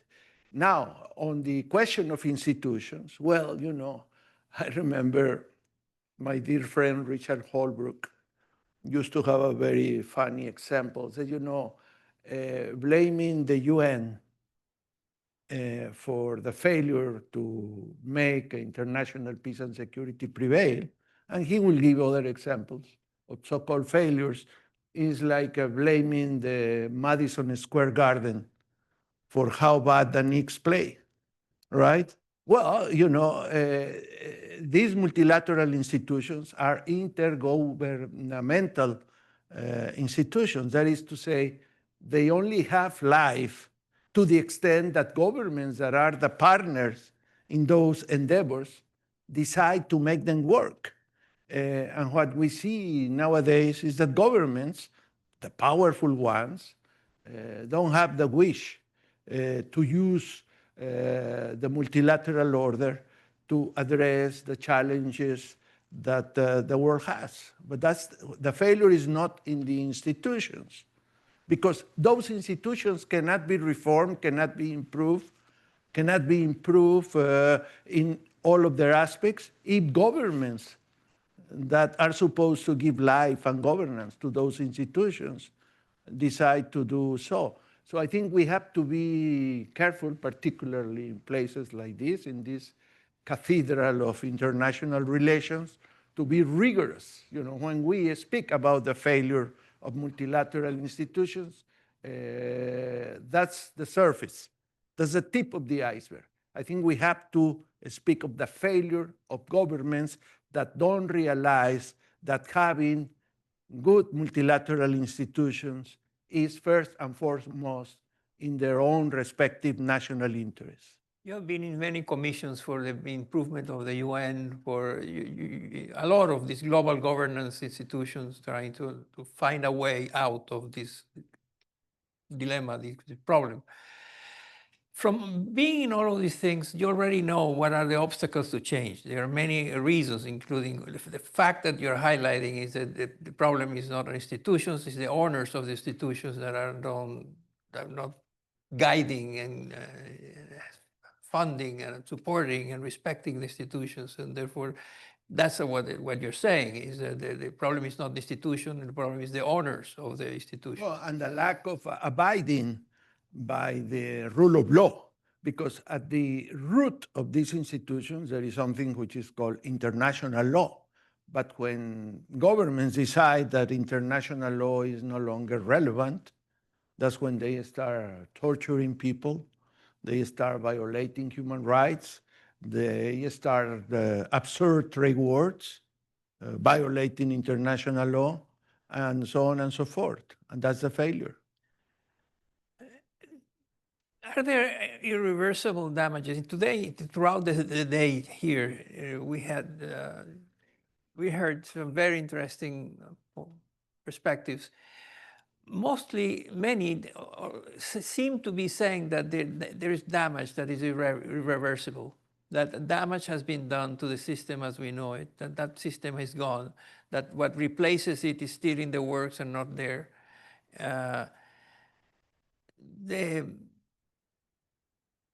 So is there a irreversible damage? Well, no, I think there are several topics involved in your question, Moises. Of course, damage can be reversible if countries or governments decide to abide by international law and do what they committed to do in the past. And once they do that, it will not be an impossible undertaking to take decisions to improve the working of those institutions. However, given the behavior that some of those powers have entertained or have over a number of years, what we can see is that the damage is severe to the extent that some people declare that the system is, in some aspects, absolutely broken. I mean, this is not an indiscretion, but last week I was with a group in which convened by Mike Froman and former USTR and now president of the Council of Foreign Relations. And my endeavor was to react to something he wrote a few weeks ago for Foreign Affairs, in which basically he declares the WTO dead. And then he advances some ideas of how the system will be configured in the future. Well, however, you know, once we look at those ideas, at least for me, my conclusion is that it is better to fix the existing system rather than move along, in his case, these plurilateral agreements outside an umbrella, outside a framework like the GATT in its time, or now the WTO, because basically we will have an anarchic world. And uncoordinated, incoherent, and I think very ineffectual. Furthermore, in his idea, it will be the US leading the agreement of these plurilateral instruments. And I said, my friend, sorry, that train left the station already.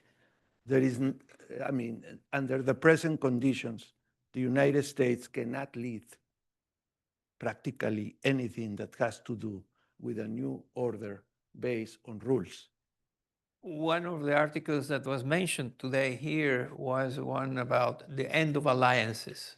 Who needs alliance is the point, no? And if we don't have alliances, you have bilateral, highly interpersonal, transactional kind of policy making and policy decisions. Do you see that, the end of alliances, as part of the trends now, or alliances will come back? Well, people who opine that maybe are thinking that arrangements like those used by organized crime, La Mafia or the Mexican cartels, for that matter, are better for governance. I disagree. You know, I think you have to have a legal foundation. You have to have institutions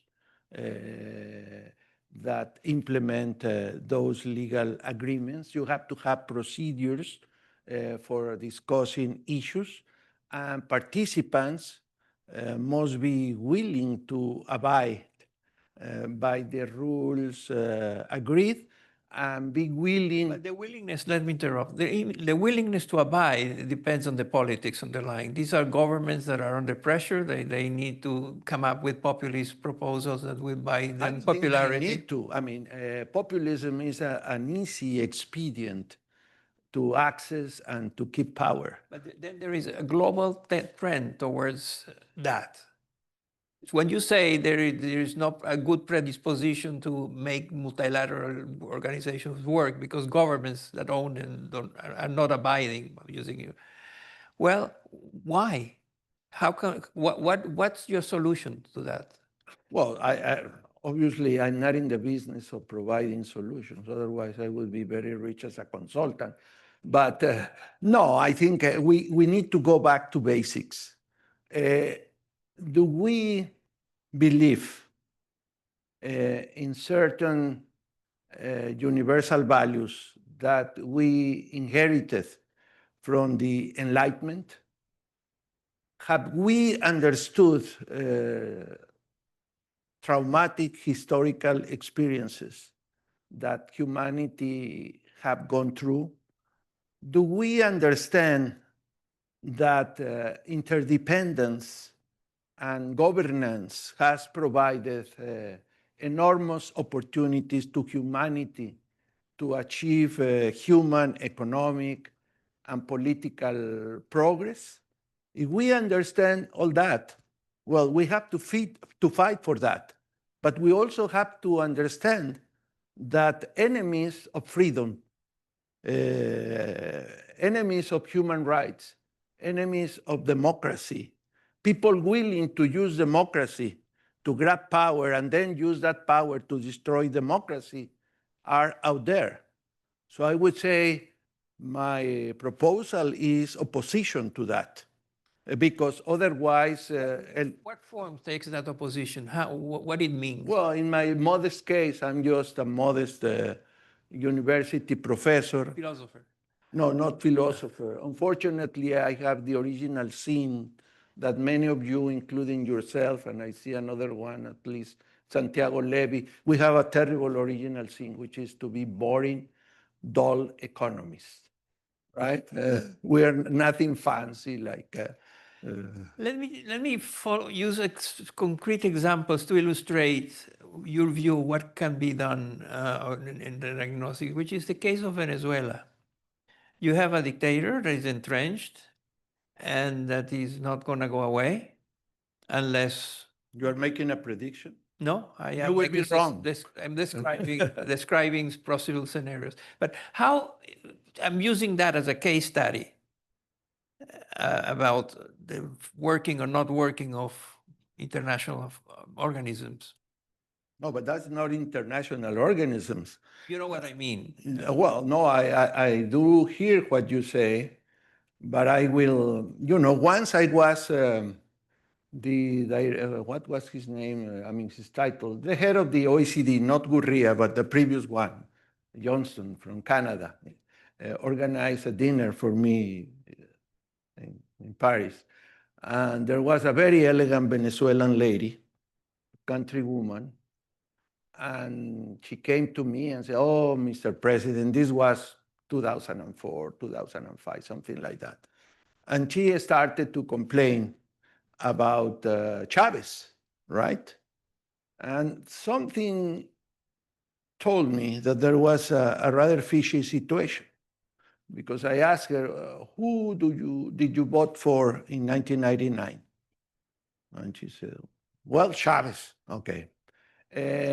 When he submitted the new constitution for approval, did you say yes or no? She said, yes. When he got reelected under the new constitution, who did you vote for? She said, well, Chavez. I said, well, but things have changed. And I said, lady, maybe you deserve to have Chavez for 20 years so that you learn, because you betrayed democracy. That man not only was the head of a coup d'etat, but he tried to kill President Perez. And you know the story, of course, better than me. And how can you, in your right mind, can go and elect a person like that as president of Venezuela, right? Well, my answer is, to have democracy, you need citizens who believe in democracy. And that's what we have to fight for. We have failed in deliberating, in educating, if you allow me the word, to tell people, yes, you have rights in a society, but you also have obligations, civic obligations.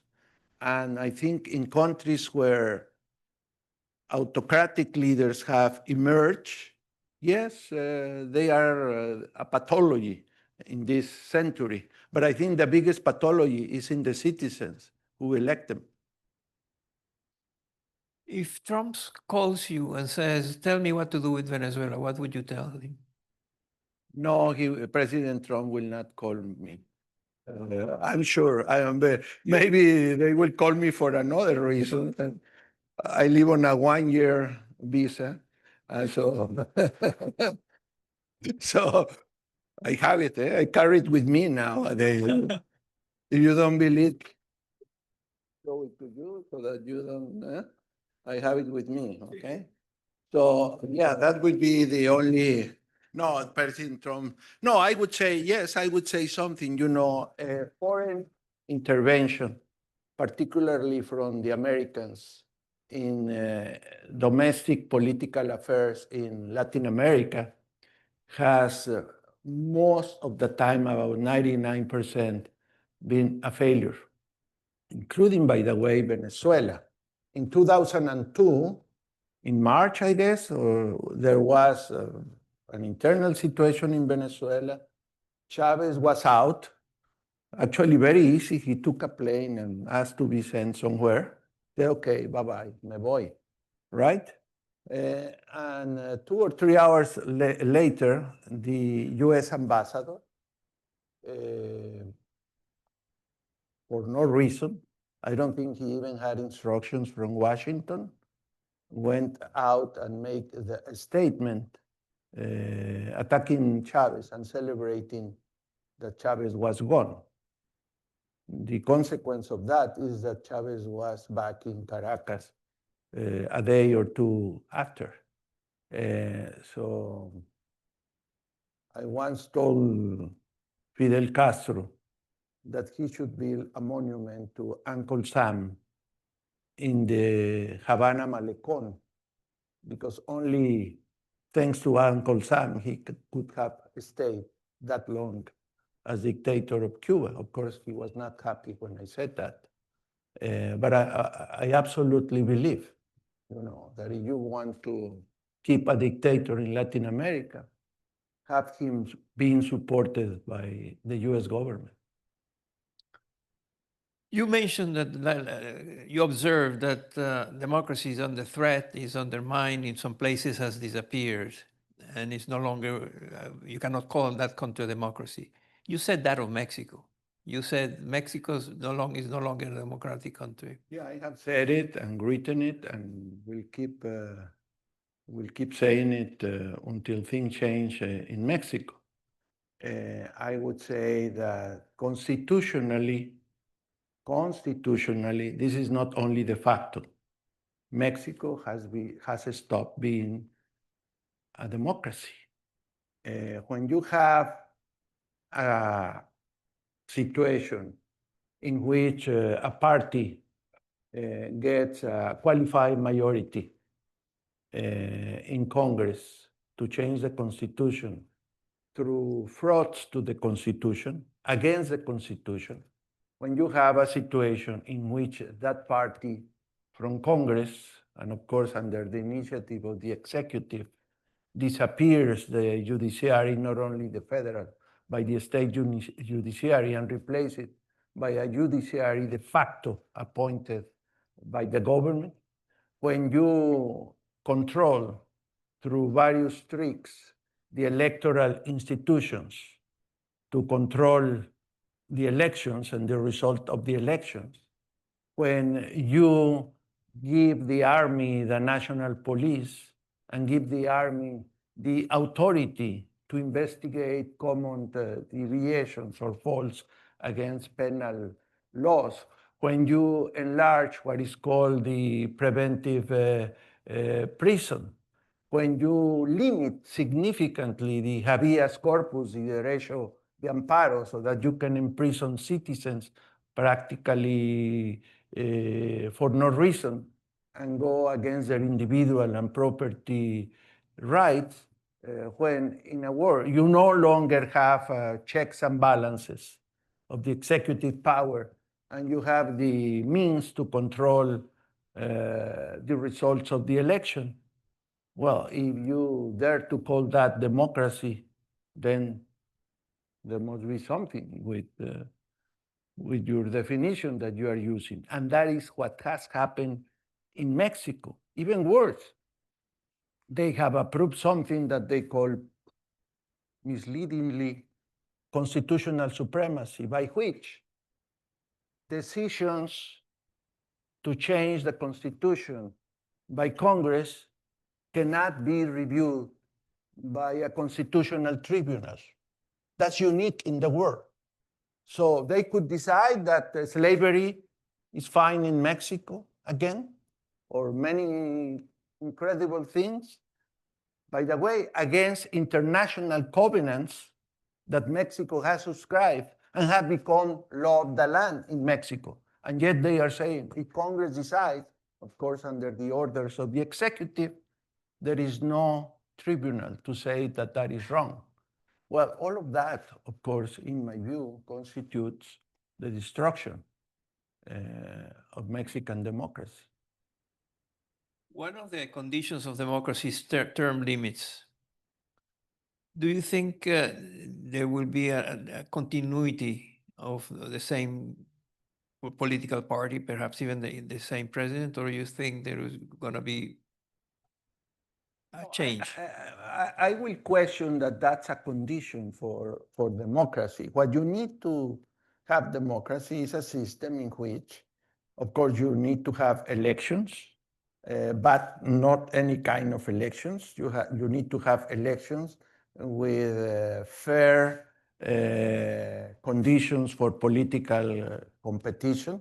You need to have legality for that procedure, and you need to make sure that you have a constitutional structure by which there are significant, efficient, meaningful checks and balances.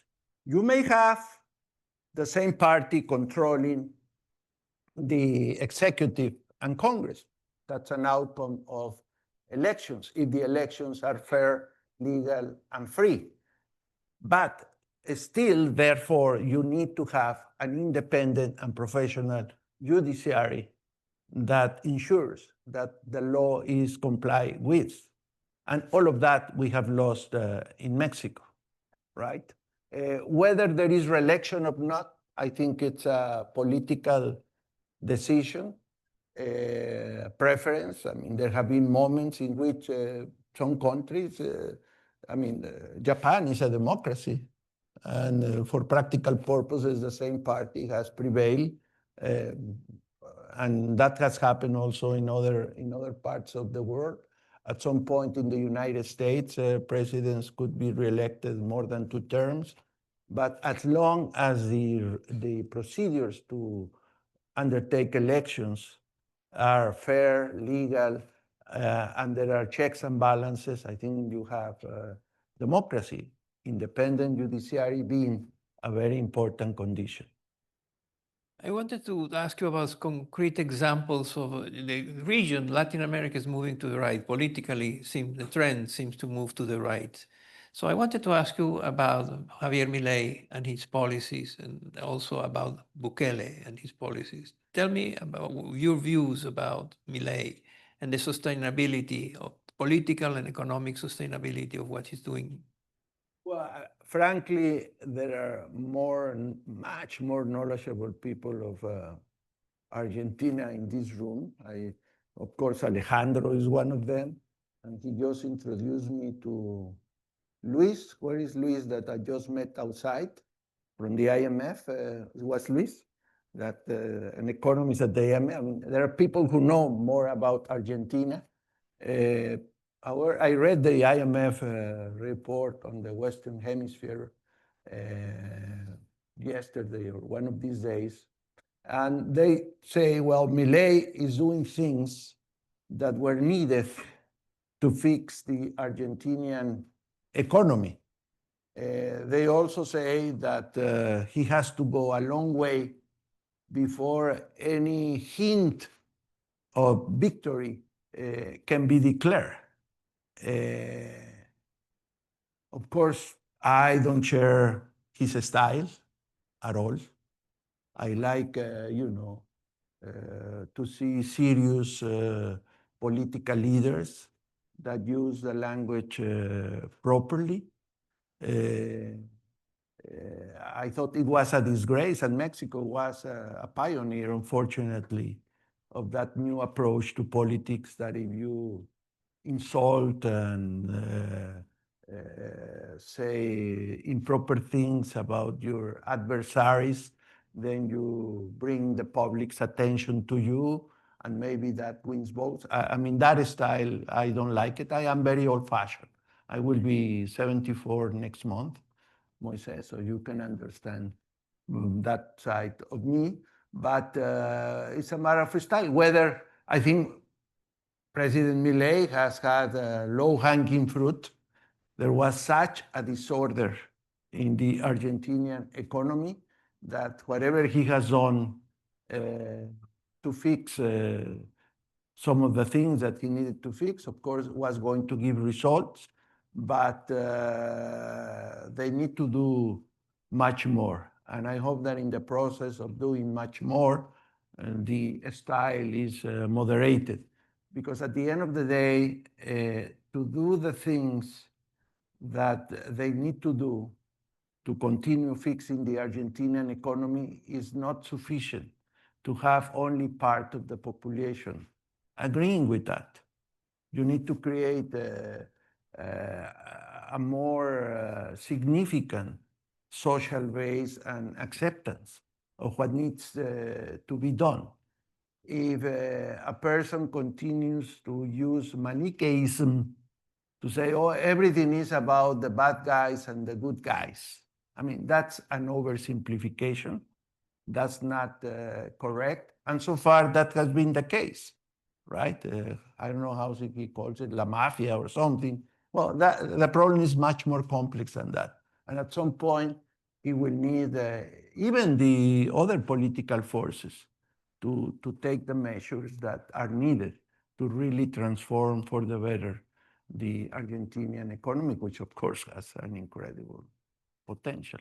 There was a recent report on torture in the Americas that singled out several countries where torture is part of the story. That used to be the case in the horrible years of military juntas and things like that. Then it went away. Torture is no longer a political instrument, but it's now back. And not just as a political instrument, but as a policy concerning safety and criminal situations. And President Bukele of El Salvador is a symbol of that, and he's inspiring other countries that want to have, being overwhelmed by the cartels to start looking for whatever options, and they find Mr. Bukele's practices as something that they feel that can be followed. Where do you stand there? No, well, of course, I don't stand on anything that has to do with the violation of basic human rights, with the lack of respect to due process, with the lack of respect to the law. It may be that in some cases, doing all of that, committing those crimes, seem to provide results short term. But in my view, doing that is not long-term sustainable. I think it is certainly perhaps more difficult short term, but more significant in many respects to do the right thing. And to do the right thing is to address the various dimensions that have caused the degree of criminality that was prevailing in El Salvador. And by the way, do not ignore the external circumstances, because what also happened in El Salvador is that there were a lot of people that were sent back from the US to El Salvador with no provisions to prevent the propagation of criminality. And El Salvador was not a unique case. I remember to have been in the Dominican Republic right after the US overnight practically took prisoners, Dominican prisoners that were in US jails, and practically without announcement send them back to the Dominican Republic. And the situation was terrible, because suddenly you have these many people in the streets, probably with no occupation, doing the only thing they know what to do. Well, this is when coordination, cooperation comes into play. And the fact is that Alliances. well, cooperation, yes, coordination, rule of law, and we don't have that.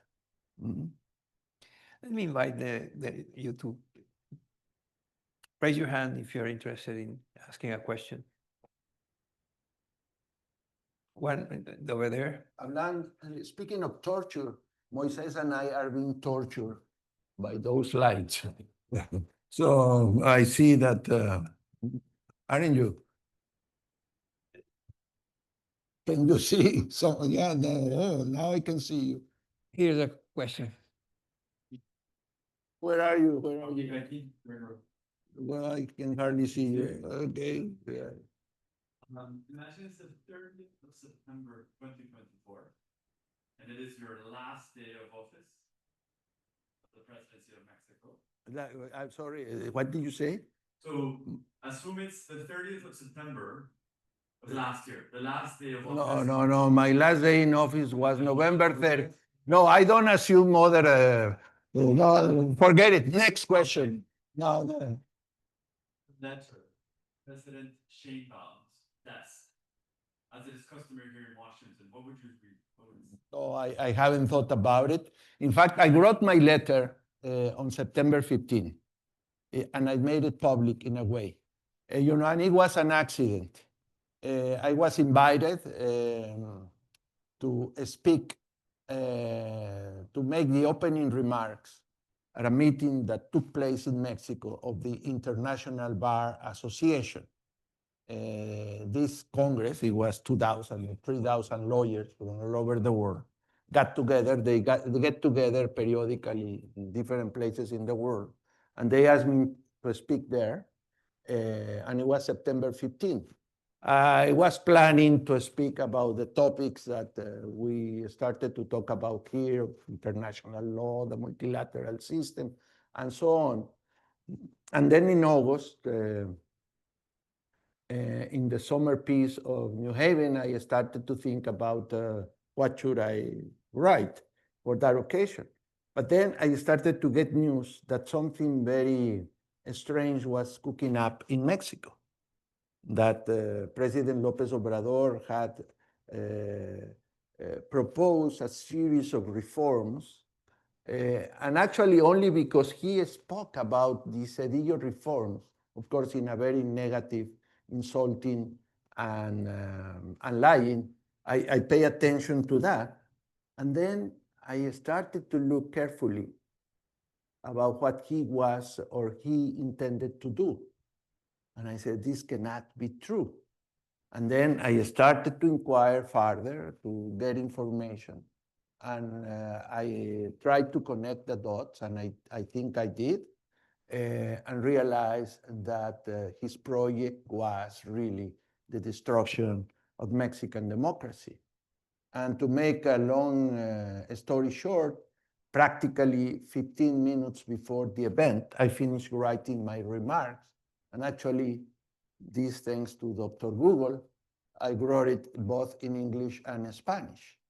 And it was a long speech. I was sorry for the organizers, where basically I denounced what Mr. López Obrador was doing. And on that occasion, and in later occasions, I said, I hope President Sheinbaum rectifies this. But actually that day, López Obrador was signing into law the destruction of the Mexican judiciary, and next to him was the president-elect, President Sheinbaum. Many people thought, or some people thought, that once she was in power, she will rectify and backpedal. Well, actually, it became worse, because under her guidance, when the matter got to the Constitutional Tribunal, she maneuvered to prevent the Constitutional Tribunal to review the judiciary reform.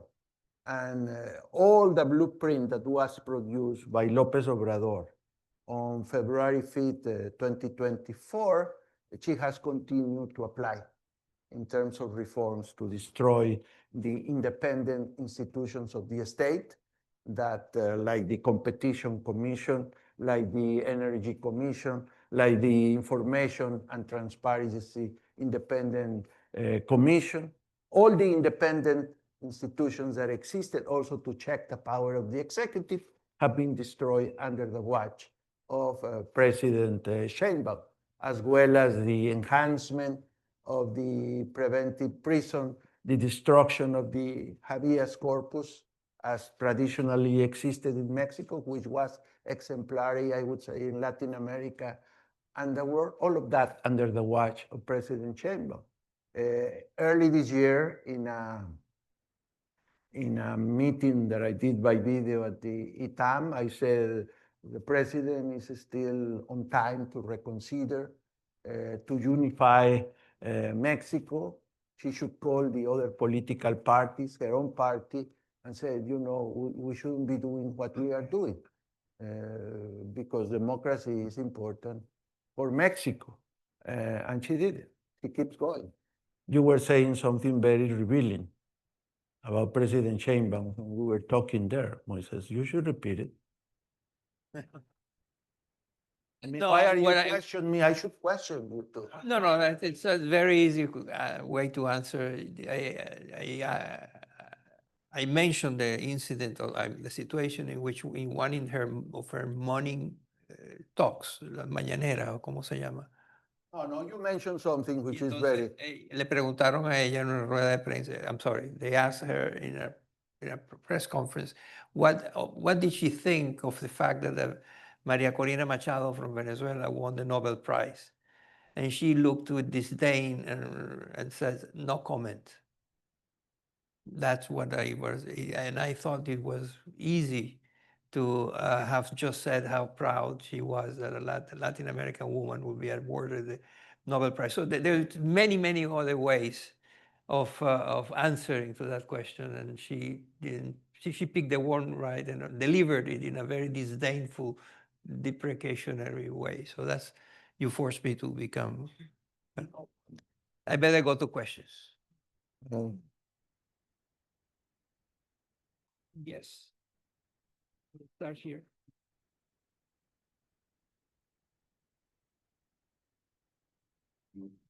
Bueno, hi, Señor Presidente.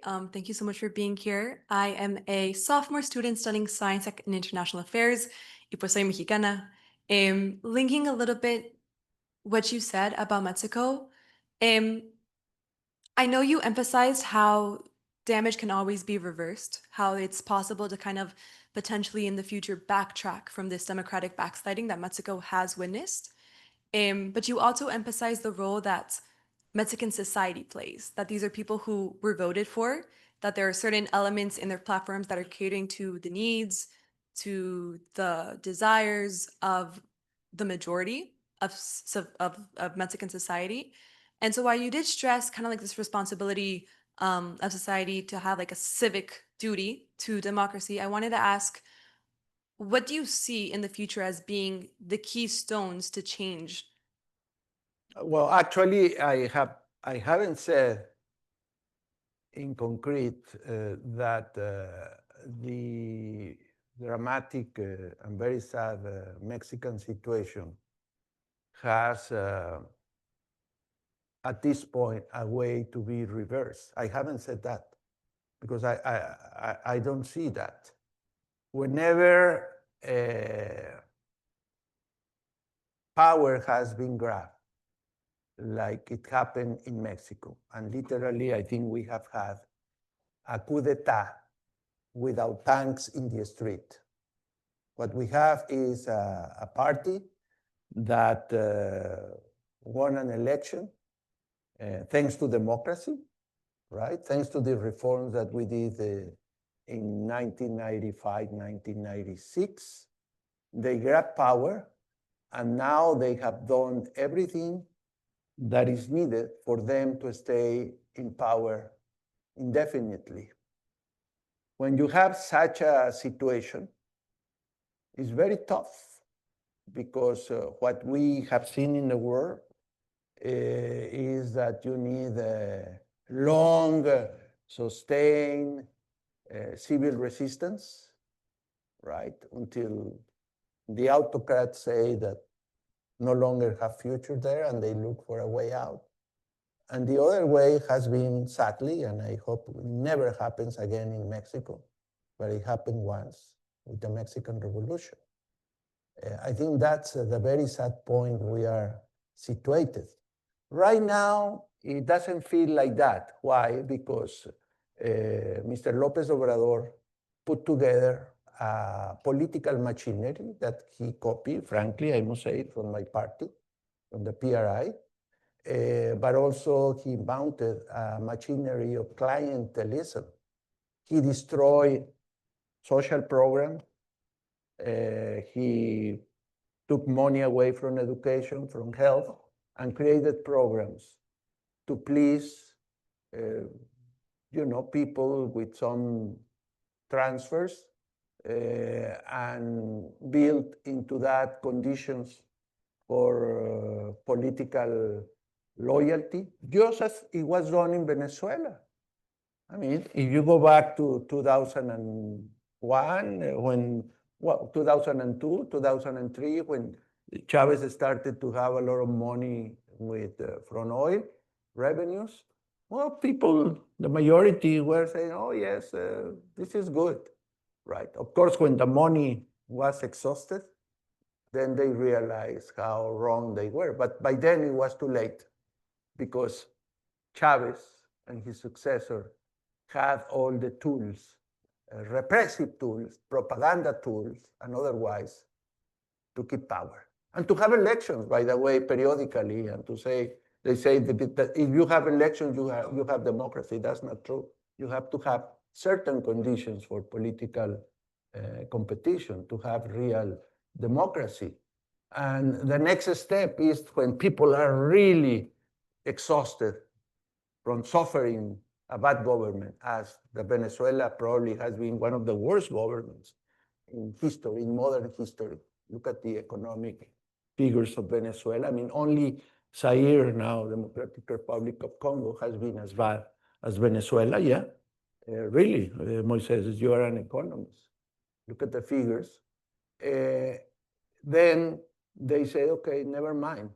Yes, we'll have elections, but then we have, like elections last year, the opposition wins 80%, and they say, I don't care, I won. And if you don't like it, do as you wish. Well, those conditions structurally now exist in Mexico. All these safeguards have been destroyed, and now they can do whatever they want. And I think they will try. Thank you. Next. Hi. Hi, my name is Martin Gallardo. I am a Georgetown alumni, and I have a question actually to both of you. Professor Naim, in his book, The Revenge of Power, he wrote about the three Ps: populism, post-truth, and polarization. And the question is, how do you think that the three Ps are affecting the geopolitics of the Americas? And what can we do, like under democracies, to stop the development of those three Ps from autocrats? Thank you so much. Well, for you. You wrote the book. Contéstalo tú. No, you answer. Very, very quickly, what's happening, I think that the root cause of all these things is government underperformance. Governments are simply not performing. Public sector doesn't work well. There are limits to what can be achieved, and expectations of the voters are very, very high everywhere. That's a pattern that is everywhere. Government lack of satisfaction on the part of the voters, and governments that do not deliver. You put that together, and governing becomes very, very hard. When governments cannot do anything else than resort to the three Ps, which are tools to avoid the consequences, of constraining consequences of that.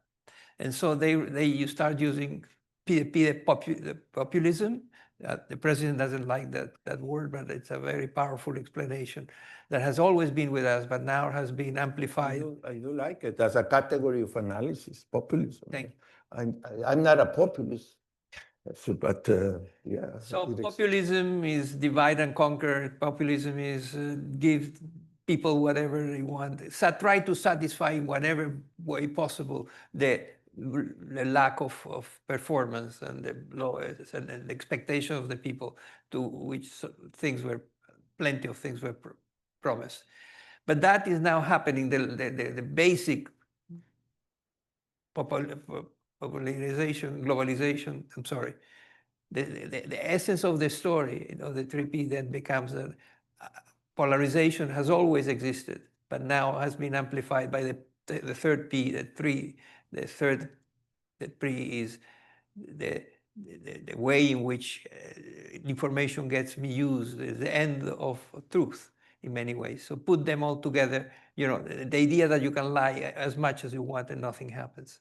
So these are the 3Ps, and then they are used around the world to retain power. No, I think there's indeed, this is indeed a very powerful narrative, the one that Moises Naim has built. And actually, he has done the same. He's one of the most imaginative persons I know, intellectual, because he has done this for many other phenomena in the past, and I think it's very useful. I would say, however, that one can find examples in which the logic of this narrative will show or will project some questions. Think, for example, about Poland. Poland has been an extremely successful country after the collapse of the Soviet Union, has been one of the best performing economies in Europe. People have made a lot of progress, thanks not only for the good reforms that they did after the collapse of the Soviet Union, but also when they joined the European Union. I mean, there will be very little to see in Poland's economic performance for their own people that will suggest that at some point that they will have a populist, anti-European party in power for many years. Only now they have in government, again, a liberal, center-left prime minister. But after electing this fellow, now they have elected a populist president. I mean, it's not necessarily about governments do not deliver. You can have governments that have done the right thing, and yet this polarization and populism is still there. So we have to, to be case by case looking at, because it's more complicated. We're running out of time, but there is a subject and a theme that I would be remiss if I don't bring to the conversation, because you have been a global influencer, global player in all the fights for doing something effective for climate change.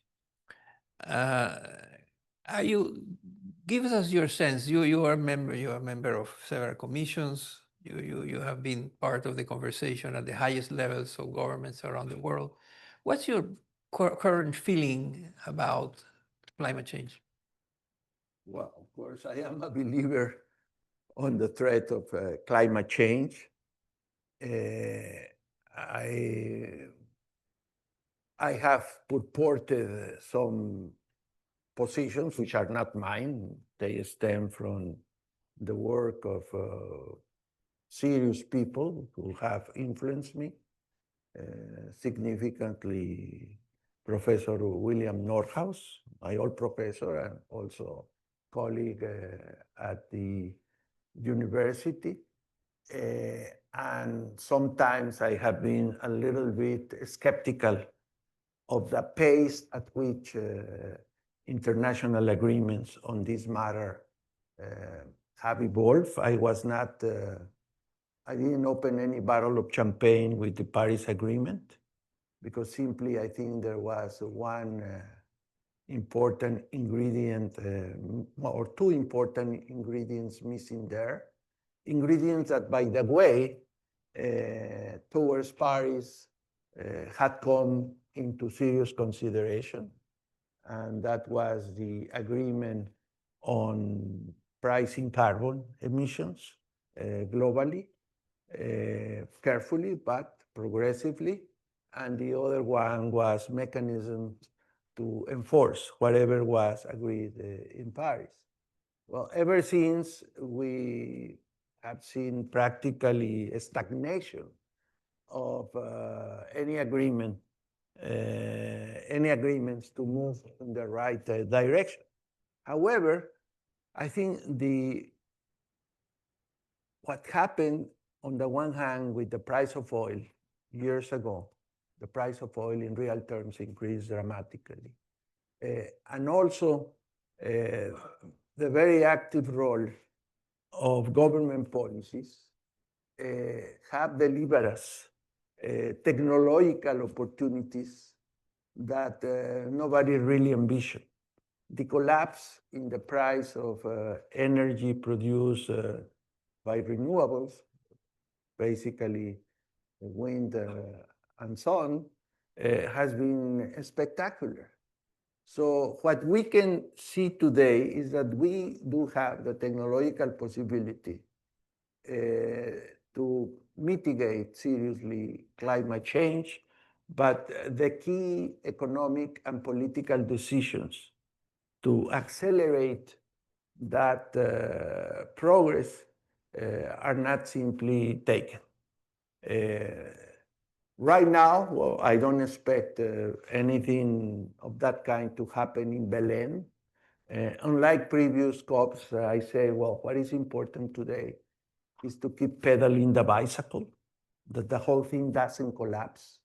And we know that there are people very interested in making the whole undertaking collapse. It's in the newspapers.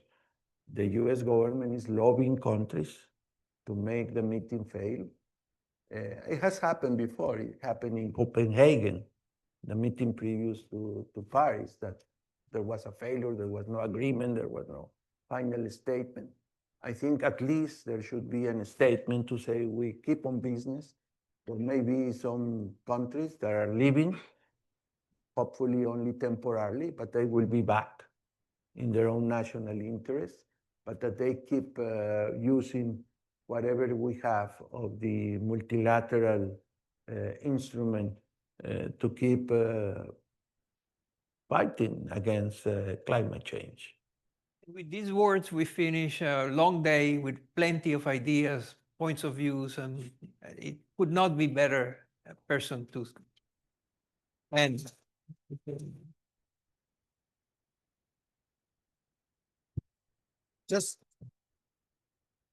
Just a minute. It has been a very, very long day, but let's not leave before thanking Moises, who helped us put together this last panel and the conference, and President Cedillo, who took a train, finishing his class, I think, at 12 to be here with us. And train, you know, no fast trains here. Exactly. And all of you for staying with us for the whole day. It was the first forum, and I think it was a very good agenda and with a lot of engagement from the audience. So thank you very much. Let me just thank on behalf of the Georgetown Americas Institute and the Global Engagement Office, Denise Yanovich, Kate Blansett, Julia Murillo, Mariela Ferrer, Santiago Barros, and all the student volunteers who help us carry this conference through. And let's just give them a round of applause.